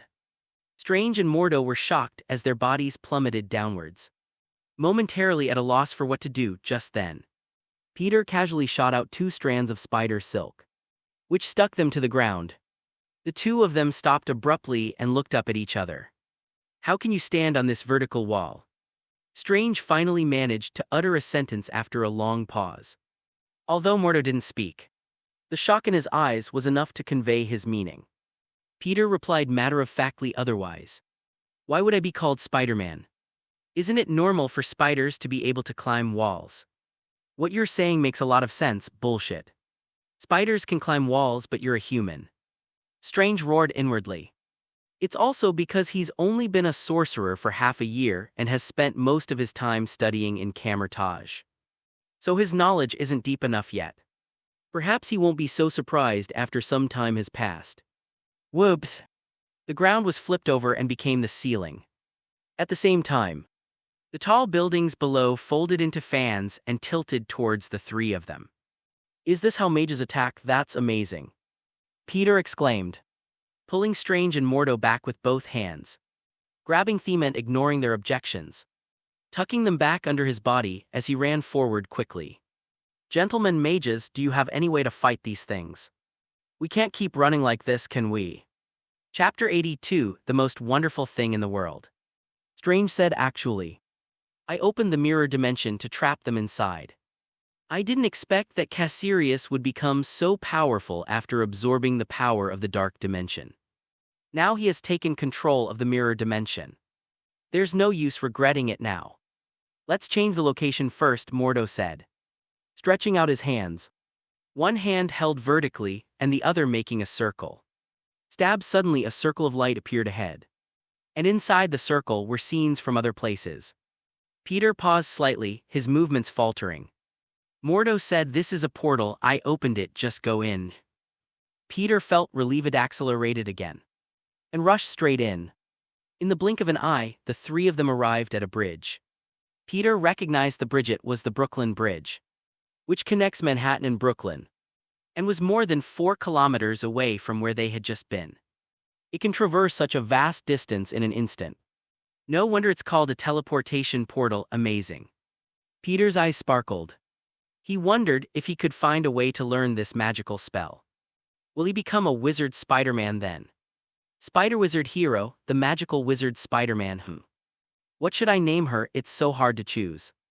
Peter envisioned himself wearing a spider suit, a mage's cloak like Strange's, wielding spider silk in one hand and drawing circles with the other. Wow, that's so cool. The next moment, the bridge and river beneath their feet seemed to be sliced in two by a knife. The flat river turned into a waterfall, and towering waves swept towards them. Strange and Mordo quickly used magic to block the attack. Peter was in charge of leading them on a wild run, I have to say. It really does feel like a mobile artillery platform. Could this be considered a bug related to casting while moving? After discovering this, the three of them worked together even more seamlessly. Mordo was focused on opening portals for them, jumping from one location to another, constantly changing positions. Peter's main task was to dodge and escape the attacks. Guided by his spider sense and agile movements, He was able to escape no matter how the surrounding scenery changed.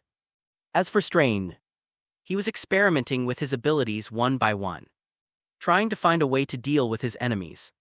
After a long chase at one point, when Peter and his two companions emerged from a portal again, the mirrored world around them became even more bizarre. Starting from below, everything was instantly replicated multiple times, as if entering a passage composed of many mirrors. Multiple mirror images. Cassilius's control over the mirror dimension is becoming increasingly adept. Mordo's expression was grave. Strange, have you found a way to deal with this?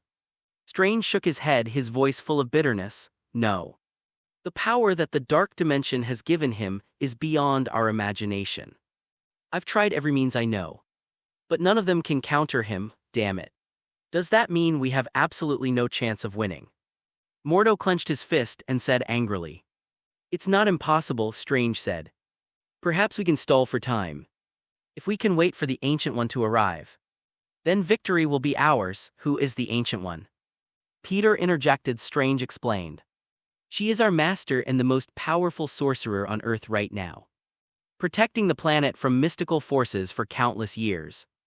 That sounds really impressive, but when is she coming? Peter looked around at the scene, his brows furrowing like an old man's. While they were talking, the surrounding scenery had completely transformed into a bizarre and surreal mirror world, with many identical things spinning around them and buildings or objects constantly crashing towards them. They shadowed like mirrors, then returned to their original state on the other side, striking them again as if endlessly and without ceasing. I don't know, Strange shook his head. It depends on when she finds out what's going on here. Mordo drew another portal circle, only to find that it appeared for a moment and then disappeared immediately. He tried several times with the same result, and could only say helplessly, it seems that Cassilius has completely taken control of this mirror dimension with the power of the dark dimension. We have nowhere to escape, put us down. There's only one battle left, Strange said to Peter. Peter put them down, his eyes fixed on the surroundings thoughtfully. Don't you think this thing looks like something? Like what? Strange asked him. Peter frowned and thought for a moment, then casually shot out strands of spider silk in all directions. What are you doing? Strange asked, puzzled. I'm solving a math problem, Peter replied. Strange, Mordo, what the hell aren't we fighting? Why are you suddenly solving math problems? Swish swish. Several portals opened, and a number of strangely dressed individuals emerged from them. The man in the center was wearing a yellow short robe, and his eyes were so dark that he looked like a game addict who stayed up all night playing games. This guy was Cassilius. Behind him followed a group of people dressed in red robes. Peter knew from Strange and the others' introduction that these guys were the fanatics who followed Cassilius.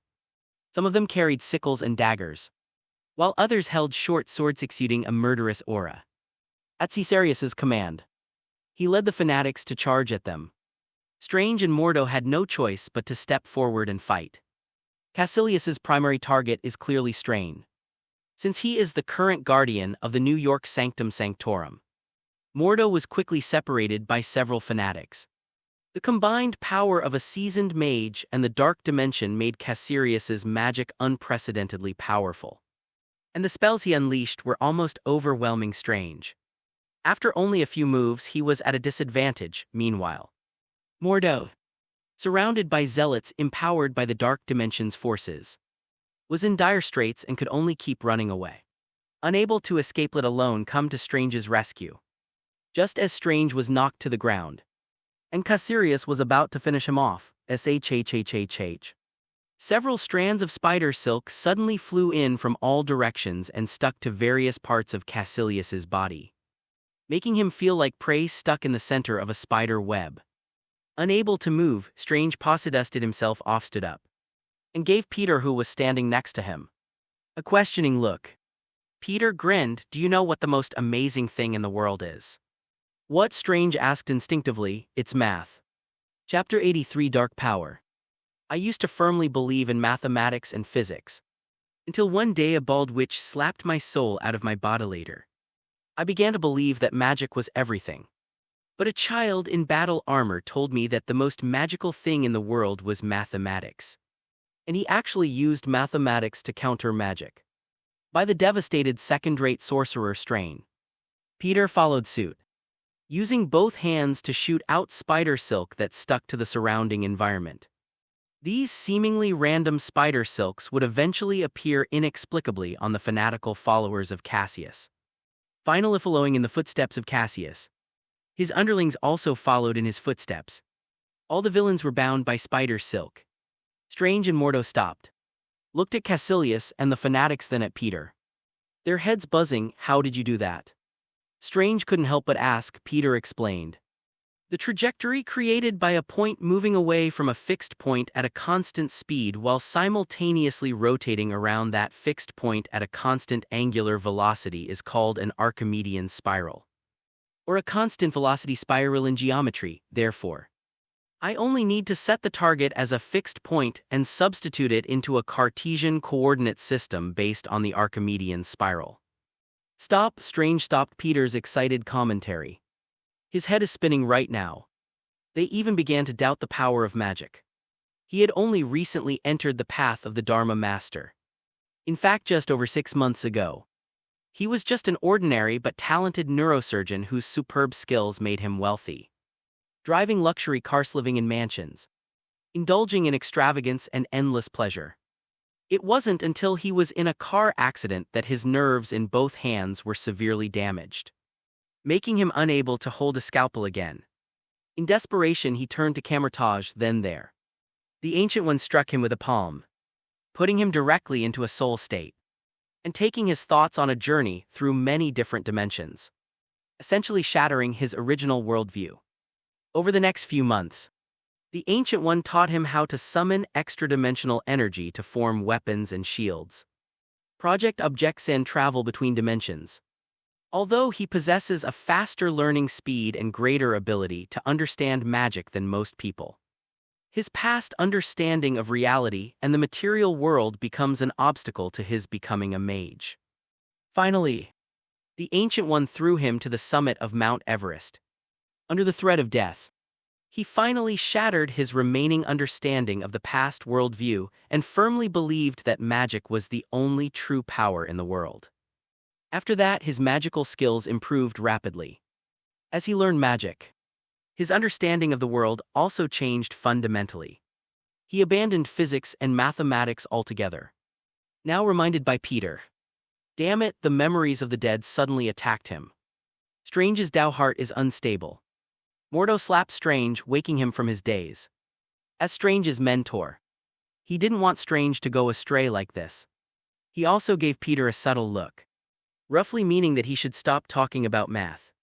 If Strange had already become a fully fledged mage, that would be one thing, but he's only just begun.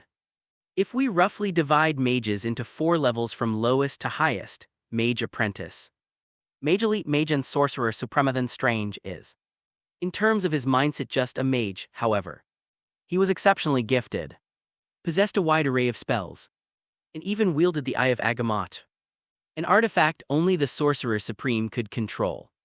This granted him the strength of an elite sorcerer, leading to his appointment as the guardian of the Sanctum Sanctum in New York. Peter was a little confused, but he obediently shut his mouth. Seeing Strange's bewildered expression, he almost thought his mouth had acquired magical attack capabilities. Strange took a deep breath and exhaled, clearing his mind of distractions. He stopped thinking about the mathematical problems and looked at the bound Cassius and the fanatics. Mordo said, "I'll contact the Ancient One and have her handle them." Strange nodded, looking at Peter. "Thank you, Spider-Man.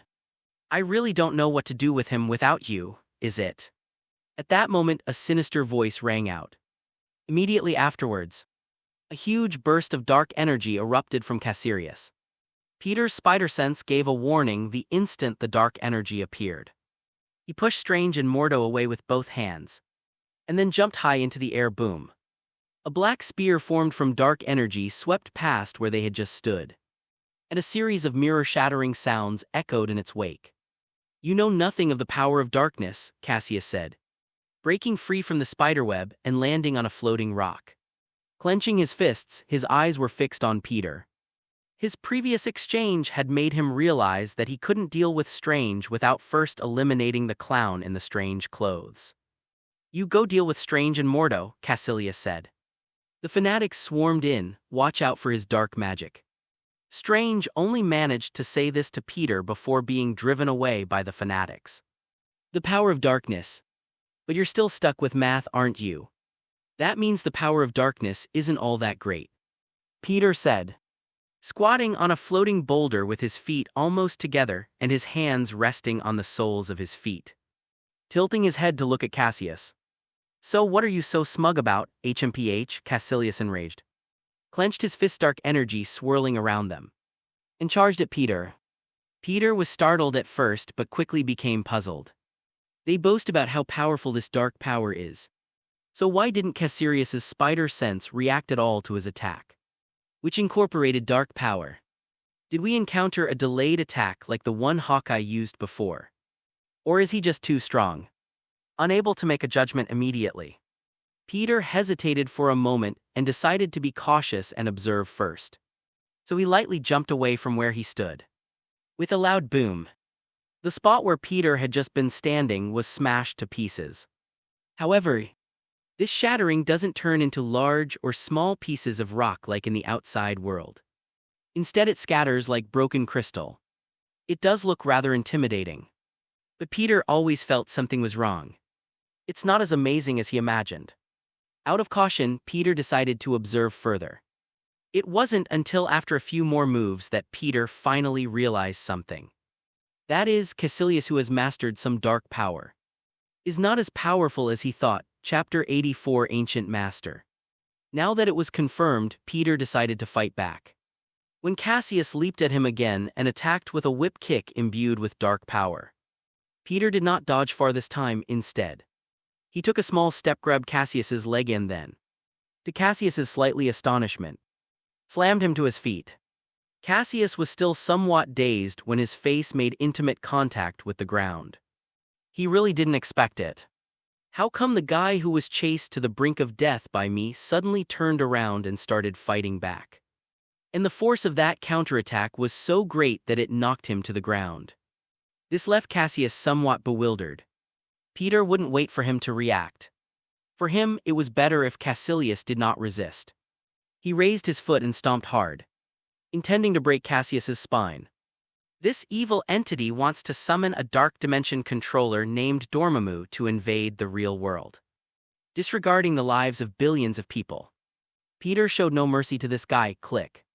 A sound like bones shattering rang out. But Peter's feet did not receive any feedback from stepping on flesh. It turned out that Caecilius had used magic mixed with dark power to create a red and black magical shield. Peter's foot was on that magical shield.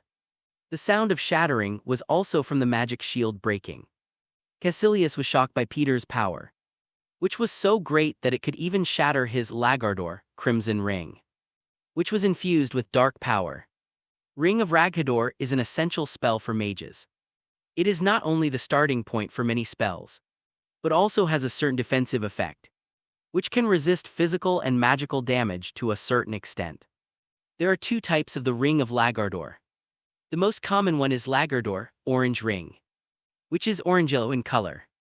The other one is Raghador, Crimson Ring, which has turned crimson.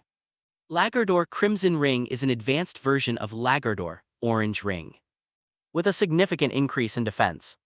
His enhanced Raghador, Crimson Ring, powered by the Dark Dimension, is even more potent than the original. He felt that withstanding an attack of tens of tons was no problem at all. But this oddly dressed guy only used one kick. If that foot had stepped on me instead, Caecilius gasped. And a burst of dark power erupted from his body. Peter sensed a threat and, alerted by his spider sense, immediately threw Caecilius away and quickly moved away himself. The dark power formed a mist that completely swallowed the area and disappeared into the mirror dimension. As for Caecilius, who was thrown out by Peter, he simply drew a portal and disappeared for a moment. Peter was the only person left in the entire mirror dimension. Peter looked left and right but couldn't find Strange Mordo or Caecilius's fanatic henchman anywhere. At that moment, he suddenly realized a terrible problem. If this mirror's dimension is comparable to the real world, then it would be at least the size of Earth. How could someone without magical abilities find several constantly moving and fighting mages here? If he can't find them, how is he supposed to get out? Will he starve to death in here? Peter was momentarily at a loss. He jumped around and searched everywhere, but still couldn't find any trace of Strange and the others. So he had no choice but to return to where he started and sit down to wait. He can only hope that Strange and his team can win, or that they can be smart and run to him if they can't beat him. After using the portal to get rid of Peter, Caesarius finally discovered the problem. He realized that Peter wasn't chasing after him. Upon closer reflection, he discovered the reason. The strangely dressed man with superhuman strength was not a mage. This means that guy simply can't catch him. Cassius was overjoyed. Why did he target Peter? Isn't it just so that Peter won't get in the way? Now perfect, our goal has been achieved. Although he still couldn't get rid of Peter, Peter could no longer stop him from killing Strange. Cassius closed his eyes, carefully sensed the surroundings, and quickly located Strange's position. He then opened a portal and rushed over. Peter sat listlessly on the edge of the rock face, waiting for Strange or Mordo to remember to come and rescue him or ask him for help. However, instead of the two of them, he was greeted by a stranger. The person was a bald female mage, wearing a mage robe that was somewhat similar in style to Strange's. "You are the Ancient One, Strange and Mordo's master." Peter stood up and looked at the bald female sorceress in surprise. Guya stared at Peter with wide eyes, as if trying to discern something from him. Peter touched his face, somewhat puzzled. After a long while, the Ancient One let out a long breath and said to Peter, "The power within you makes the future of this world unpredictable. And it's hard to say whether it's a blessing or a curse." "What do you mean?" Peter asked, puzzled. The Ancient One shook her head. "You will understand in time. Now I will send you away." Without waiting for Peter to say anything, she reached out and slapped him. Click. The space behind Peter shattered like a mirror. Peter felt as if the palm strike contained unparalleled power, making him completely unable to resist, and he unconsciously fell backward. Drip. The surrounding noise suddenly reached Peter's ears. He found himself on a bustling street, and judging from the sounds and his surroundings, he had clearly emerged from the mirror dimension. Peter scratched his head, somewhat bewildered. How did he inexplicably go in and then inexplicably be sent out? It seems like he hasn't done anything. However, Peter secretly breathed a sigh of relief. He thought that since Strange's master, the Ancient One, who was known as the strongest sorcerer on Earth, had arrived, then Caecilius must be doomed to lose, and Strange and Mordo should not be in any life-or-death crisis. After thinking for a moment, Peter decided to retrieve his laptop, which he had hidden in the car, and so Peter's unexpected encounter with the mysterious realm ended inexplicably. Just as his meeting with it was inexplicable, he found himself back where he had just entered, at the entrance of 177A Blackley Street. Left with no other option, he followed the bus's route from his memory and eventually found it near Queens. That evening, after having dinner with Aunt May, Peter returned to his room. At that moment, a portal appeared in his room and Strange walked out of it.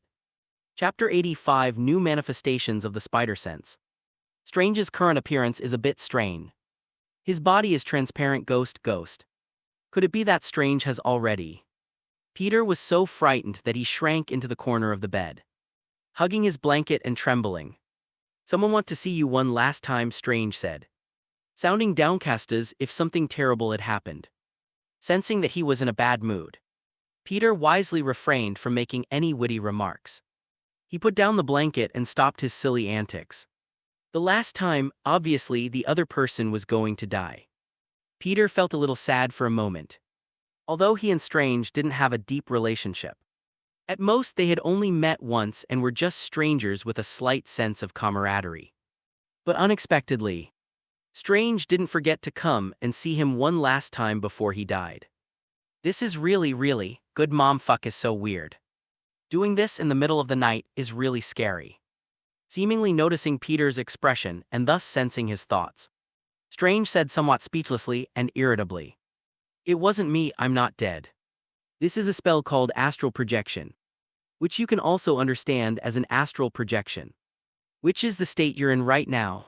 Oh. Peter breathed a sigh of relief. He had almost thought Strange had come to take his life. However, he was a little puzzled. Logically speaking, Strange didn't know any mages he knew. Could it be Mordo? But he and Mordo didn't have much of a relationship. Could it be Mordo who is seeking to take his life? In Peter's mind, the image of Mordo's dark head, now deathly white with bulging veins on his face, floated in the moonlight saying to him, Peter tilde tilde, I'll make you pay with your life tilde tilde tilde. Very scary. Thinking it over, Peter quickly explained. It really wasn't me who deserted this afternoon. A bald female mage suddenly appeared and teleported me out. I couldn't get back into that mirror dimension, so I had no choice but to. Peter wasn't sure if the bald female sorcerer was actually Strange's master, the Ancient One, so he just used bald female sorcerer to refer to her. Strange said, It's nothing, it was my master, the Ancient One who sent you away. Although I don't know why she did it. Oh, why are you looking for me? Peter asked, puzzled. Just come with me, Strange said. Okay, Peter said somewhat helplessly, since the other party insisted on doing so. He had no choice but to go. Peter was getting up. Strange shook his head, stepped forward and slapped Peter. Since the spider sense did not detect any malicious warnings, Peter's body did not take any corresponding action.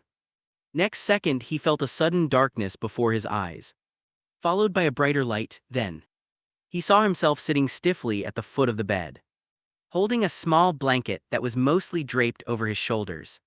His eyes wide open. How come there are two of me? No, my soul has left my body too. Peter was stunned at first, then quickly realized what was happening. He looked down at his head and stared wide-eyed. Are mages' attack methods really that strange? How could they actually manage to separate his body from his soul? It seems we can't completely rely on spider sense. Let's go, Strange waved to Peter. Swish. Peter's body automatically shifted and appeared at the other end of the bed. Strange paused for a moment, then waved his hand again.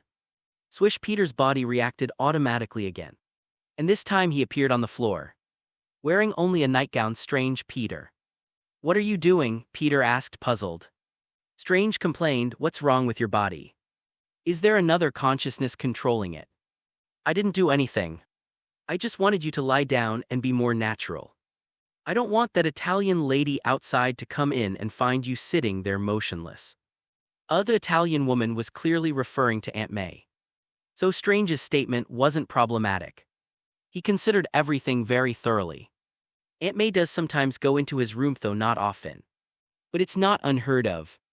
If she came in and saw me sitting there motionless, there would probably be a real problem. However, it's about one's own body. Peter immediately recognized the source of those reactions. Spider sense. Spider sensory is an enhanced physical instinct, however. Peter's spider sense had not been fully awakened before, and he would make mistakes unless he focused intently on something. After merging with Spider-Man from 3 different worlds, and with the inexplicable enhancement he received when leaving the Earth 1610b universe, his spider sense is now not only fully awakened, but seems to have even progressed beyond its perfect state. It seems some other abilities have been unlocked. For example, the dark sky that loomed close to the real world that I saw in the afternoon. It's not hard to learn from Strange and Mordo's later explanations that the so-called dark sky was actually the dark dimension. The approaching action was also an effect of Cassilius and others trying to introduce the dark dimension into the real dimension. But that's the future, and it's something that will happen in other dimensions. In other words, his spider sense seems to have given him a certain ability to foresee the future. Moreover, it also possesses the ability to see threats from other dimensions to a certain extent. Of the 3 Spider-Men he encountered, even the blonde Spider-Man, whose abilities were developed to the extreme, did not have such a powerful spider sense, and now he has discovered another ability of his spider sense. Protect yourself, regardless of whether his consciousness is present in his body. This self-protective ability is constantly activated. It's even possible that without his conscious control, this self-protective mechanism would be activated to an even more extreme degree. After all, his consciousness would judge the threat of the attack based on the feedback from the spider sense, and then choose whether to dodge, ignore, or fight back. However, once consciousness is lost, the body itself will completely evade all attacks. However, in this state, while evasion is indeed maxed out, there is no attack capability. If he himself enters this state when he consciously focuses on the action, then he can maximize his dodge while attacking. Peter's eyes lit up. "I'll do it myself," Peter said, struggling to swim toward his body. Strange nodded helplessly and gave him a push call out. Peter's soul returned to his body. He was quite used to this feeling, because he would experience a similar sensation almost every time he traveled through time. He quickly got up from the floor, walked to the bed, lay down, and then waved to Strange one more time. Strange floated over to Peter and slapped him again. Peter's spirit floated out again. Strange pulled him up and walked towards the portal. Peter had no intention of being at the mercy of others. He let Strange pull him along while he reflected on his current state. Chapter 86: The Ancient One's Last Words. To be honest, it's not just a little strange, it's really strange. But he discovered that he was not entirely powerless to resist this situation. After walking a few steps, he gradually adapted to his current state and felt that he had gained more control over his current soul form. By the time Strange led him through the portal, he had fully regained control of his soul form. However, he did not break free from Strange, but simply let him pull him along. Opposite the portal was a balcony. Peter saw a somewhat familiar figure standing on the balcony, seemingly waiting for him. "He's bald, so it doesn't seem to be Madhu." "It's the Ancient One, you've arrived," the Ancient One said. Turning to look at Peter, Peter nodded, puzzled. "Stephen, I'd like to speak with him alone," the Ancient One said. Strange nodded, then turned and floated away. "Come here. I know you have learned to act in this state," said the Ancient One. Peter then walked up to her and said, Venerable Ancient One, what can I do for you?" "I'm dying, Peter," the Ancient One suddenly said. Peter, though he already had some guesses, was still surprised. "Why?" "Strange and Mordo both said you are the most powerful sorcerer supreme in the world, and have protected this world for a very long time. And that Caecilius too." Peter paused for a moment at this point. He had originally intended to say that Caecilius wasn't that great either. If he hadn't been so fast, Peter felt he could have easily beaten him to death. But considering that the Ancient One's death might be related to Caecilius, he didn't dare to say it out loud, because it feels like you're telling someone they're bad to their face. However, the Ancient One had already understood the meaning behind his words. She calmly said, "Yes, you are right. Caecilius is indeed not that powerful. Even if he has absorbed the power of the dark dimension, he is still nothing special. Stephen can defeat him after training for a while. But I still died. I was killed by Cassius." "Why?" Peter couldn't help but ask. If the Ancient One could defeat Caecilius, why was she killed by him? This is illogical. The Ancient One said, "For countless eons, I have absorbed too much power from the dark dimension, and have become an anchor point for the dark dimension in the real dimension.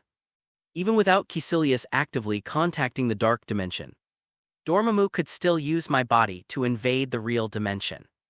Peter suddenly realized, "So, you're using this opportunity to return the power of the dark dimension that you borrowed before, in order to sever the connection between the real dimension and the dark dimension." Although he didn't understand magic, the underlying logic was still the same and easy to understand.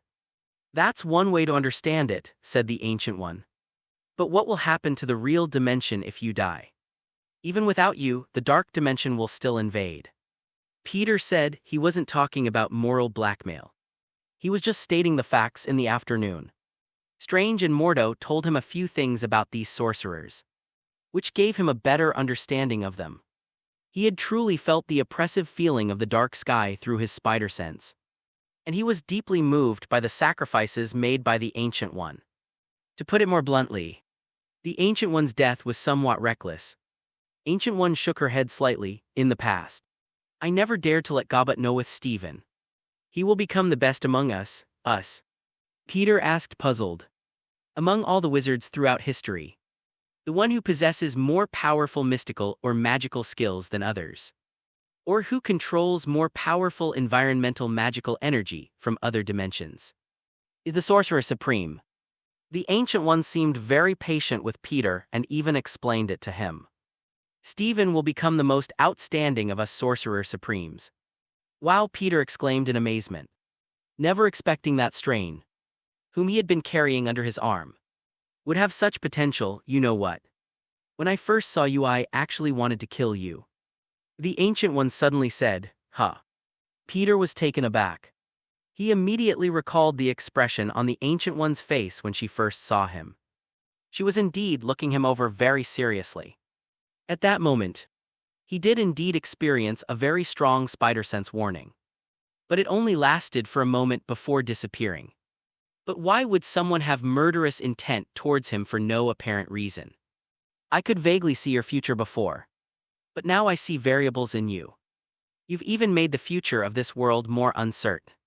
And there are traces of what appears to be dreamwalking on you. The Ancient One said, variables dream travel. Peter asked, puzzled, if there's any variable. It might be his ability to travel to other universes. Could it be that when he travels through time, he brings back something from other universes that affects this universe? Or perhaps, his original trajectory in this universe wasn't supposed to be the way it is now, and that inexplicable ability caused all of this to change. What is dreamwalking? Wait, dreamwalk. Peter recalled his experiences of possessing Peter Parkers in parallel worlds. Is this what they call dreamwalking? Think about it carefully. When his soul left, his body was indeed sleeping, which is just like acting in a dream. Isn't it? However, you don't know magic. The Ancient One said this time without explaining.